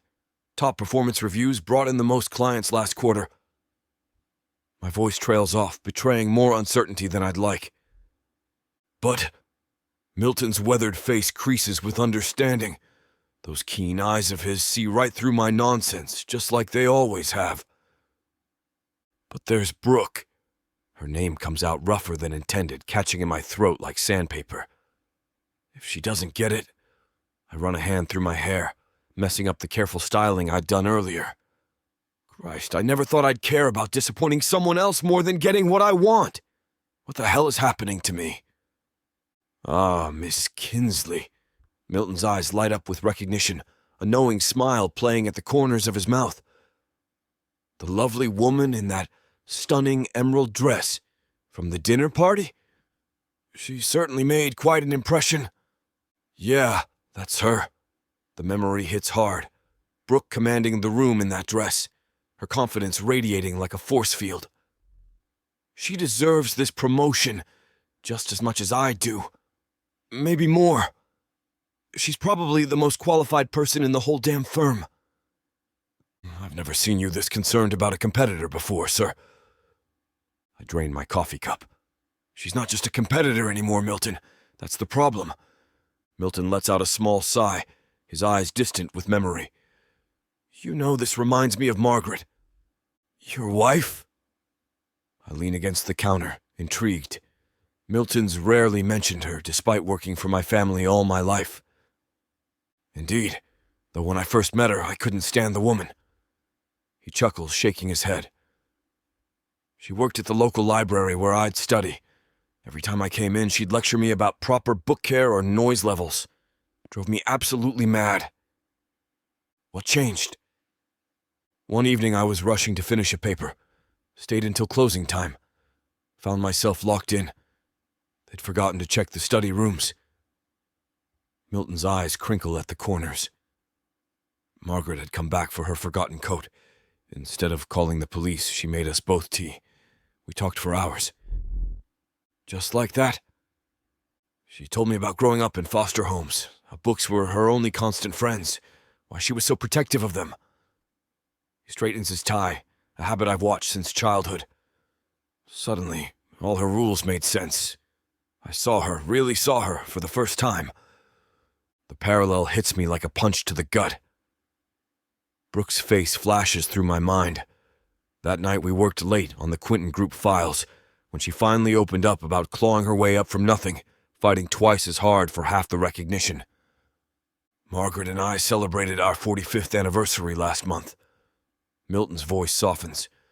Sometimes the people who challenge us most are the ones worth fighting for, the ones who make us better versions of ourselves. But this promotion... My voice trails off, uncertainty gnawing at my insides. Will come and go. There will be others. He picks up my empty coffee cup, the ceramic clinking against the counter. But connections like this? They're rare, sir. Precious. The kind that make you question everything you thought you knew about yourself. I push off from the counter, mind racing through 1,000 scenarios. Everything Milton's saying makes sense. Hell, it echoes what I've been trying to ignore for weeks. But it doesn't make this day any easier, doesn't solve the knot in my stomach about what's coming, about what I might lose. Thank you, Milton. I grab my briefcase, checking my watch for the 10th time this morning. The hands mock me, ticking closer to what could be the biggest mistake of my career. I should get going. Of course, sir. He pauses, then adds, And Colin, sometimes the best victories aren't the ones we originally sought. With a purposeful stride, I make my way down to my parking garage, which holds multiple luxurious vehicles. In my pocket, I find the key fob for my favorite and make it chirp. I slide into the buttery leather seat of my Aston Martin, but don't start the engine. Milton's words echo in my head, mixing with memories of Brooke. That spark in her eyes when she tears apart my arguments in meetings. The way her shoulders shake with silent laughter when I crack a joke during late-night document reviews. My fingers drum against the steering wheel. Years of rivalry turned into something else entirely. Something that makes my chest tight when she walks into a room. Something that has me checking my phone for her messages before I even get out of bed. Damn! The word bounces off the car's interior. What started as competition morphed into respect, then into this mess of feelings I can't sort out. I close my eyes, remembering how she looked while we were still sorting out the Quinton scandal, curled up on the office couch at 2 a.m., papers scattered around her. The way she refused to give up on finding evidence to protect our firm from the scandal's fallout. Her dedication floors me every time. The leather creaks under my grip, the steering wheel bearing the brunt of my frustration. Milton's right. Promotions come and go, and I've never given a damn about losing one before, but Brooke, she's one of a kind. Sharp, fierce, real.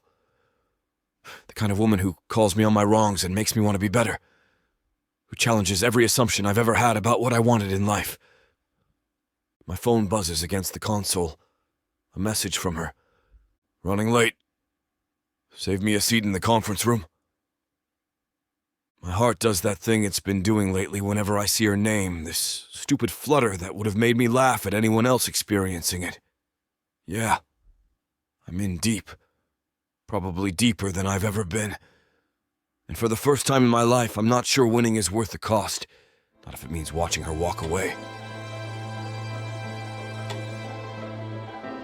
Chapter 25.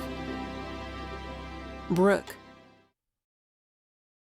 The morning sun glints off glass-paneled skyscrapers as I navigate the bustling streets of Manhattan. My heels click against the concrete in perfect rhythm, a sound that usually energizes me for the day ahead. Not today. Today, each step feels heavy with anticipation. I dodge a bike messenger who zips past, adjust my navy blazer, and check my phone again. No emails from Walter yet. My stomach tightens, remembering the text I sent to Colin to save me a seat in the conference room. Watch it, lady. A hot dog vendor yanks his cart back as I nearly clip it. Sorry. I barely register his grumbling as I weave through the crowd. This promotion would change everything. 3 years of 60-hour weeks, countless innovative proposals, and leading successful project after successful project. I've earned this. Still, my mother's words echo in my head. You have to work twice as hard to get half as far. The familiar weight of that truth settles on my shoulders, just like it did during my first internship, during business school, during every step that led me here. A gust of wind whips my hair across my face, making me grateful I spent the extra time this morning taming my curls into submission. I tuck the rebellious strands behind my ear, catching my reflection in a store window. Perfect suit, perfect makeup, perfect posture. Everything has to be perfect. I straighten my blazer one more time, smoothing out invisible wrinkles. In this industry, there's no room for anything less than excellence. Morning, Ms. Kinsley. Marcus tips his head as I flash my badge at the security desk, his familiar greeting a small comfort in the storm of my thoughts. Morning, Marcus. My voice comes out steadier than I feel, a skill I've mastered over years of high-stakes meetings.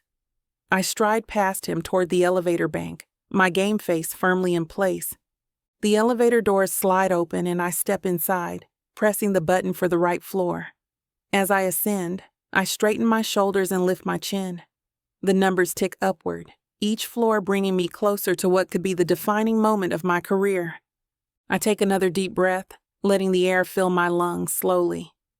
The familiar scent of coffee and printer toner wafts through the air as the doors open to our floor. The office is already humming with activity, but it feels different today. Charged, everyone knows what's coming. I slip into my office, closing the door with a soft click. My fingers trail along the leather chair behind my desk as I set down my bag.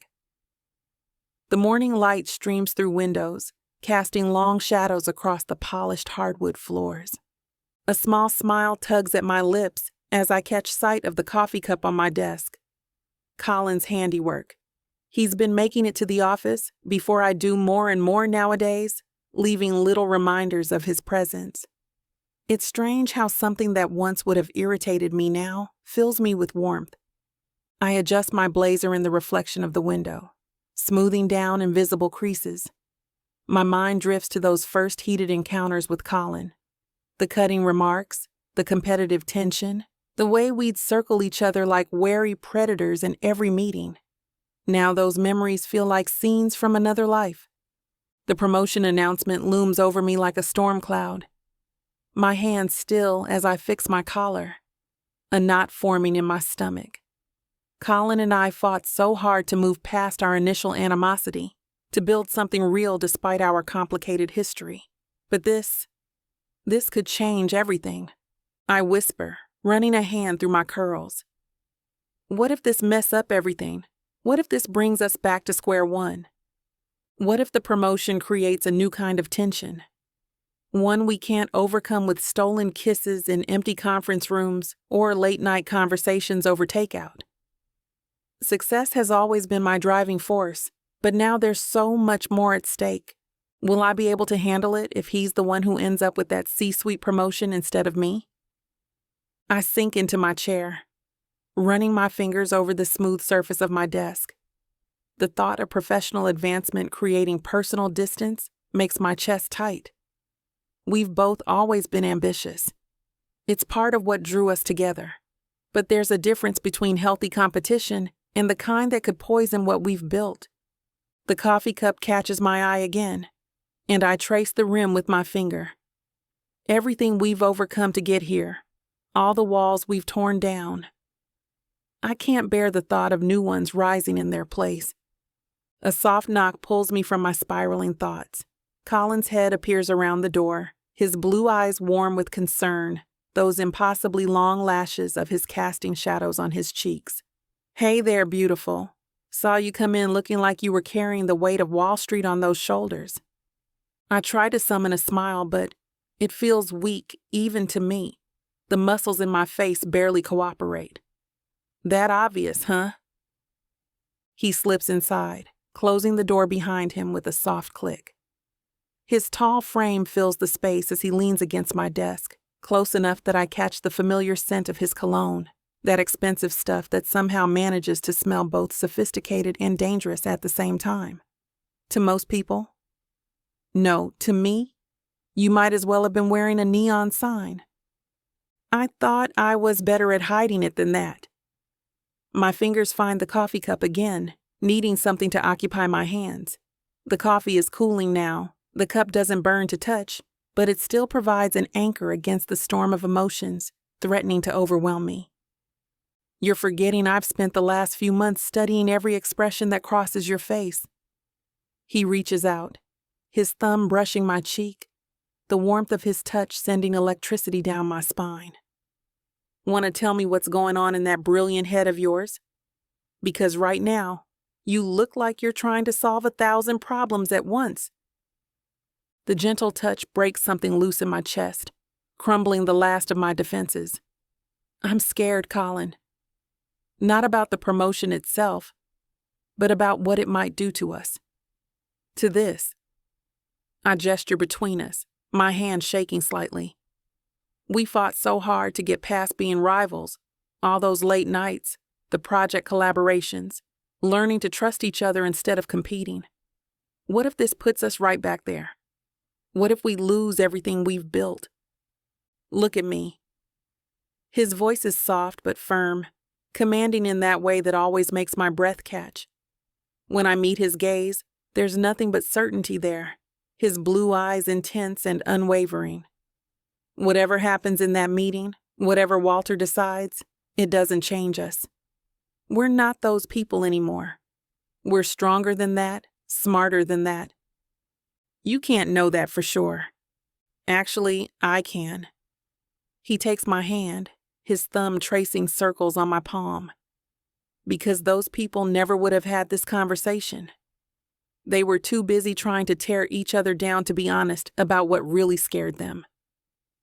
A small smile tugs at my lips despite the anxiety churning in my stomach. When did you get so wise? Probably around the time you stopped making me want to tear my hair out in meetings. He winks, and the familiar playful gesture loosens some of the tension in my shoulders. The way his eyes crinkle at the corners makes my heart do that stupid little flip it's been doing lately whenever he looks at me like this. If you get it.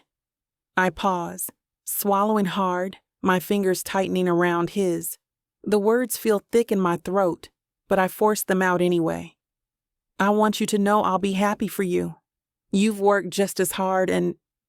My voice wavers slightly, betraying the mix of emotions I'm trying so hard to keep in check. Stop. Colin's hand tightens on mine, his jaw setting in that way it does when he's about to challenge something. That's not the Brooke Kinsley I know. The woman who would march into my office and tell me with no hesitation that my market analysis was completely wrong. With receipts to back it up, she didn't preemptively admit defeat. I'm not. You are. He leans closer, his eyes intense. Listen to me. You're just as qualified for this position. Hell, your last 3 projects outperformed everyone else's in the department. You revolutionized our approach to emerging markets. Colin, no, I'm serious. His free hand cups my face, forcing me to maintain eye contact. You deserve this shot just as much as I do. More, maybe. And I won't let you sit here and downplay that because you're worried about what it might do to us. The Brooke I fell for, she fights for what she wants. Thank you, I whisper, closing my eyes as he presses a kiss against my forehead. You're making this a lot easier. Good. He nods his head in the direction of the conference room. We're going to miss that meeting if we don't get moving soon. Right, I say, taking one more moment to shake off my jitters. Let's do this. Chapter 26. Colin. The conference room buzzes with nervous energy as everyone settles into their seats around the massive oak table. I adjust my tie, more out of habit than necessity, and scan the faces of my colleagues. Matt drums his fingers against his leather portfolio, while Simon White checks his Rolex for the 3rd time in as many minutes.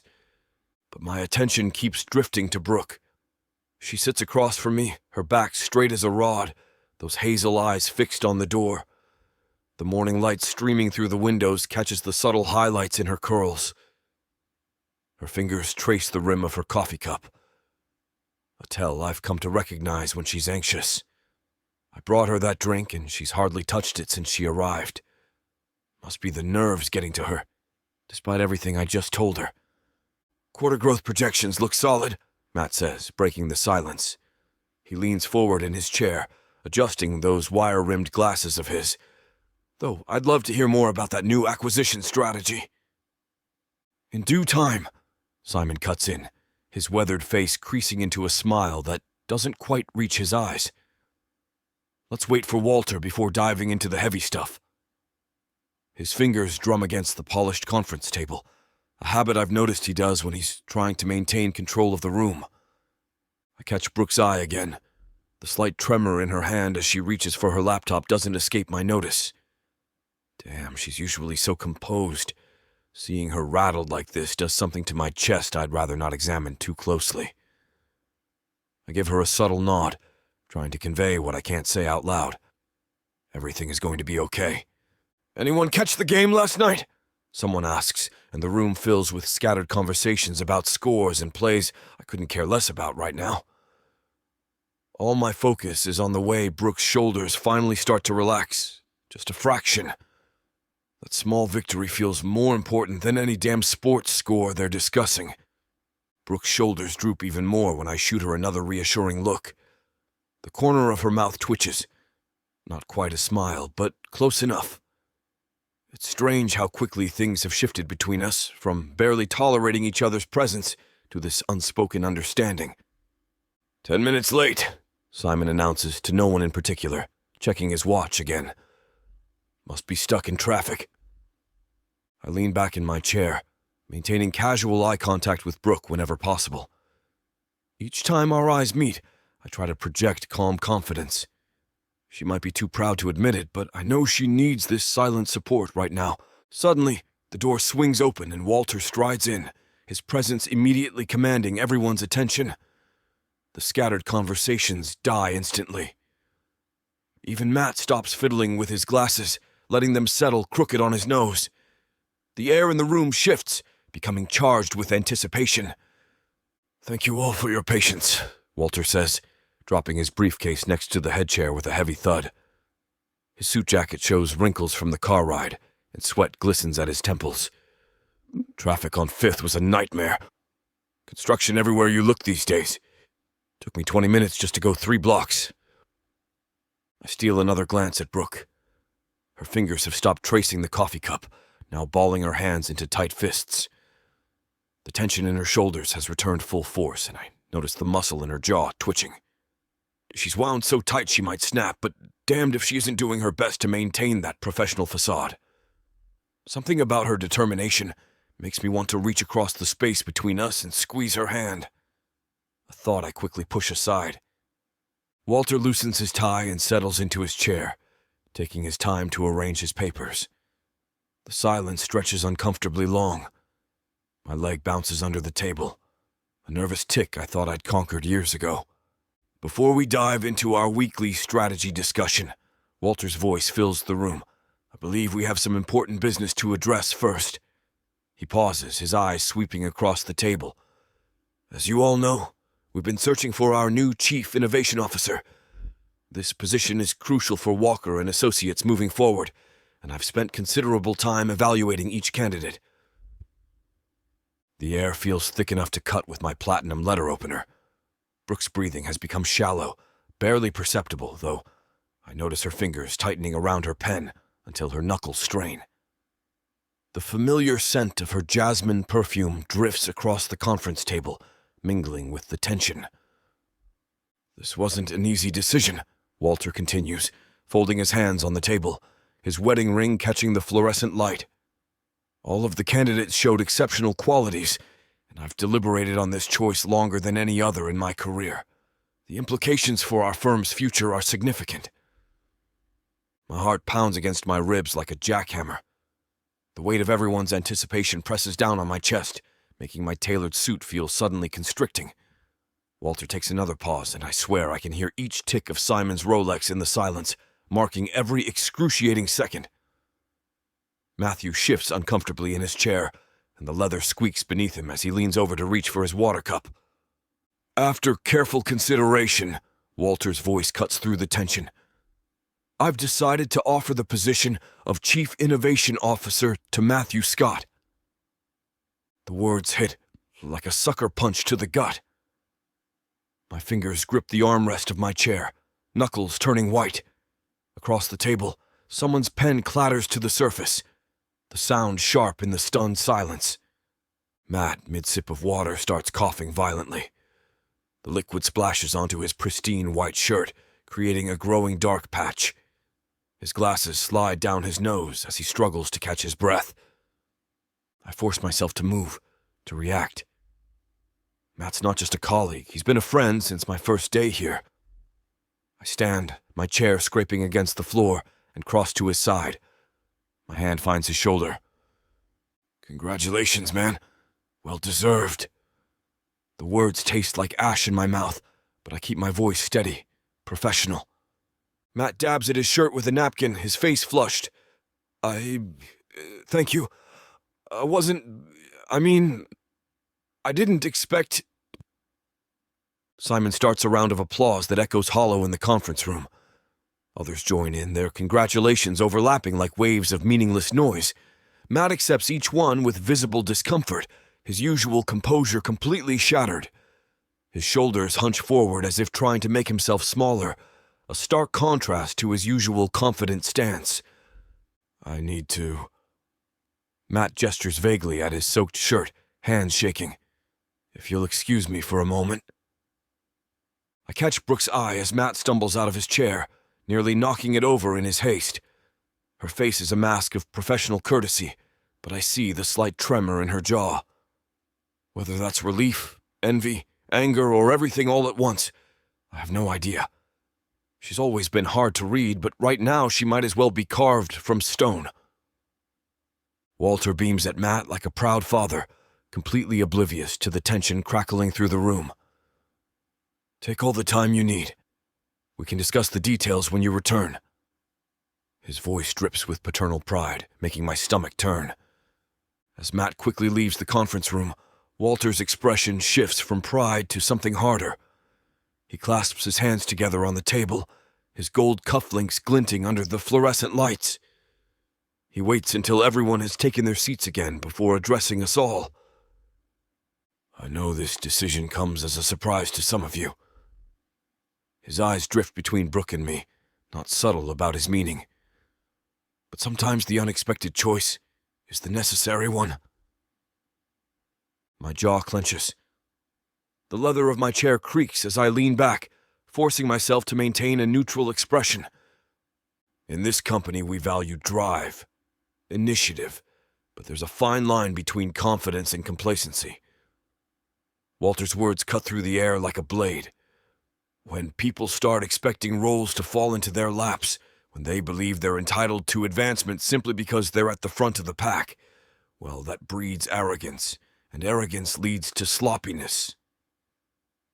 The words hit home, hard. My fingers grip the armrest tighter until I feel the leather creak beneath my grip, but I keep my face carefully blank. Years of boardroom battles have taught me that much, at least. Across the table, Brooke sits perfectly still, her expression carved from marble, though I catch the slight tension in her jaw. I won't allow that in my company. Walter's tone brooks no argument, each word landing like a hammer strike. Not now, not ever. The bastard has a point. Much as it burns to admit it, even silently, I understand what he's doing. This isn't just about the position. It's about sending a message, about keeping us hungry, keeping us sharp, making damn sure we remember that nothing in this world comes easy, not even when you've worked so hard for years to get it. Doesn't mean I have to like it. In fact, the urge to tell him exactly where he can shove his management philosophy is getting stronger by the second. Simon nods along, ever the faithful yes man, while the rest of the room sits in uncomfortable silence. The air conditioning hums overhead, a monotonous drone that does nothing to cool the heat rising under my collar. Well, Walter says, throwing his hands up. Let's get to the nitty-gritty of our meeting, shall we? I'm sure Matthew is taking a moment soaking it all in. My gaze meets Brooke's, and she cracks a smile for the first time since she's entered this damn room, and I breathe a deep sigh of relief. Chapter 27. Brooke. The buzz of excited chatter fills the office hallways like an incessant swarm of bees. I stand in the doorway of my office, watching clusters of coworkers huddle together, their voices full of surprise and speculation over Matthew's promotion to Chief Innovation Officer. Down the hall, Colin's broad shoulders fill the frame of Matthew's office door. Their animated conversation filters through the general noise, all backslaps and congratulations between old friends. Of course, Colin would be the first to congratulate him personally. Those two have been thick as thieves since they first arrived to the firm, sharing inside jokes and golf memberships at clubs I'll never be invited to join. A group of junior associates passes by, their voices dropping to whispers as they notice me. I catch fragments of their conversation. Thought for sure it would be Kinsley or Frye. The truth hits me like a punch to the gut. All those late nights, missed family events, and sacrificed relationships amount to what? A nameplate and a corner office that suddenly feels more like a cage than a trophy. Success isn't the brass ring I've been chasing. It's not in the titles or the corner office, or the validation from people who'll forget your name the moment you leave the room. I lean against my doorframe, watching Colin's animated gestures as he talks with Matthew. The two of them represent everything I've been trying to prove myself against. Old money, connections, The boys' club. Yet here I am, still standing on the outside, nose pressed against the glass, watching the game play out without me. I force myself to take a deep breath, unclenching my jaw. Matthew's success doesn't diminish mine. I've carved my own path here, built my reputation brick by brick without riding anyone's coattails. My gaze drifts back to Colin, who catches my eye and gives me that crooked smile that still makes my stomach flip. He excuses himself from Matthew's office and strides toward me, closing the distance in a few long steps. "You okay?" His voice is low, meant only for me. Getting there. I pull him into my office by his tie, shutting the door. Just processing. "Look at me." Colin cups my face, his thumb tracing my cheekbone. "You're the most brilliant person in this firm. Your time is coming." I know. And I do know. The sting of losing this promotion fades a little as I look up at him. A few months ago, I would have assumed he was gloating, waiting to twist the knife. Now I see the genuine pride and belief in those blue eyes. It's different this time, isn't it? Not having to wage war against you for every opportunity. Much better being on the same team. He pulls me closer, his hands settling on my waist. Though I do miss our boardroom battles sometimes. You were sexy as hell tearing apart my proposals. I smack his chest. "You're impossible. Impossibly yours." He presses a kiss to my forehead. "And next time a position opens up, you'll have me in your corner instead of trying to take you down." The tension melts from my shoulders. He's right. We're stronger together than we ever were as rivals. What started as mutual disdain has transformed into something I never expected to find, least of all with Colin Frye. His hands still rest on my waist, grounding me in this moment. The familiar scent of his cologne mingles with the leather and wood of my office. Not too long ago, I would have thrown him out without hesitation, accused him of coming to gloat. Now his presence soothes the ache of disappointment. Remember a few months ago, during one of our meetings with Simon? I traced the knot of his tie. You annoyed me so bad, and I verbally said that you were trying to sabotage me. You threatened to staple my tie to my desk. Colin's chest rumbles with laughter. I'd never met anyone who could match me, blow for blow in an argument. You needed someone to knock that ego down a few pegs. And you were just the woman for the job. His fingers thread through mine. Still are. The noise from the hallway fades as I study our intertwined hands, his pale against my dark skin, both marked with paper cuts and calluses from too many late nights hunched over contracts. We've earned our battle scars together. You know what's funny? I look up at him. All of my years of hard work have led me to this. It's not the result I was expecting, but I'm grateful for it nonetheless. I was so focused on climbing the ladder, on proving myself that I couldn't see what was right in front of me. A devastatingly handsome rival who drove you crazy? An equal. I squeeze his hand, feeling the strength in his fingers as they curl around mine. Someone who challenges me, pushes me to be better, not just at work, but as a person. Someone who sees past the tough exterior I've built up over the years. Colin pulls me closer, resting his forehead against mine. His familiar cologne wraps around me, and in the quiet of my office, with his steady heartbeat under my palm, I realize that no corner office could compare to this. The war we waged against each other has transformed into something far more valuable than any title. All those heated arguments and competitive showdowns seem almost silly now. Besides, I murmur, letting my fingers trail up his chest, I kinda like having you on my team now. Only kind of? His blue eyes spark with that familiar competitive edge. Don't push your luck, Frye. I arch an eyebrow at him, but can't help the smile tugging at my lips. Some habits die hard, and our playful antagonism is one I'm not ready to give up completely. The door bursts open, making me jump back from Colin like a startled cat. Wyatt stands there in his powder blue button-down, his perpetual smile somehow even brighter than usual. I swear this man radiates sunshine wherever he goes. Oh shoot, sorry guys. He rubs the back of his neck, but his grin doesn't fade. If anything, catching us in an intimate moment seems to delight him more. There's a donut celebration happening in the Breakroom for Matt. You two have to come. Simon splurged on that fancy place downtown. Colin's hand finds the small of my back, warm and steady against my silk blouse. We'll be right there. You better? Wyatt bounces on his heels, practically vibrating with excitement. And seriously, when are you two going public? The secret glances across conference rooms are adorable.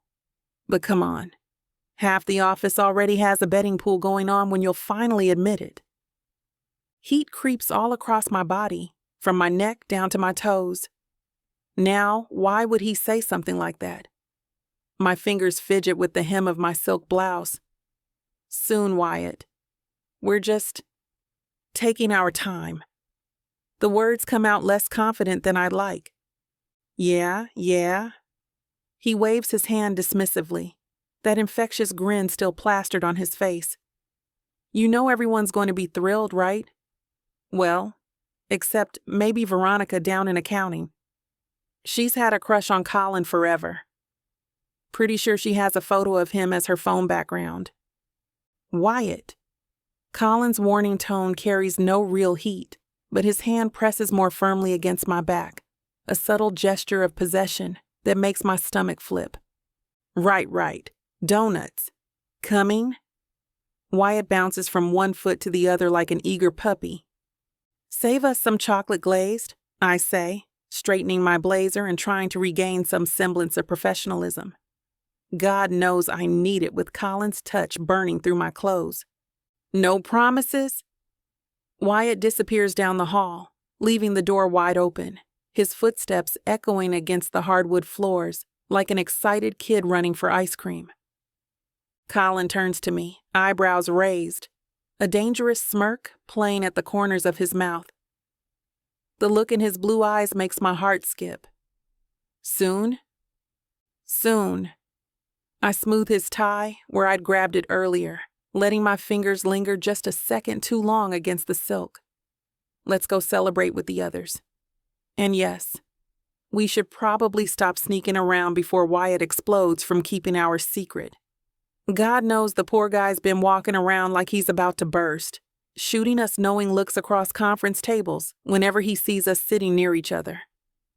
After you, Ms. Kinsley. He gestures toward the door with an exaggerated bow, every inch the corporate gentleman, except for that wicked glint in his eyes that promises something entirely different. You're ridiculous. I roll my eyes, but can't hide my smile as we head toward the break room, maintaining a professional distance between us. For now. Though the memory of his hand on my back lingers, making it hard to focus on anything except the long hours until we can be alone again. Chapter 28. Colin. I steal glances at Brooke as I navigate through evening traffic, the purr of the Aston Martin's engine filling the comfortable silence between us. The grocery bags rustle in the back seat with each turn, filled with ingredients I can barely pronounce. Her curls catch the golden light of sunset, and there's something different about her today, a lightness I haven't seen before. I should warn you, I've never cooked anything more complicated than scrambled eggs. I drum my fingers on the steering wheel, already imagining the disaster that's about to unfold in my kitchen. The kitchen and I have a strict non-interference policy. Last time I tried to make toast, I nearly set off the smoke alarm. Brooke's laugh fills the car, rich and genuine. It does something strange to my chest that I choose to ignore. You're telling me you've never made a proper meal? Not even pasta? A grown man who can't cook basic food? Does boiling water count? I shoot her a sideways grin, because I excel at that. I can even make ice cubes. Oh my God. She shakes her head, but her smile widens, those perfect white teeth flashing. How have you survived this long? Personal chefs, high-end restaurants, ordering out. I switch lanes, catching her playful eye roll. What? Some of us have different skill sets. Well, tonight that changes. Her fingers tap against her thigh to some internal rhythm. We're making chicken marsala from scratch, and you're going to learn every step. Sounds dangerous. Please, the most dangerous thing will be trusting you with a knife. The teasing lilt in her voice makes my chest tighten in an unfamiliar way. I pull into the parking spot outside her building. I'll have you know I'm excellent with sharp objects. Uh-huh. We'll see about that. She practically bounces in her seat as I kill the engine. Come on, sous chef. Time for your first cooking lesson.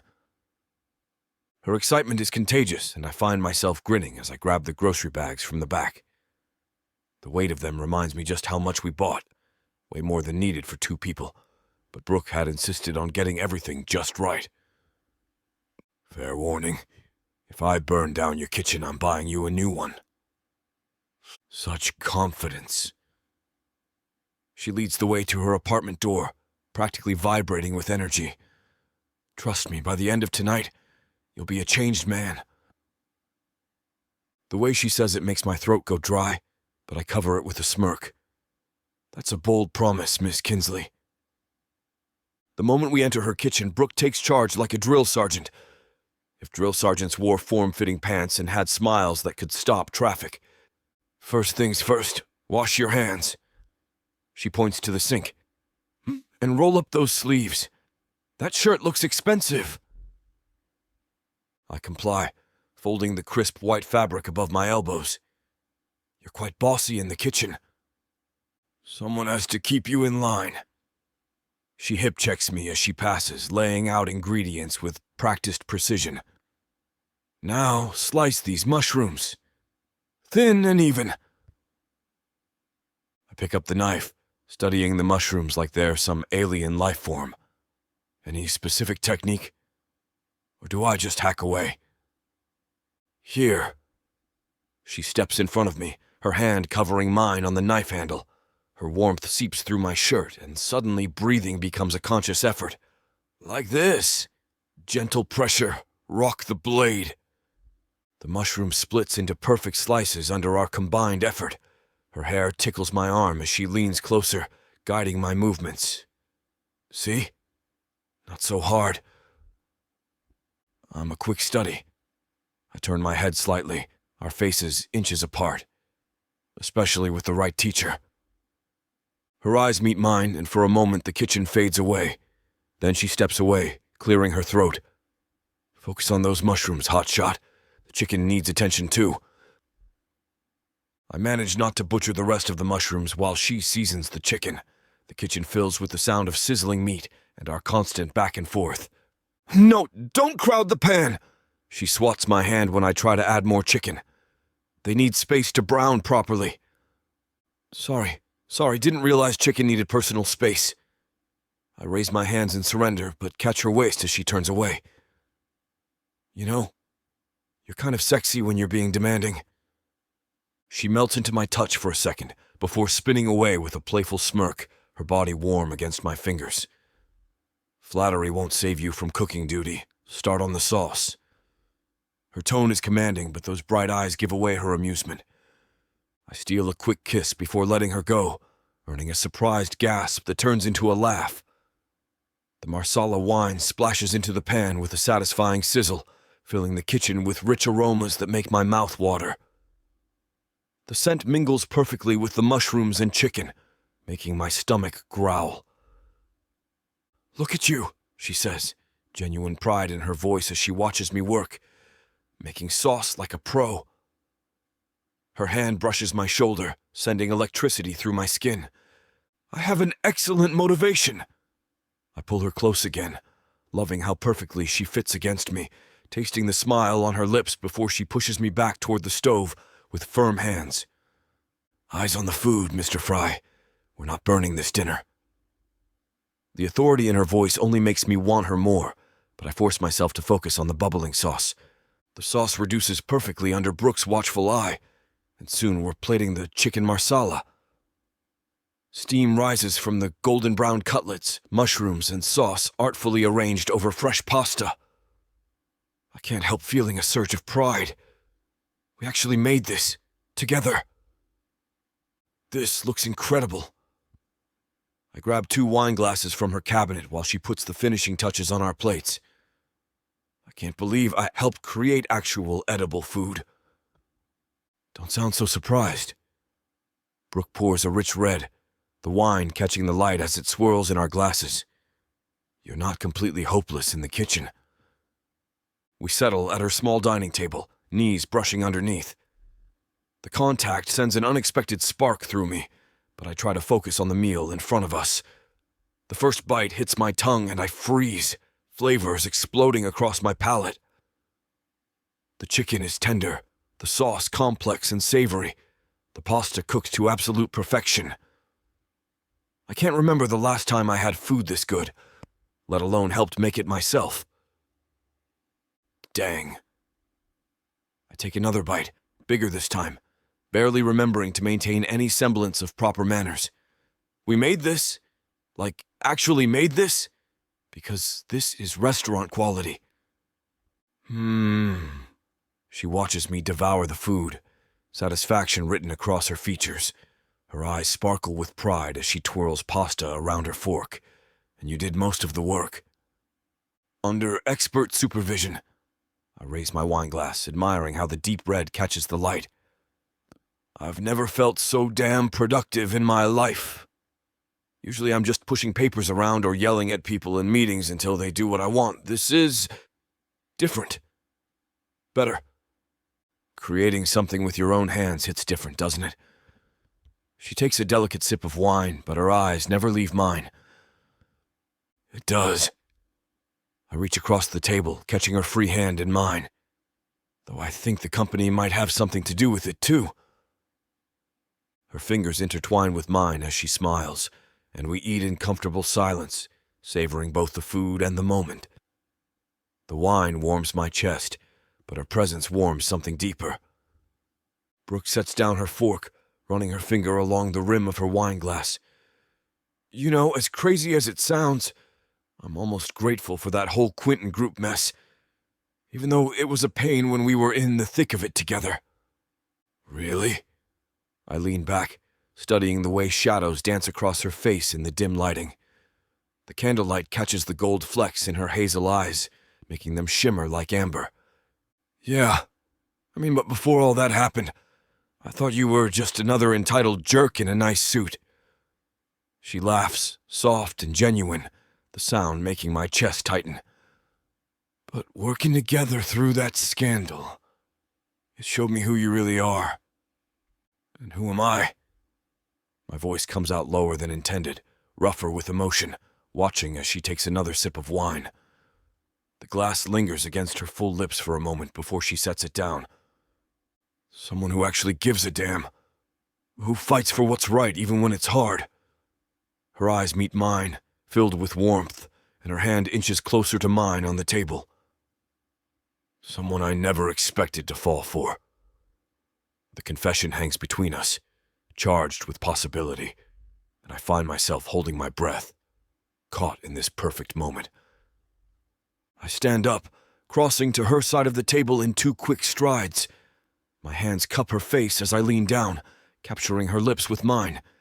She tastes like wine and possibility, her fingers curling into my shirt. God, I'm glad I got to see the real you too, I murmur against her mouth. Not just the Ice Queen act you put on at the office, though that was pretty hot too.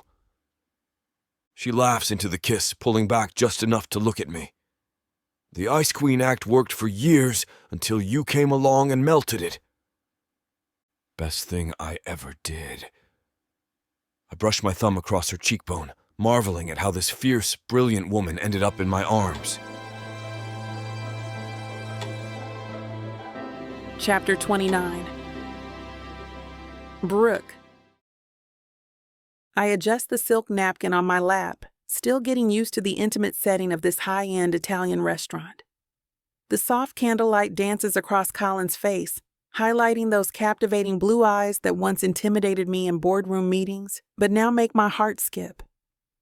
You should have seen their faces when I walked in, wearing a Batman costume to that merger meeting. I thought I was sending a message. Colin takes a sip of his wine, his shoulders relaxed for the first time in weeks. Dad nearly had an aneurysm. The board members just sat there with their mouths hanging open, and my dad's secretary dropped an entire stack of contracts. No way! I leaned forward, forgetting about my untouched pasta, the rich aroma of garlic and herbs wafting up between us. You did not? The great Colin Frye? Master of corporate takeovers, dressed as the Dark Knight? I was 21 and thought I knew everything. His fingers brush against mine across the table, sending an unexpected jolt through my body. Those hands that usually gesture with such authority during presentations are surprisingly gentle. Learned my lesson quick, though. 3 hours of getting reamed out by the executive board will do that to you. What about you? Any spectacular failures in your early career? Well, I bite my lip, fighting a grin. There was this time I accidentally sent a company-wide email with my weekend plans instead of to my best friend, including details about a date that went horribly wrong. Colin's deep laugh echoes through our corner of the restaurant. That's nothing. Try accidentally projecting your browser history during a board presentation. You didn't? Let's just say I had to explain why I was researching how to drop a laxative in someone's drink secretly to a room full of executives. The warmth of the wine mingles with the comfort of being here with him, away from spreadsheets and deadlines. His hand finds mine again, and this time our fingers intertwine naturally, sending little sparks of electricity up my arm. The restaurant's dim lighting casts a soft glow across his features, making him look less like my workplace rival and more like someone I could actually fall for. I never thought I'd say this, I admit, fighting against years of built-up preconceptions. But I'm glad you're not the arrogant jerk I assumed you were. And I'm glad you're not the stuck-up workaholic I pegged you for. His thumb traces circles on my palm, the casual intimacy of it making my breath catch. Well, maybe still a workaholic. I kick him playfully under the table, enjoying how his eyes crinkle at the corners when he grins. Says the man who slept in his office last week. That was different. I was waiting for an important call from Shanghai, I know. I roll my eyes but can't help smiling. You told me 5 times and sent 3 separate emails about it to the entire department. The conversation flows as easily as the wine, and for the first time in months, I don't check my phone once. The corporate world feels miles away, replaced by something far more precious. This moment, this connection, this man who somehow went from my nemesis to my favorite person. Colin's expression shifts, becoming more contemplative as he swirls the remaining wine in his glass. Can I be honest with you right now? A year ago, if someone asked me about settling down, I would have laughed it off. But lately, he pauses, those blue eyes finding mine. I can't stop thinking about creating a real home, not just some huge mansion where every room is empty and echoes because of the space, but a place filled with family photos, kids' drawings on the fridge, maybe a golden retriever sprawled on the couch. My heart does a little flip. Not too long ago, when he first hinted at me becoming a housewife, I wanted to cuss him out of my apartment, convinced it was a ploy to derail my career. Now, watching him talk about his dreams with such raw honesty, I see how wrong I was. I want Saturday morning pancake battles and Sunday afternoon naps with a baby on my chest. His voice grows softer. I want parent-teacher conferences and ballet recitals or little league games, whatever our kids would be into. Our kids. The phrase echoes in my mind, and instead of panic, I feel warmth spread through my chest. I used to think you were trying to push me into some trophy wife role, I admit, squeezing his hand. That all this talk about family was your way of getting me out of the corporate race. And now? Now I'm sitting here imagining teaching our daughter how to ride a bike or helping our son with his science project. The words surprise me as they come out, but they feel right. For the first time in my life, I'm thinking maybe climbing the corporate ladder isn't everything. Maybe there's room for both, just not all at once. Colin's eyes widen slightly. You'd consider taking a step back from work? For the right reason, for the right person. I meet his gaze steadily. For our family. The smile that spreads across his face makes my heart skip. It's not his boardroom smile or his victory smile. It's something softer, more vulnerable, and entirely real. I'd still want to keep my hand in things, I explain, tracing the rim of my wine glass. Maybe consulting work or leading special projects. But yeah, I could see myself stepping back for a few years when our kids are young. You know I'd never ask you to give up your career entirely. Colin leans forward, his expression earnest. Hell, you're one of the sharpest minds in the industry. It would be a waste. I know that now. My lips curve into a smile.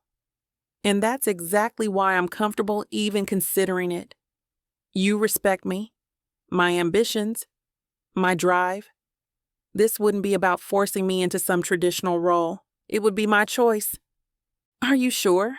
His thumb traces patterns on my palm.